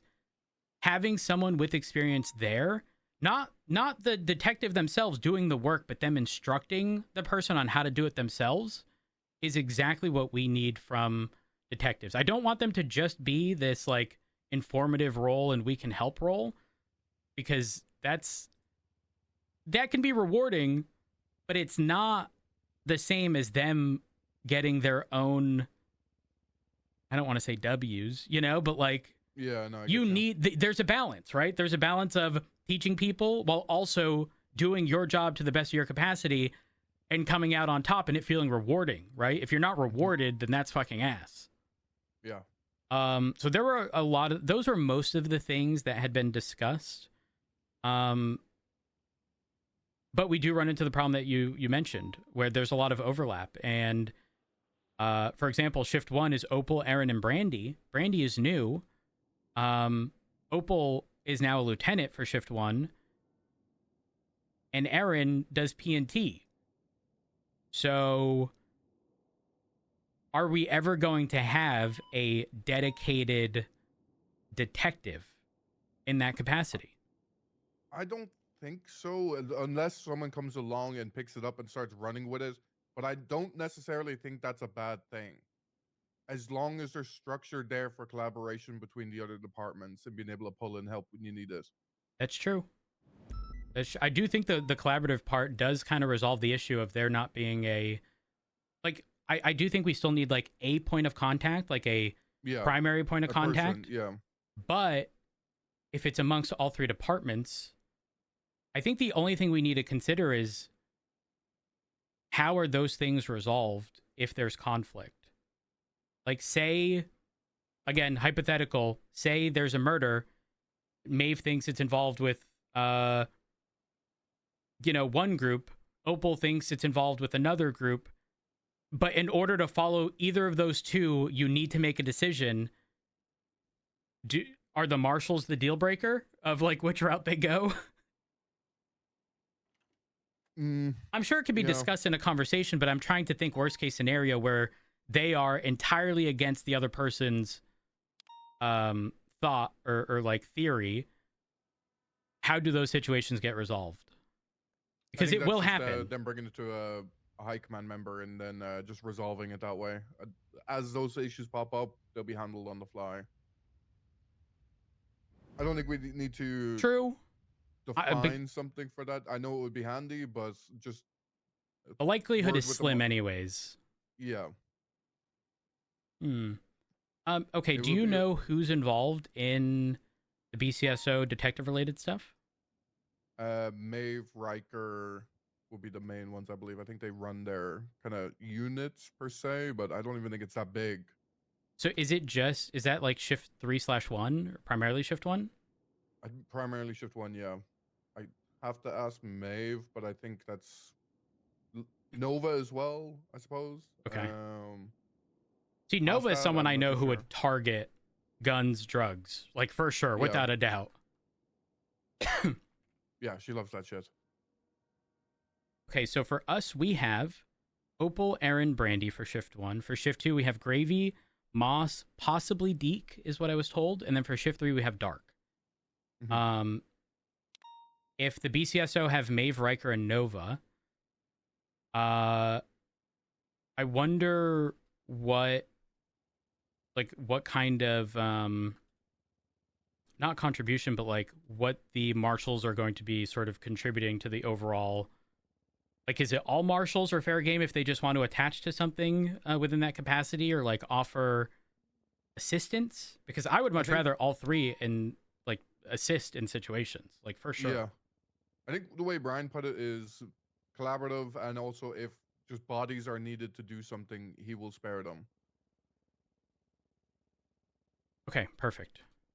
And then also he, when they need bodies as well, we would reciprocate.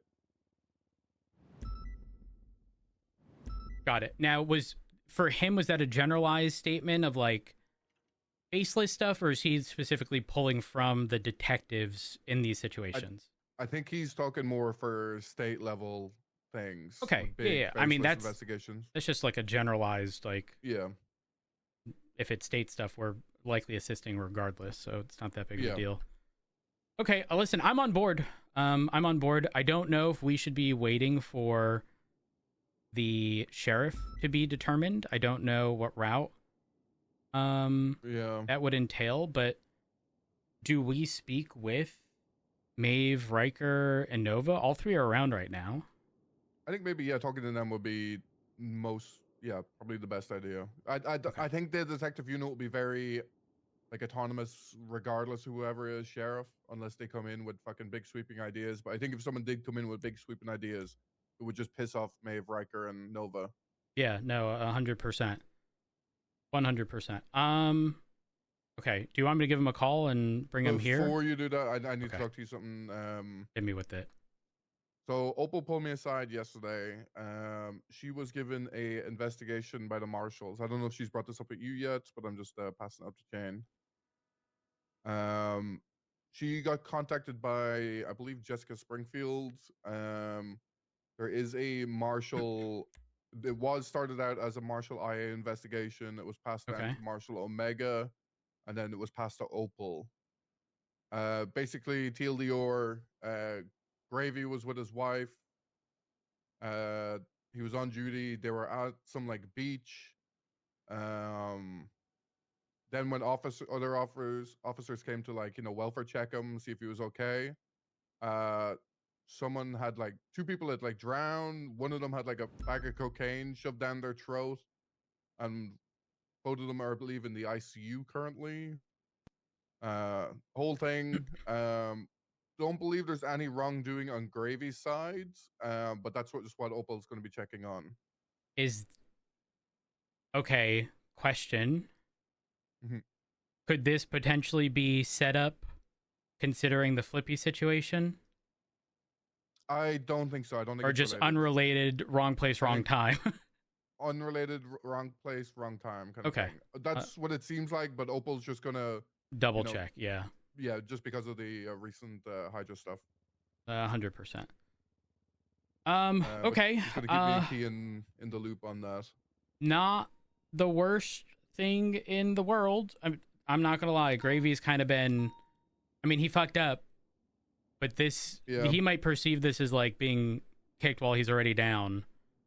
He was down for good reason, full disclosure, but I just hope when it rains it pours, Yeah, my hope is that, and I do believe this would come from Opal.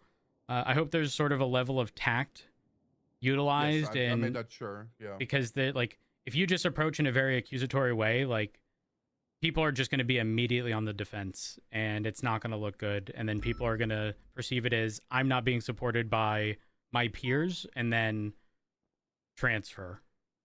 Yeah, I told her there's going to need to be a level of decorum, because he is an officer. 100%. I also think that Opal is likely on good terms just because of the detective-related stuff in the past, and from my understanding, they've just had good rapport with each other. So it can likely be approached in a manner where it's not even a consideration that Opal asking these questions is a problem. That would be my hope. Yeah, she did say that is my boy at one point. Okay, perfect. So, yeah, they like each other. So she's just making sure there was nothing bad. Got it. Okay. So it should be all good. Unrelated, did you see the Horver stuff report? It's a high command report. Let me double check. On my fucking phone. Hello? I'll call you back. I'll call you back in like 5 minutes. Good, it's paused. Just so you know, I yelled at Opal Sure, for you. idiot. For what? No, for Rhodes. Wait, what? Why? I told her to stop texting you to slap your penis and helicopter it. Oh, thank you. I appreciate that. She was very against it, and I told her to knock it off, and she said, "Okay, fine." Can you tell her the next time I'm listening along to her music, she doesn't play a song in another language that... Hold on, let me tell you what it's about. I took a photo right here. If someone subpoenas us, it's going to look bad, like real bad. God, I hope I don't get subpoenaed. I think everybody hopes they don't get subpoenaed, to be honest. Oh, right here. The tongue-in-cheek lyrics are based on the cliche of men always wanting sex, warning women not to fall for their fake promises of true love. She intentionally played that, by the way, when I was listening. I mean, she even told me something to the extent of, I hope you can speak or understand whatever language it was in. That sounds like it's not work related though. Oh no, it was. It was. I then had her play the song. It's called "Sad Bitch." Even though it's more like relation based, it was very much so like a call out of her just being a sad bitch sometimes. I can't do anything about that one. Yeah, it's but okay. I'll tell her to stop talking about sex with. Thank you. You know what, Bean? What's your stance on a fully formed HR department? We are fully formed in shift 2. Yeah, well, I need HR in every shift. I mean, I can. I'm awake in every shift. But it can't just be you. I mean, I don't mind bringing people on, but they have to be passionate like I am. Plus, I do it for the tea. See, the silly part of me goes, you know who'd be phenomenal in HR? Boss. But no, he had a complaint. Guys, he would just look into all of it, and then we'll never have HR complaints. No, he had a complaint against him. I can't back that up. Oh my god. He tried undressing an officer that was an ICU. I can't do that. Ooh. Josh Cade. He just returned, but... No, that's Miller. No, Cade's in the wheelchair too. He's also... Yeah, maybe if he's not crippled, I can have him in HR after. Oh, they're both in a wheelchair? I don't think Miller is anymore, but Cade definitely is. I saw him in a wheelchair earlier. I saw him walking the other day during a shootout. We need a point of contact for HR in every shift. Bison, you're shift 2. Yeah, but I'm in shift 1 and shift 2. Well, you're like late shift 1. We need a like pre-meeting HR. We'll have to find someone. Yeah, we'll figure it out. Somebody you can trust. I would prefer HR meetings to happen directly after the meeting too. Yeah, just like it was in the BCSO. It's open invitation, yeah. Well, I can tell you right now, we had to investigate the cadets for their goon house in shift 2. And while investigating said goon house, I was undercover and had more notes on a LSPD sergeant than I did the cadets. Which sergeant? Deke. He's a whore. Did you say Deke? Yeah, Deke Magnum. Dun dun dun. Wait, is he just fucking? The second we walked into the building, he looked over, saw a stripper, and said, "Oh hell yeah, that's what I'm here for," and then went over to the stripper. Damn. Wait, maybe that's why he left shift 3. In pursuits, when people would hit poles, I'd get on the megaphone and go, "If you need directions to the VU, yeah, like I'll provide them." Yeah, not gonna lie. And then Deke eventually left the shift. He's usually at the VU. It's that bad? He took his pants off when we went on a boat once. Well, he was probably wearing boxers, right? And then no big deal. Right. No big deal. You don't have to clarify any further. It's fine. It's fine. There's about 7 women dancing on top of him, so he took his pants off. So I don't really know how you want to deal with that. But I'll let you guys handle that in command. Thank you. Yeah, I'll let you guys get back to it. But hopefully Opal stops telling you to helicopter. If she doesn't, she'll get an HR DAP or an HR demerit. I'll let you know. Okay, well, if they get 3 demerits, they have to go to sex training. Sex training? Yeah, it's like, because I feel like sexual harassment seminars kind of like a negative connotation to them. Yeah, there is. I call it sex training, where a 50-year-old virgin explains how to have sex, so they are going to hate every second of it. How much are we paying Osvaldo for those lessons? I was talking about Ziggy. Oh. Osvaldo needs to go to Disneyland. It's fine. We'll pay him. He's a Disney kid. Okay, all right. All right, get out of here. Get out of here. Disney adult. I'm not opposed to an actual HR department in a semi-serious manner, you know? Yeah, in the same vein as the BCSO one. Exactly. I'm writing that down. Someone that's going to hate taking the reports, but also feed into it. Very Nakota. I can't believe Jimbo's dead. Yeah. Hold on. Bookmarks, private. HR department. If you wouldn't mind at some point, it doesn't have to be right now, just glancing through the roster and just like spitfiring a couple names for HR. I'm gonna be honest. Maybe we just include Tim and Jim as well. Yes, good idea. All right. Where did we leave off before he joined? We finished off on the Opal investigation thing. Oh, aside from that, is there anything? Because if not, we probably should. I mean, is it appropriate to just call Maeve and Riker and Nova? Or do we also? Because like, is that going to be like? You know what I mean? Should we include? Should we call Ventura? No, fuck that guy. Actually, hang on. Let me actually call Ventura and make sure we get our fucking money.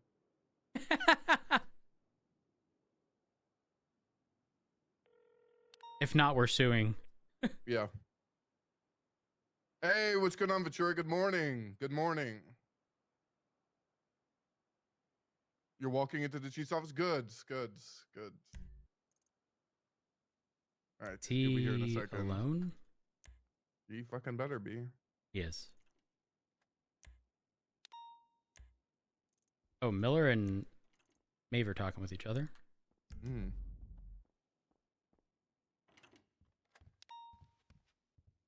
Good afternoon. Good afternoon. Wait, why do you sound so depressed? I'm not. It's a mix of hangover, losing voice, and tiredness. Oh. You're tired now. How do you think you're going to be when you're the sheriff? I'm not going to be the sheriff. What makes you think that? I've dodged this many months without becoming the sheriff. I can keep it going.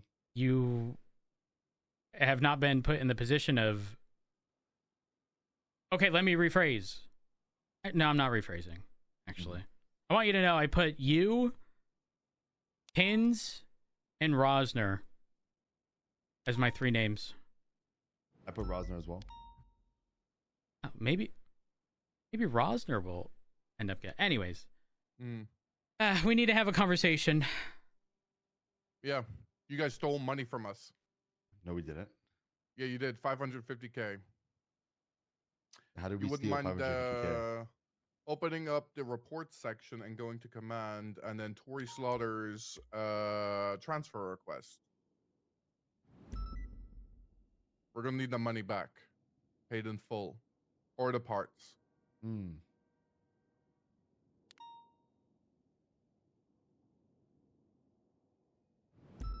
That is property of the LSPD. If you would like to purchase it from us, so be it.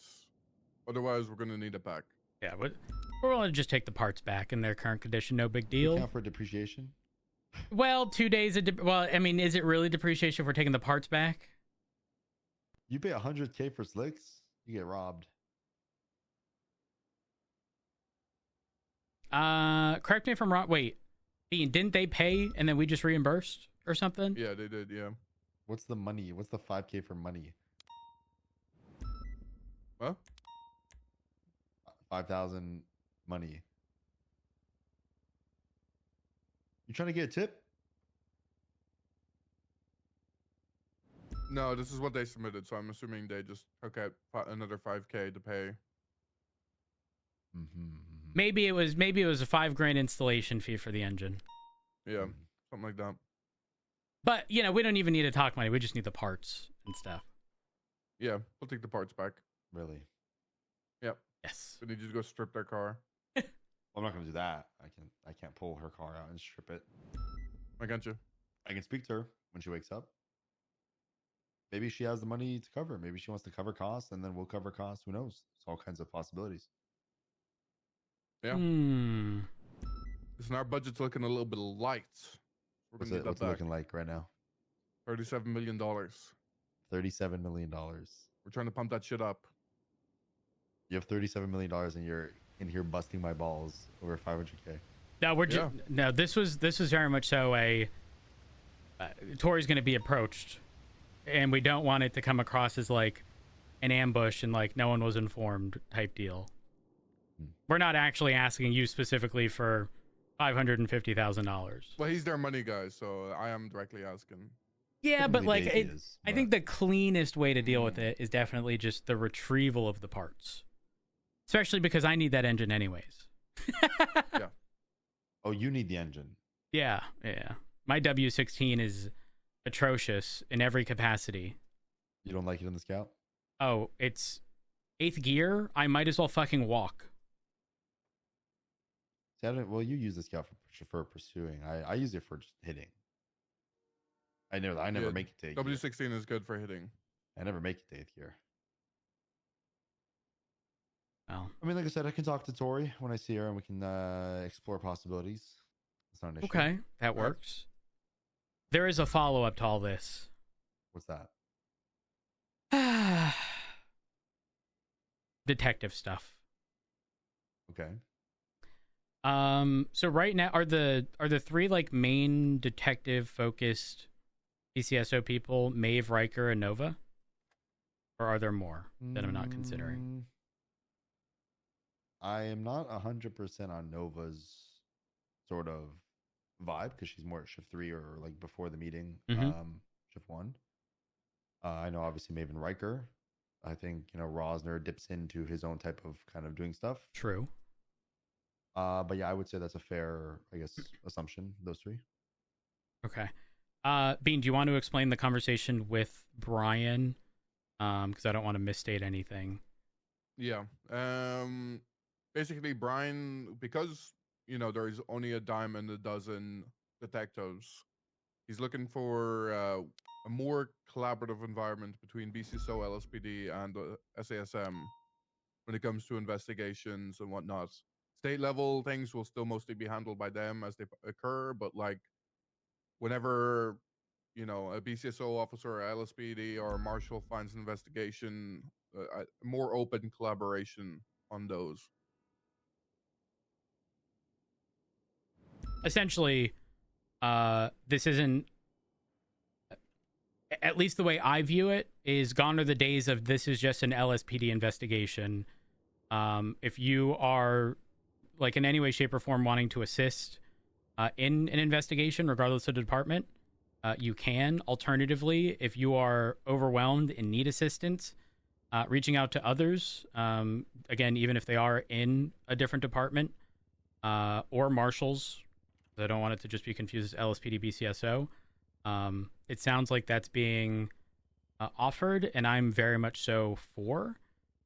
So is what he wants collaboration, or he wants transparency on all investigations between departments?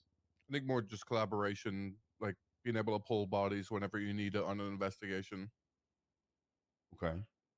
I don't think necessarily So he doesn't want all departments to be in the know of each department's investigations.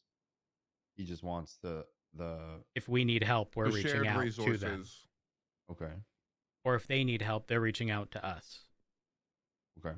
Which is already done in some capacity regarding like faceless stuff, for example. Sure. But I mean, yeah, in pitch, it sounds, like it makes sense. The reason I'm on board is because I really want to push for, like, gone are the days of, fuck the marshals and, fuck the BCSO and blah, blah, blah, or taking issue with a high command. I would rather us all collectively work towards a common goal, and not view each other as like an obstacle that you have to get over when dealing with the, another department. Mm-hmm. Yeah, I mean, I think the era of them bad, us good is kind of over. Or like, I'm tired, I would say, at this point. I'm all for collaboration and working together and extending each other helping hands when needed. I'm not sure, like I said, if it was him just wanting like transparency in the sake of like investigations be open to anyone to like see in the different parts. That's more of like a iffy one because I'm sure that wouldn't be the same with them downward.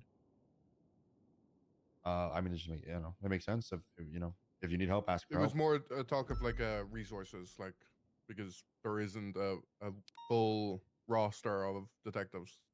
Yeah. How are detective-related things currently structured regarding reports, for example? Do they have specific, like, who has access to investigative reports? Is it anyone? Probably, I can check. I'm gonna be honest. I have PTSD from looking at the config section. I'm looking at it, and I'm just waiting for the day you can copy a rank. Everyone can see investigative reports, I think. Well, no, apparently deputies can export them, but they can't see them. Is the officer? Okay. Officer.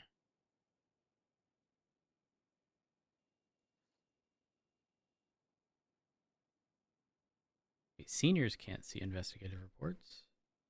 I would imagine sergeant and then detective. Lieutenant.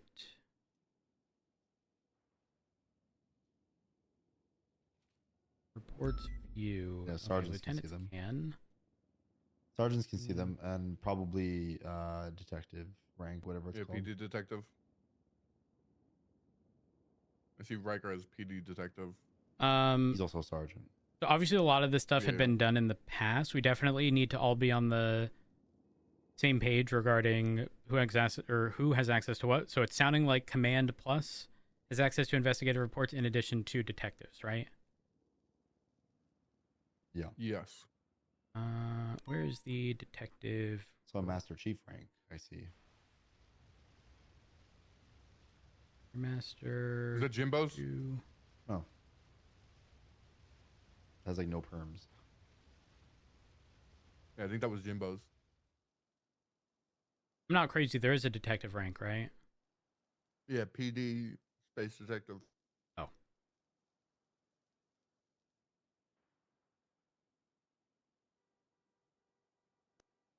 PD detective. There's also lead detective.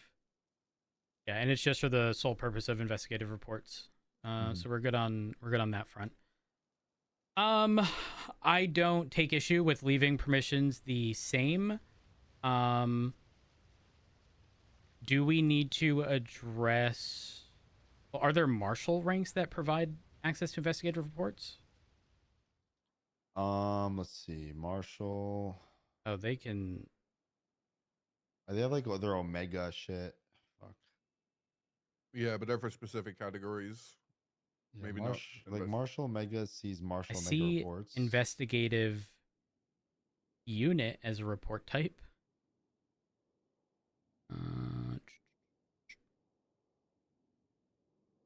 Not seeing investigative report. Investigative warrants.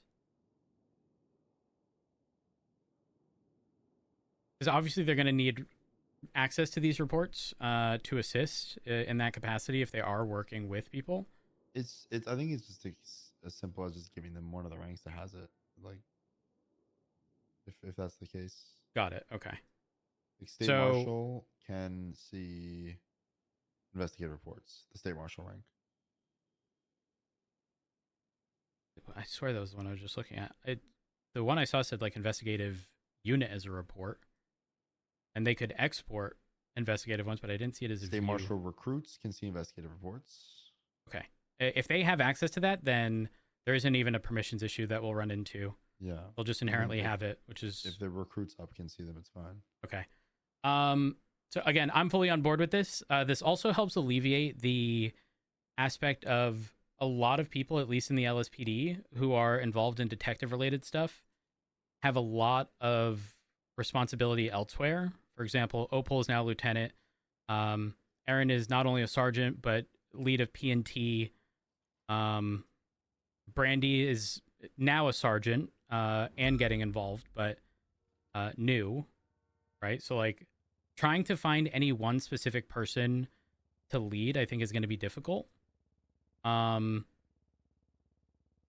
But with the collaboration of all three departments working towards these things, I think I do think there needs to be a point of contact. Not quite sure who, but not in the capacity of I'm making all the decisions as much as it is like an informative, hey, command / high command, this is what's going on with detectives. Like, just allowing us to keep up without having to deep dive into every fucking detective or investigative report. Yeah. BCSO had like a case board or something. I think that's in the bolos, no? Are you referring to the like who and why or who and what? Yeah. I very much so fuck with the formatting of this.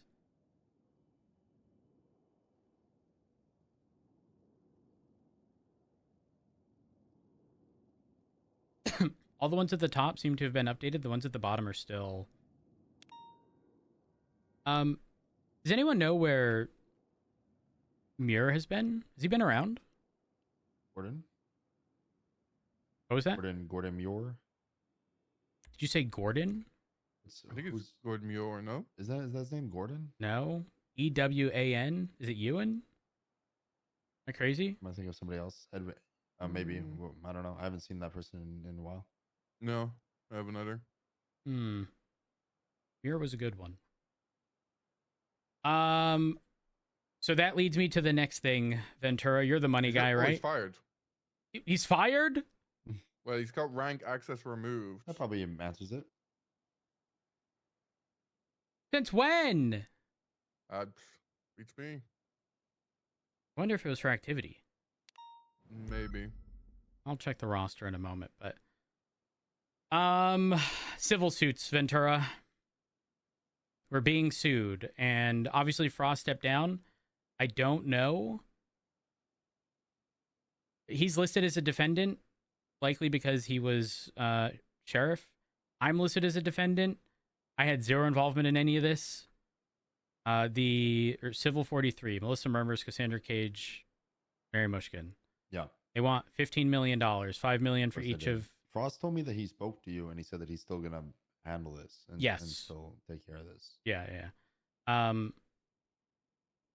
Full disclosure, I said something in our meeting that I regret, saying, but understand it came from...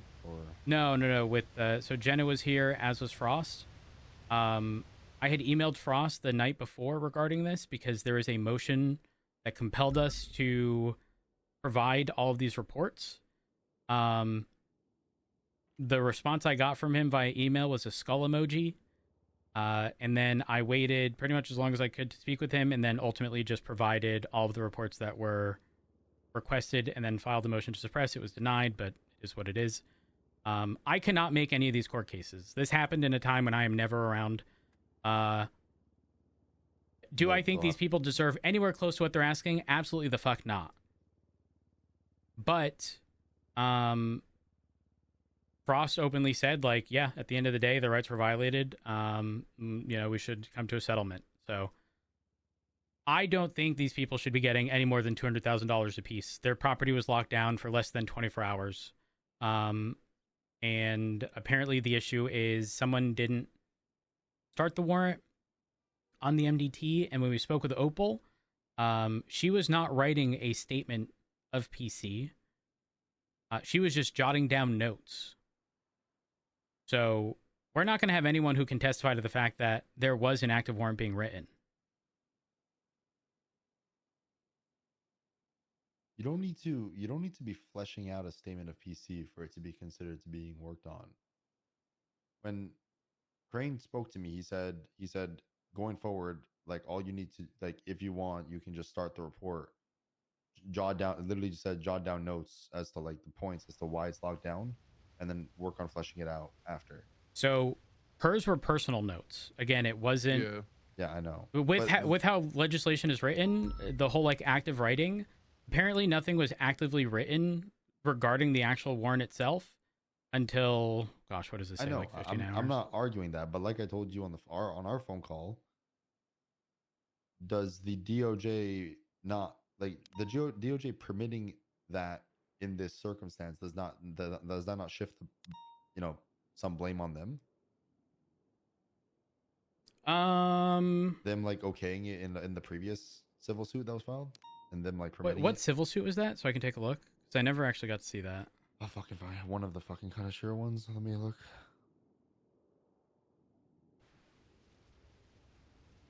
It was the injunction file for. It was like the injunction, whatever.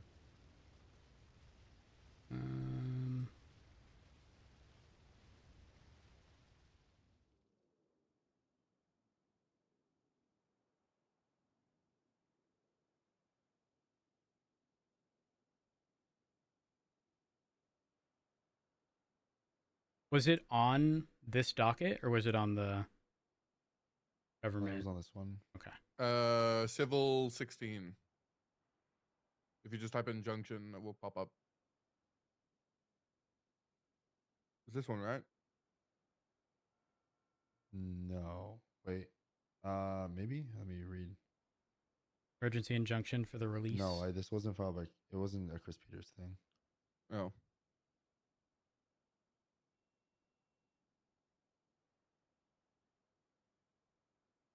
Raid was conducted.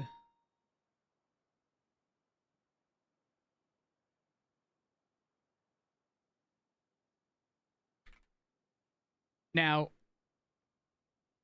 Dean, how did you... Am I typoing injunction or is injunction misspelled? And how did you find it? INJ. Oh, okay. He spelled it injunction. So when I typed it, nothing came up. Yeah. I was like, how the fuck did you find this?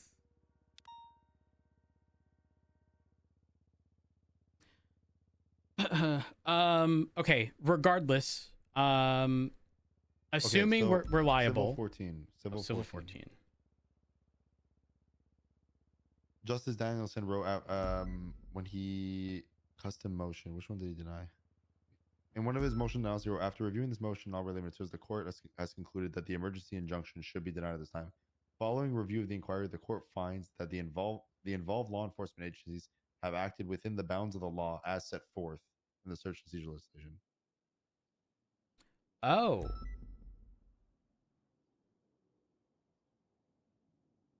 And then he denied it. He said, now that the injunction has been denied, the lockdown has been deemed lawful. This case will be dismissed without prejudice.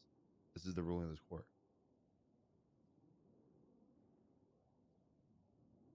Perfect.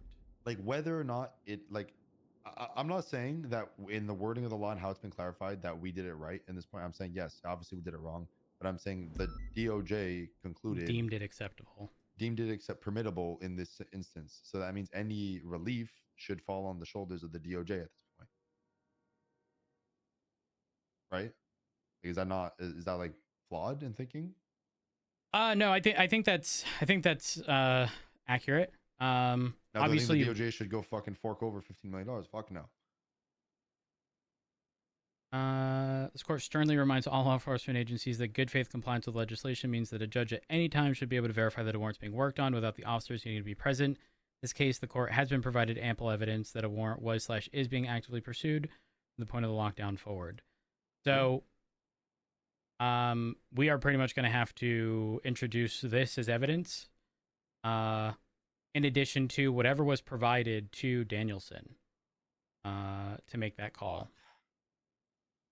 You asked me to remember 2 months ago. Question mark? We need to provide. But it's just. I think submitting Danielson's ruling is fine. You can even call Crane as a witness if you want, or get him on record with the conversation he had to me, saying that this time around we're going to permit it.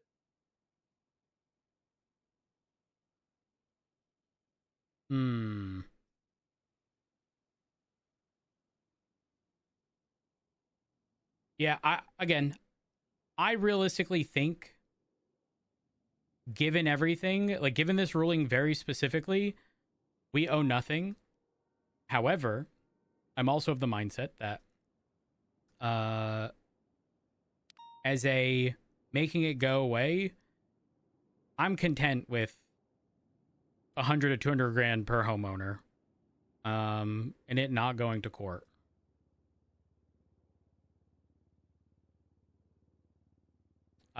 Split 50-50 in these situations. So if it's 200 grand we're paying out per person, 100 grand per department. So 300 grand from each.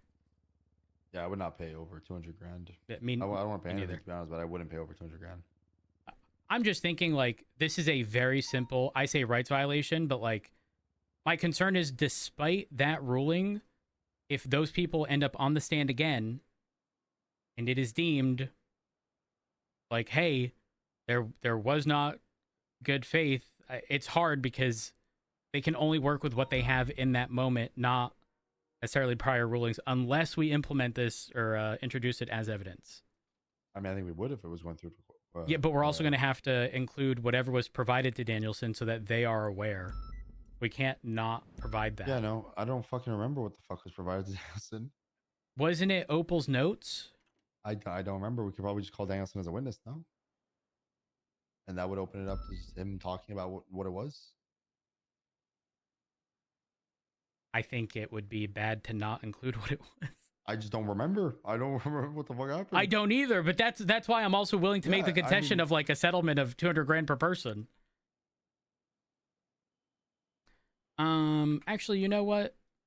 JJ was supposed to. I don't think I was the one that talked to Danielson with this. I don't think remember. I could be wrong. I think it was Opal. Let me call JJ. One moment. Yo, what's up, Mr. Red? JJ, do you know the conversation we had regarding Angela? Yeah. Okay, so you texted me my number. Nah. I was Do you know if Angela's around? Let me see. Let me text her. Hold on. Because obviously I want to get to the bottom of this. But do you have her number? I do not have her number. Okay, hold on. Let me. If you text it to me, I can try to give her a call. Hold on.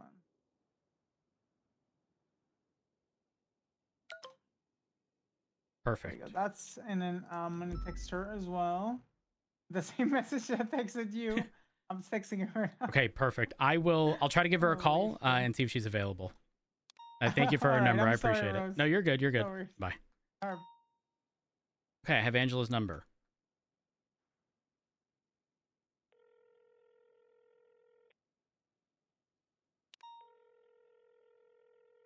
Doop, doop, doop.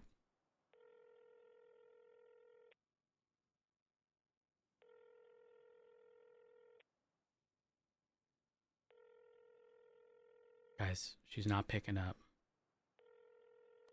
Looks like there won't be a conclusion to this.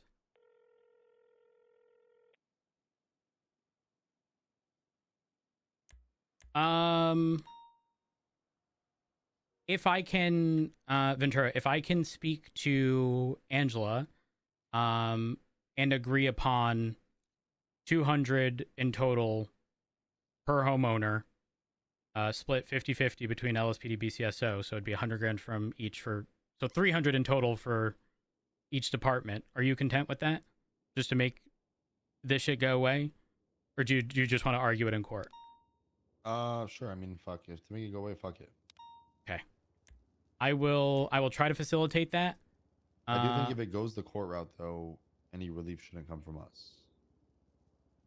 If it's going to go to court, I think that should be the argument that the DOJ permitted it, as shown here, based off the justice's ruling. True. Isn't You're the not wrong. counterpoint that like their then lawsuit now is, well, I don't even know if it matters, to be honest, but like they're literally filing this maliciously after the previous ruling from the justice saying that the lockdowns were lawful. They're suing again for claiming they're unlawful. Yeah, I mean, it was dismissed without prejudice, so they can refile, but... Oh, true. I mean, do we just instead motion for summary judgment on the basis that it was previously deemed lawful by... We can always try that if said they person? don't accept the thing. I mean, we would have to call Danielson as a witness. I need someone who was involved in this, taking care of this, because again, this is dealing with people who I don't ever see. Take care of it. But I mean, just... He hasn't posted anything on the docket. And they're saying as well, Rhodes, it seems your schedule is the most difficult to accommodate. Of course, I wasn't around. I'm just the chief of police. Oh, wait, Danielson is listed as a witness already. We'll have to list him as our witness.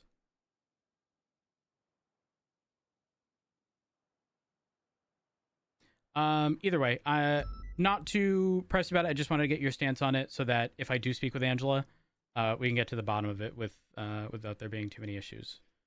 I want to say that covered most things. We just wanted the detective conversation as a collective, all three departments. Our money deal. or engine back.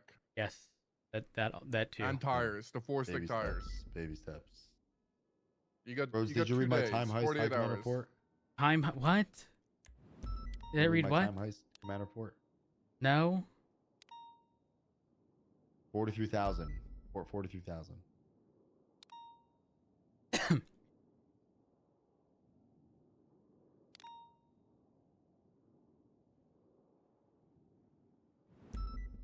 I can TLDR dumb it down for you if you want.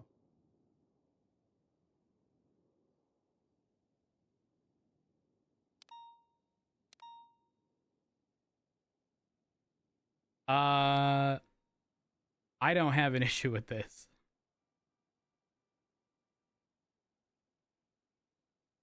It basically pulls shift 2 hours earlier. Yeah, I'm okay with that. Because let's be honest, shift 1 after the storm is different than shift 1 before the storm. Pretty drastically, might I add. It's basically the shifts wouldn't be affected by daylight savings anymore. They would just literally operate from storm. Shift 3 being the baseline of the storm. Okay, hypothetically, the storm adjusts back to the middle ground of an hour after. So instead of noon, 1 p.m., are we always basing it on storm? Shift 3 is always going to start their shift at the storm. They never come on duty before. Well, some of them do, but the majority of them come on duty at the storm. Right. And and the majority of people who were on duty before the storm don't come on duty after. Yeah, no, I agree. I was actually just talking about this, by the way. Yeah, if we just adapt ourselves to be accustomed to the fact that shift 3 starts then, and then 8 hours after that, 8 hours after whenever the storm is, shift 1 starts. And then that works for me. It would then be 4 hours after this storm of like the shift 1 meeting. 4 hours into this one would be the start of shift 2 until the storm. Yeah, my only ask is that with these changes, if there's anyone that sort of falls between the two shifts, they just remain wherever it is they're at I think now most people and are not care. Kind of like the thing with shift 1 is like most, like you said, shift 1 split. There's the shift 1ers that come on duty before the storm, and there's the shift 1ers that come on duty at the storm. Right. And I think it's fine the shift 1ers that come on duty at the storm to stay shift 1, even if they span to shift 2 a little bit. And there are a lot of shift 2 people that come on duty at the storm and just stay around. I'm in agreement with this 100%. I don't think this will affect too many people, to be honest. Wait, who put this thing at the end? And if we're getting really fucking specific, there should only be 2 shifts? Nah, I put that at the bottom. Really? No. I think there should be, but like that's not feasible unless there's a complete nuking of the PD and I'm not too pressed about that, man. We'll stick with the 3 shifts, 8-hour shifts, shift 3 starting at storm, and then everyone else sort of falling in place every 8 hours after that. Like the second point, and I do think shift 3 should technically be called shift 1, the first shift of the day. Okay, I need you to not ever say that out loud again. It's the first shift of the day. It should be 1. Why did we start at 3? We go 3, 1, 2. Because we're number 1 in shift 1, so. In the current shift 1, without changing out. Okay, I think that's an unnecessary change. No, that's changing something that's been solidified for a long time. Yeah, when when shift 3 gets nuked next time around, and there's only 2 shifts, but then. Sorry, I'm just making sure it's loaded. Yeah. Mm-hmm. What were you Rhodes, saying? You know you pissed off Ruby, Rhodes. How so? I was at the shift 2 meeting, and Ruby was just standing in the corner, outbursting, saying, saying demoted by the best high command ever. Rank doesn't matter. Woohoo! Did she really? Wait, what? Huh. Yeah. And I was sitting next to Sky. And Sky was just going, "Oh wow." Interesting. Very interesting. Yep. All I'm saying, if I was Alan and somebody beneath me was saying that in the meeting, I probably would have fucking kicked him out of the meeting. What was that quote again? Something like demoted by the best high command ever. Rank doesn't matter. You threw a woohoo at the end too? I don't know. It was given. It was that vibe. Like you're kind of like Okay. woohoo vibes. Yeah, woohoo vibes. I don't know if she said woohoo. Got it. Okay. All right. I'll make sure that's addressed. Cause no bueno. No bueno. Yeah. Wait, why is she listed as an officer? In what? On dispatch. Is she even on duty right now? Yeah. Yep. Ruby? Oh, that would not doubt me that that's a fucking malicious compliance thing. Got it. Okay. I'll make sure it's dealt with.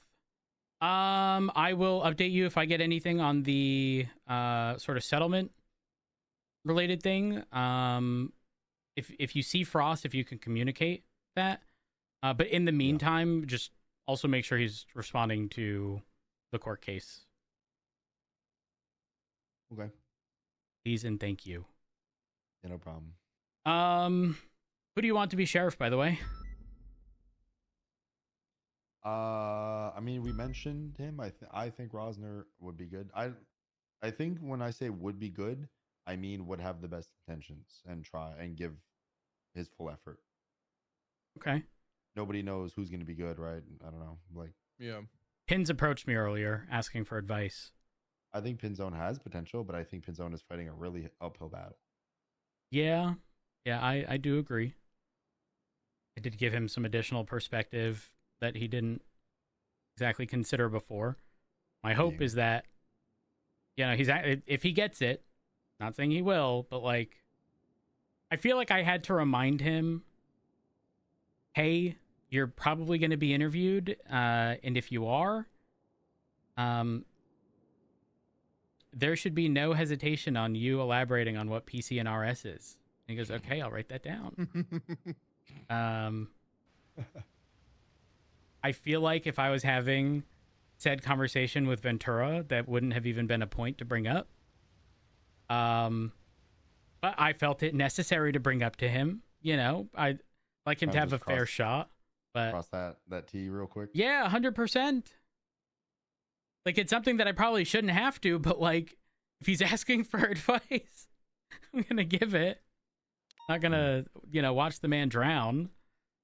Okay, I think that covers most things. Is there... Did I already ask? Is there anything that you need to bring up regarding anything, or...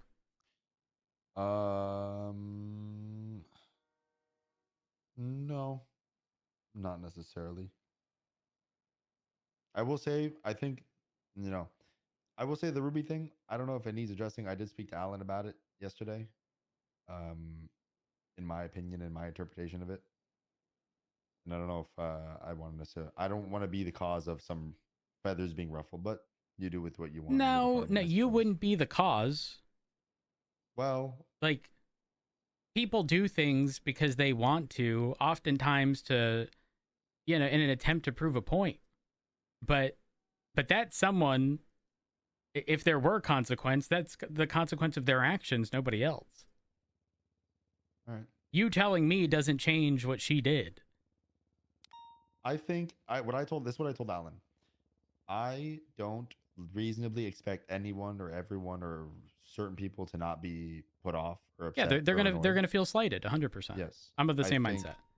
My issue with it as a captain is the setting in which it was being portrayed. Yeah. That's where I think the problem was. I think Ruby, you know, can be upset all she wants for whatever her own reasons. She's for 100% valid to do that. But I think you don't do that in the meeting setting. There's a And time and place. I was more annoyed about it because the comments. I don't care how listen. I don't care how Ruby portrays herself. It doesn't bother me. But in my opinion, for Alan, if I was Alan and I just received a promotion to captain and I'm trying to fill this new position, and the ex-commander is saying that stuff, it looks bad on me, and it's like kind of taking it's you know what I mean. It's like invalidating or like I get what you're diminishing saying. my promotion, and it's making my rank look kind of stupid, right? When I'm trying to like be this new position. I don't know. I understand. Hypothetical here. Ruby puts in a transfer request. Are y'all approving? I don't want Ruby in my shift. So is that a no? Ruby and I have butted heads too much. I would deny it. Yeah, I would. What if we let you keep that engine? No, I would deny it. We're not paying him 500 grand to take Ruby. I'm not saying he has to pay us. I'm just saying my last conversation with Ruby was, and this is, and meanwhile she was a commander through the majority of this until what, fucking 4 days ago. My last conversation with Ruby about anything was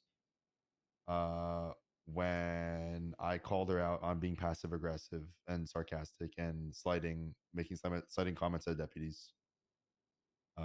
To which she had no response, and she said okay and walked out of the room. And that was like a month and a half ago. So her and I don't communicate the best. Well, I mean, but doesn't the comment she made quite literally prove your point?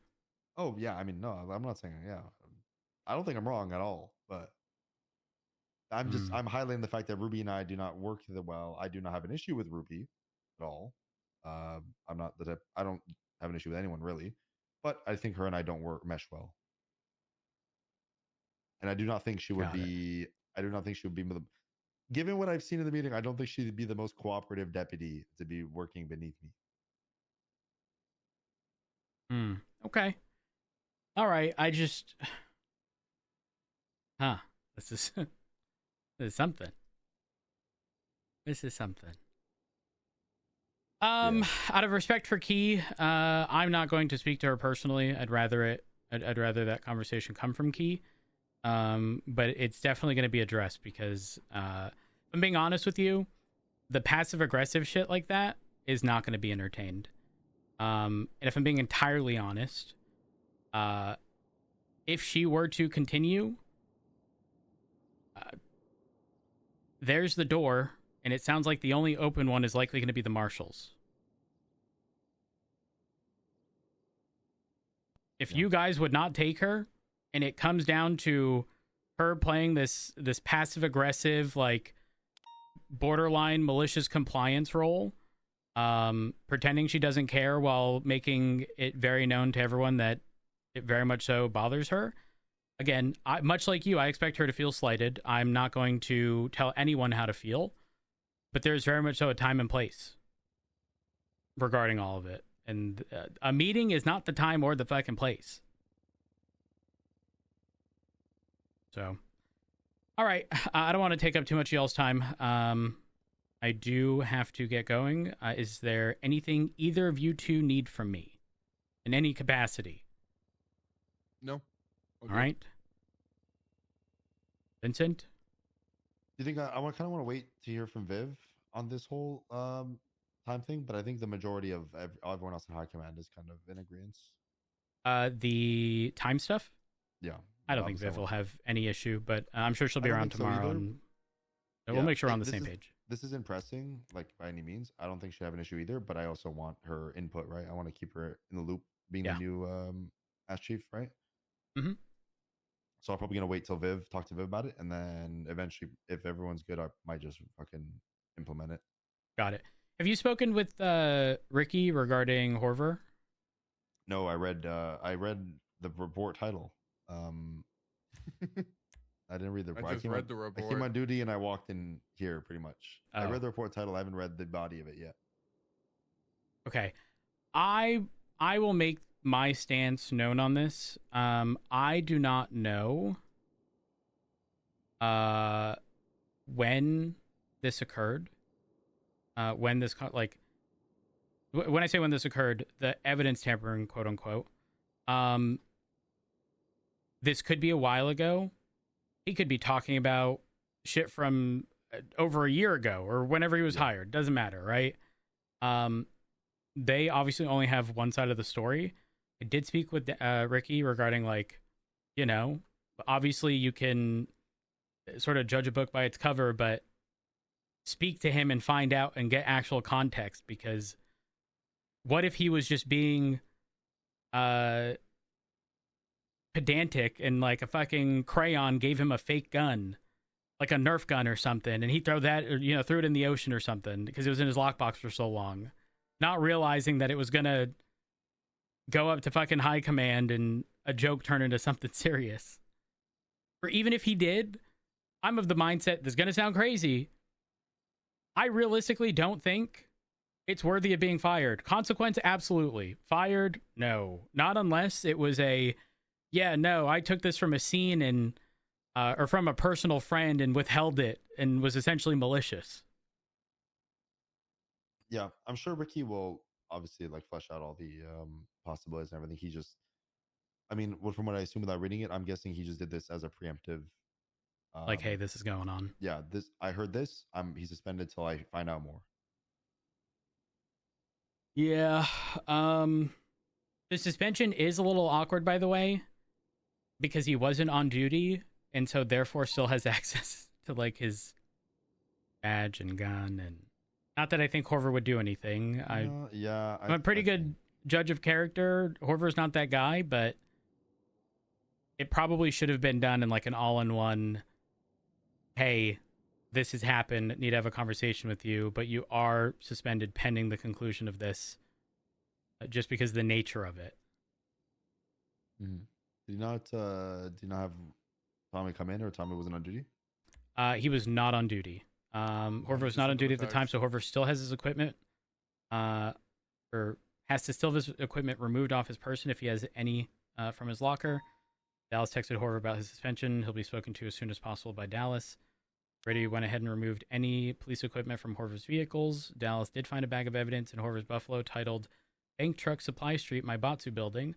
Dallas has attached that evidence to this report, as he does not know which scene this evidence comes back to.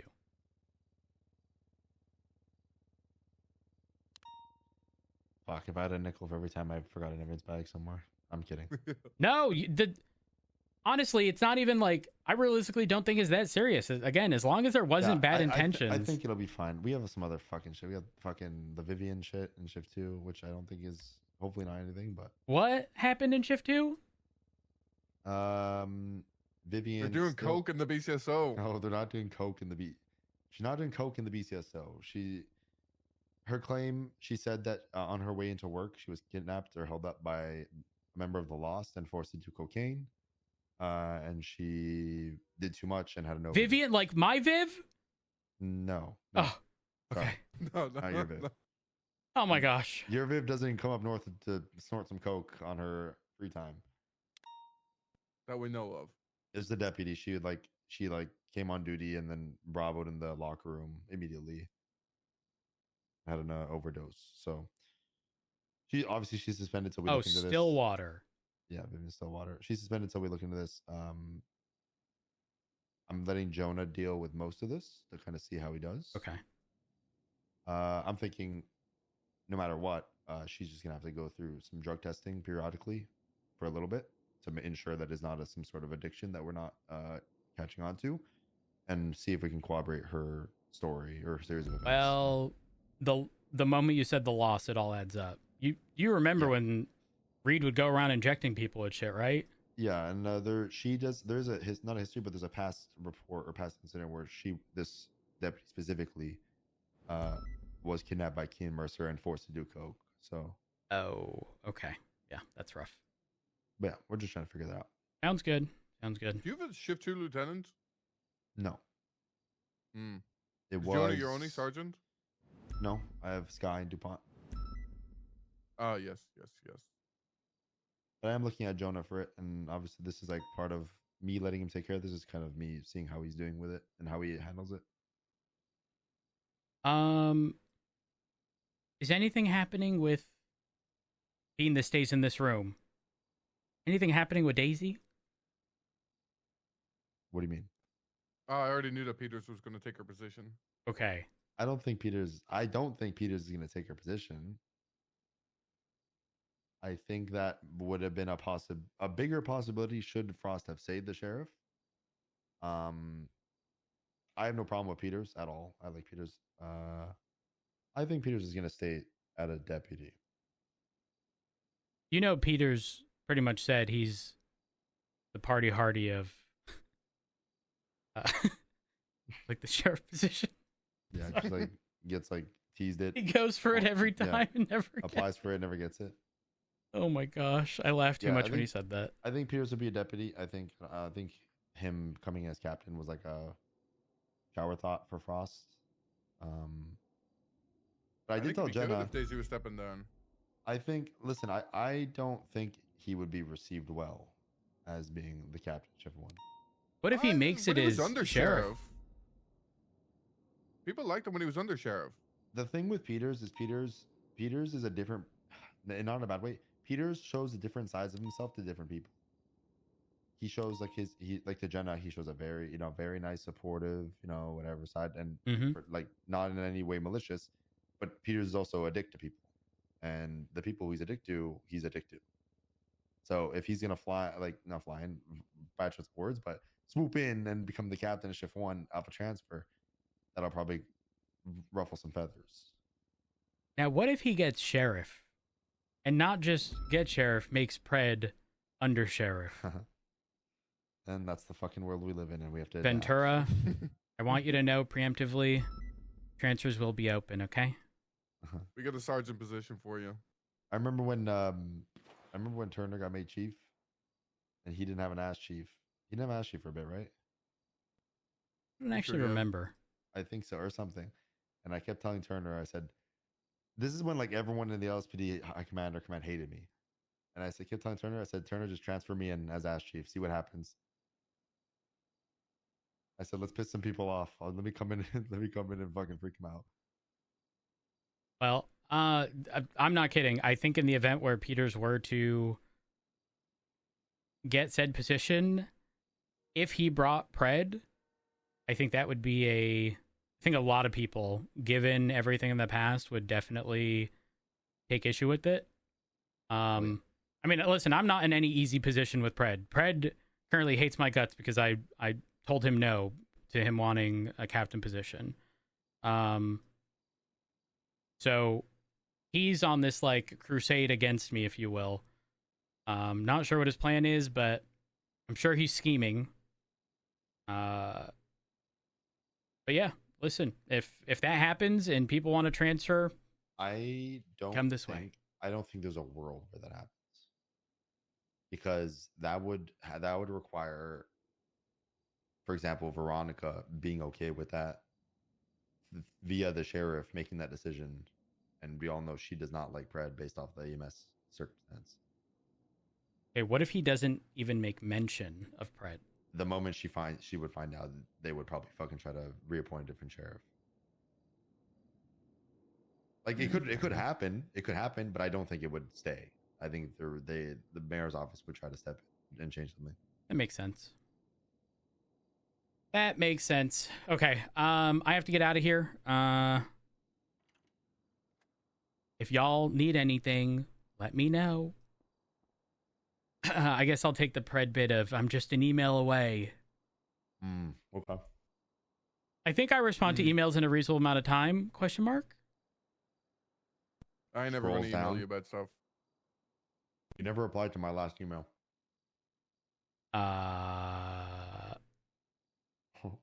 Was it worthy of a response? I think so.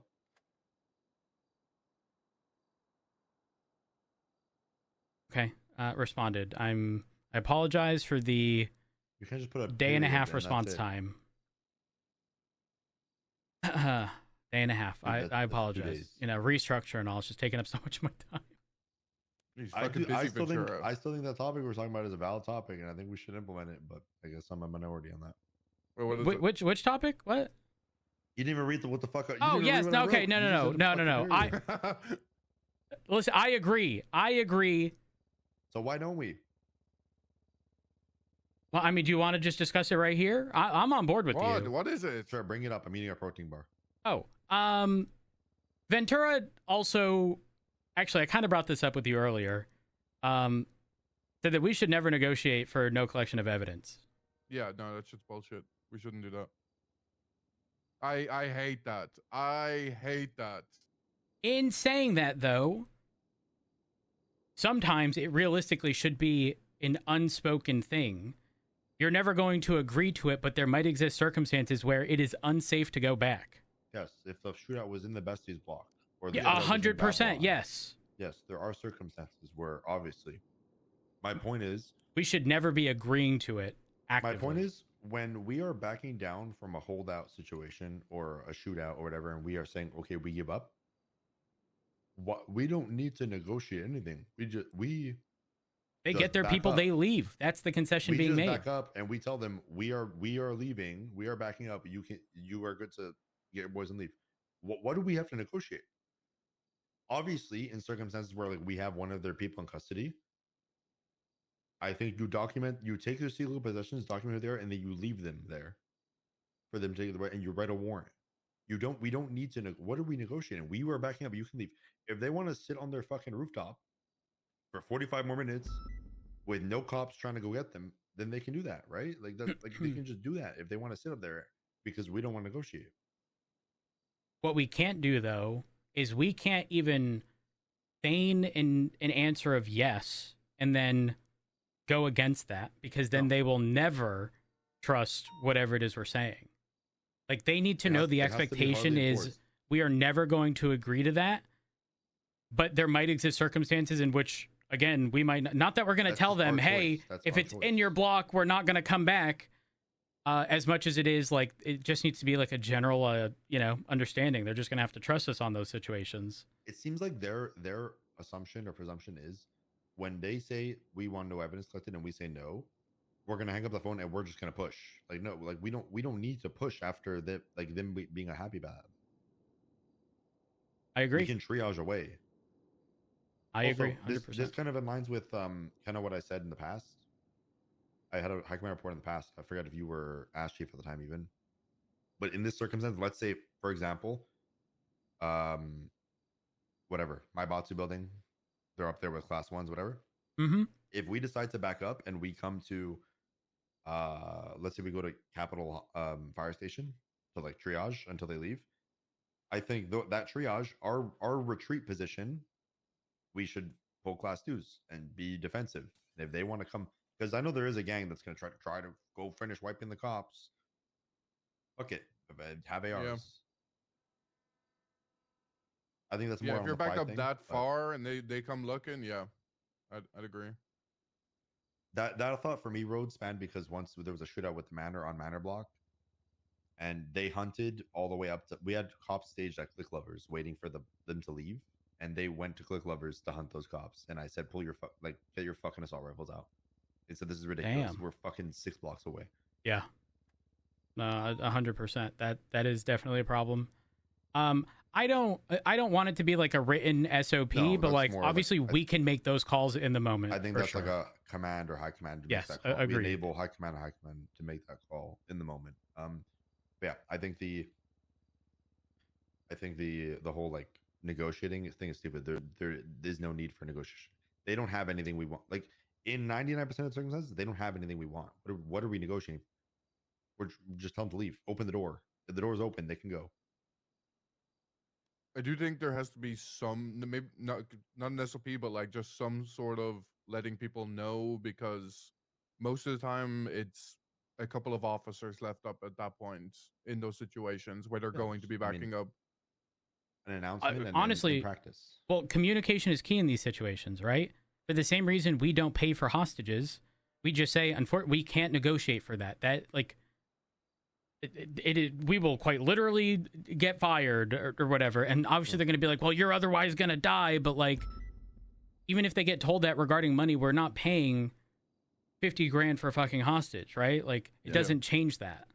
And that needs to be the same standard. I think it'll be fine. I think I we agree. start off with announcements, mentioning it meetings, in practice. But whoever's communicating with them needs to communicate specifically. Like, we can't entertain that. Like, if the topic comes up, I'm saying we don't even bring up the topic. Just you call, if you're gonna make contact with them, you say we are backing up. You can get your boys and go.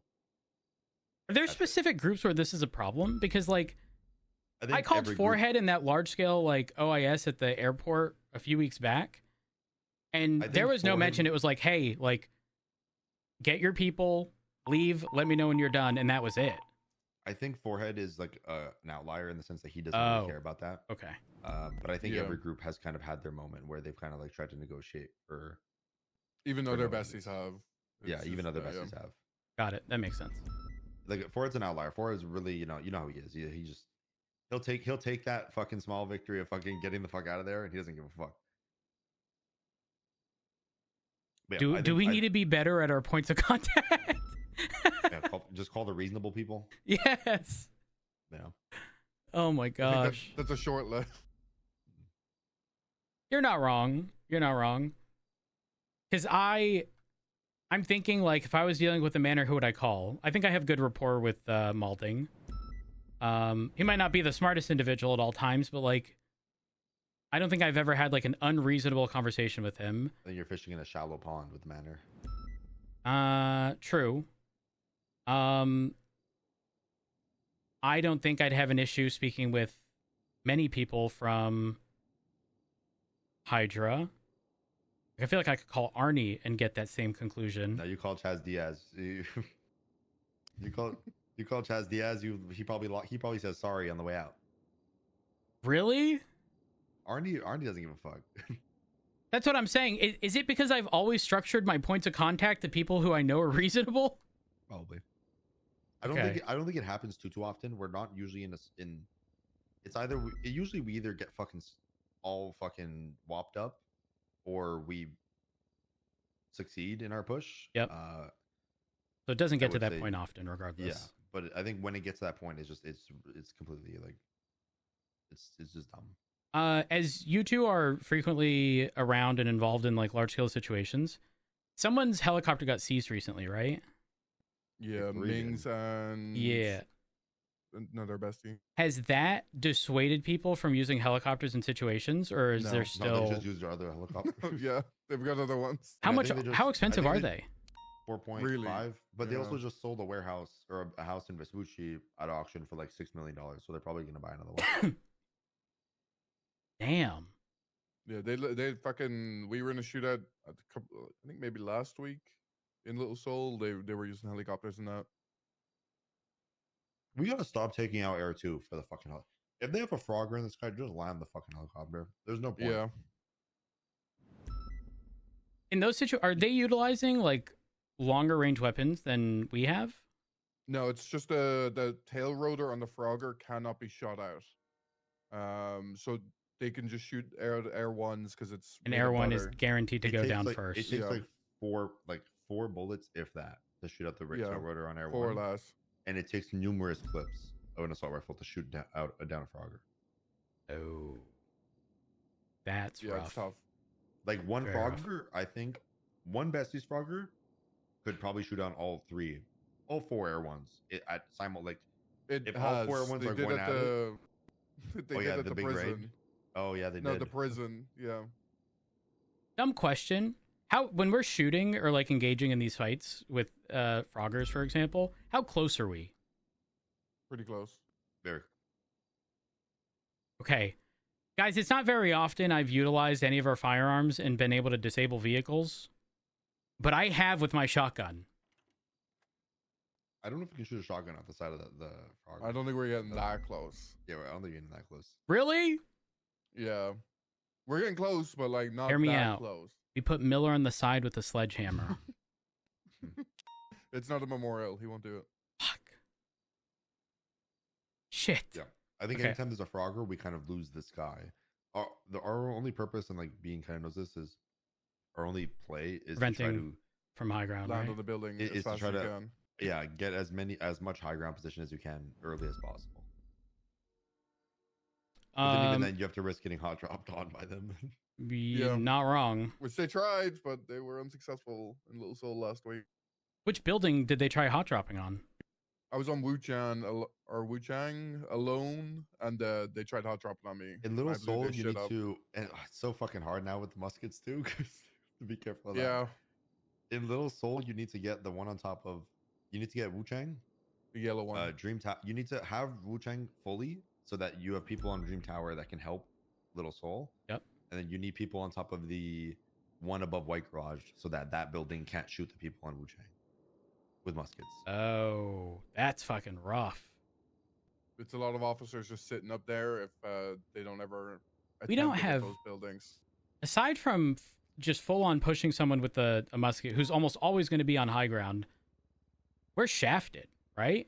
We got smoked by New Babylon like 2 nights ago. Yeah. Like 30 cops got absolutely destroyed. Do you want to know my last encounter with the musket? There was a blizzard. I couldn't see the car in front of me. These with the bitches thermals? had thermals and fucking muskets. You were fighting the Predator. Yes! Yeah. It was the most egregious thing I've ever experienced in my whole life. Okay. I'm going to sleep. I'm going to sleep. And again, if y'all need anything, let me know. I will speak to Viv regarding the theft of Shift 2 hours. Question. I don't know if you want to stick around real quick, Rhodes, because I just got a text that someone's coming to make a complaint about Ruby. Who? I don't know. Just dispatch said there's someone who wants to make a complaint about LSPD for when you're available. I said, can a senior not take it? And they've said it's about Ruby and there's no Shift 2 high command around. Sure. Have them come on I don't know in. if you want to be there for that. All right. Give me a sec. Let me see if they're here. Make sure they're frisked. We don't need a... Of course I will. Okay. I think in terms of the time thing, I kind of wanted it just for it to make sense, but I think Alan's point, it was really important. Regarding cadets not having the same amount of time as a result. That's like more of an LSPD thing. We're kind of a little bit open or free with when our cadets come on duty and queue up. But if there's like a pretty strict time constraint to Shift 2 cadets and when they can queue up, them losing 2 hours is actually pretty impactful. Yeah, I agree. I 100% agree. Let me see there.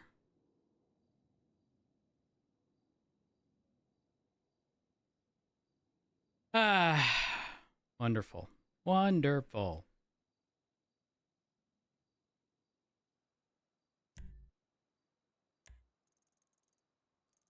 Wait, where is this person?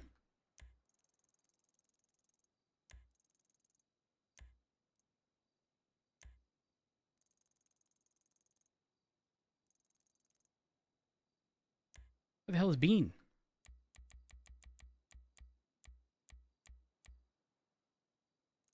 Oh. We're speaking with dispatch. I'm sure this will be fine. Imagine she said something in a passive aggressive way. I get another quote that's like, "Oh, what's it matter? I'm only a insert rank." It doesn't. Okay. It's fine. Is that Wednesday? Yeah.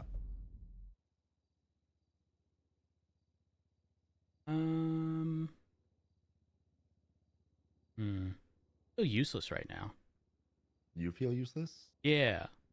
Why? Not in like I can't necessarily do anything, but like I got a dip.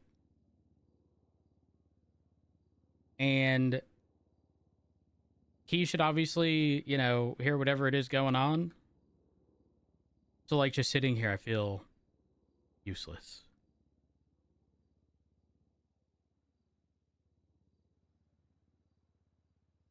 I think I should change my schedule to all of Shift 1 and Shift 2. I mean, with this time shift, it'll be easier to dip into Shift 2. Yuck. Yuck. I have shift 2 PTSD. You know what I told Bob Smith when he asked me if I would be willing to transfer to shift 2? I said, and I quote, I would rather double fist myself. And I made it very clear that is not something I would enjoy. Oh, Boxby.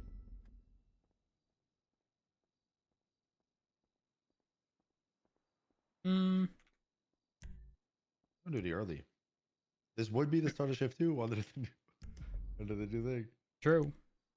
If and when we do agree to all of it, which again I'm fully on board for, definitely needs to be announced. But if anyone falls in that middle category, they, in my opinion, just stay where they're at.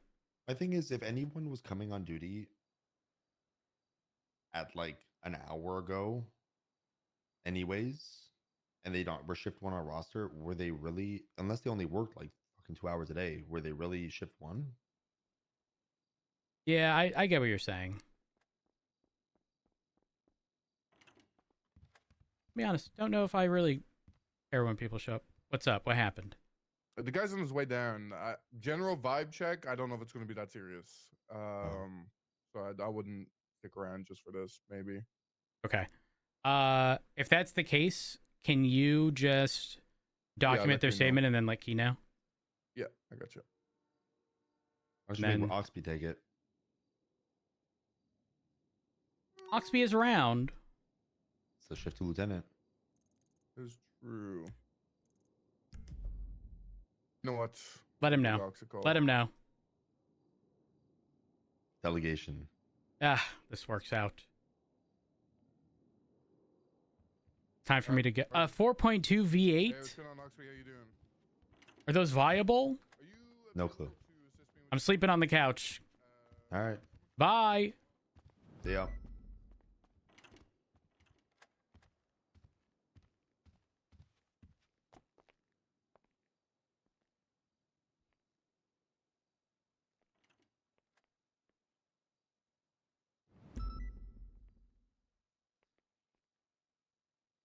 Why are we falling to the ground? Are we too close to the edge?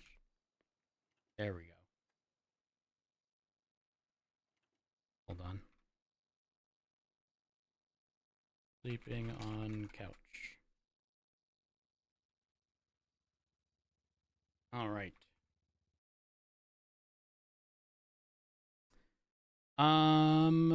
We speak to Viv tomorrow about a few things. NoPixel has root.com. Cat, thank y'all so much for all love and support. I appreciate it. Thank y'all for the follows, hosts, raids, bits, donation subs, get subs, resubs. It's each and every time. I genuinely cannot have asked better community to be built around channels. Thank y'all for being absolutely amazing. If you have not already, follow me on Twitter, twitter.com/Curvyelephant. Join our Discord, discord.gg/Curvyelephant. And if you enjoyed what you saw today, drop me a follow on Twitch. I'm sending you guys to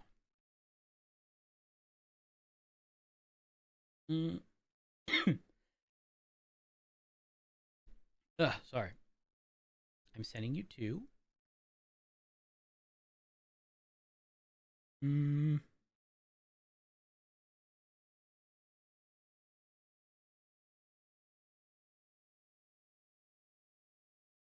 Asteroba. Playing Kermie. We are. So chat, go show him some love. I'd be live tomorrow. Might start doing cleanup stuff, ? Who knows? We'll figure it out. And I'll see y'all tomorrow. Peace.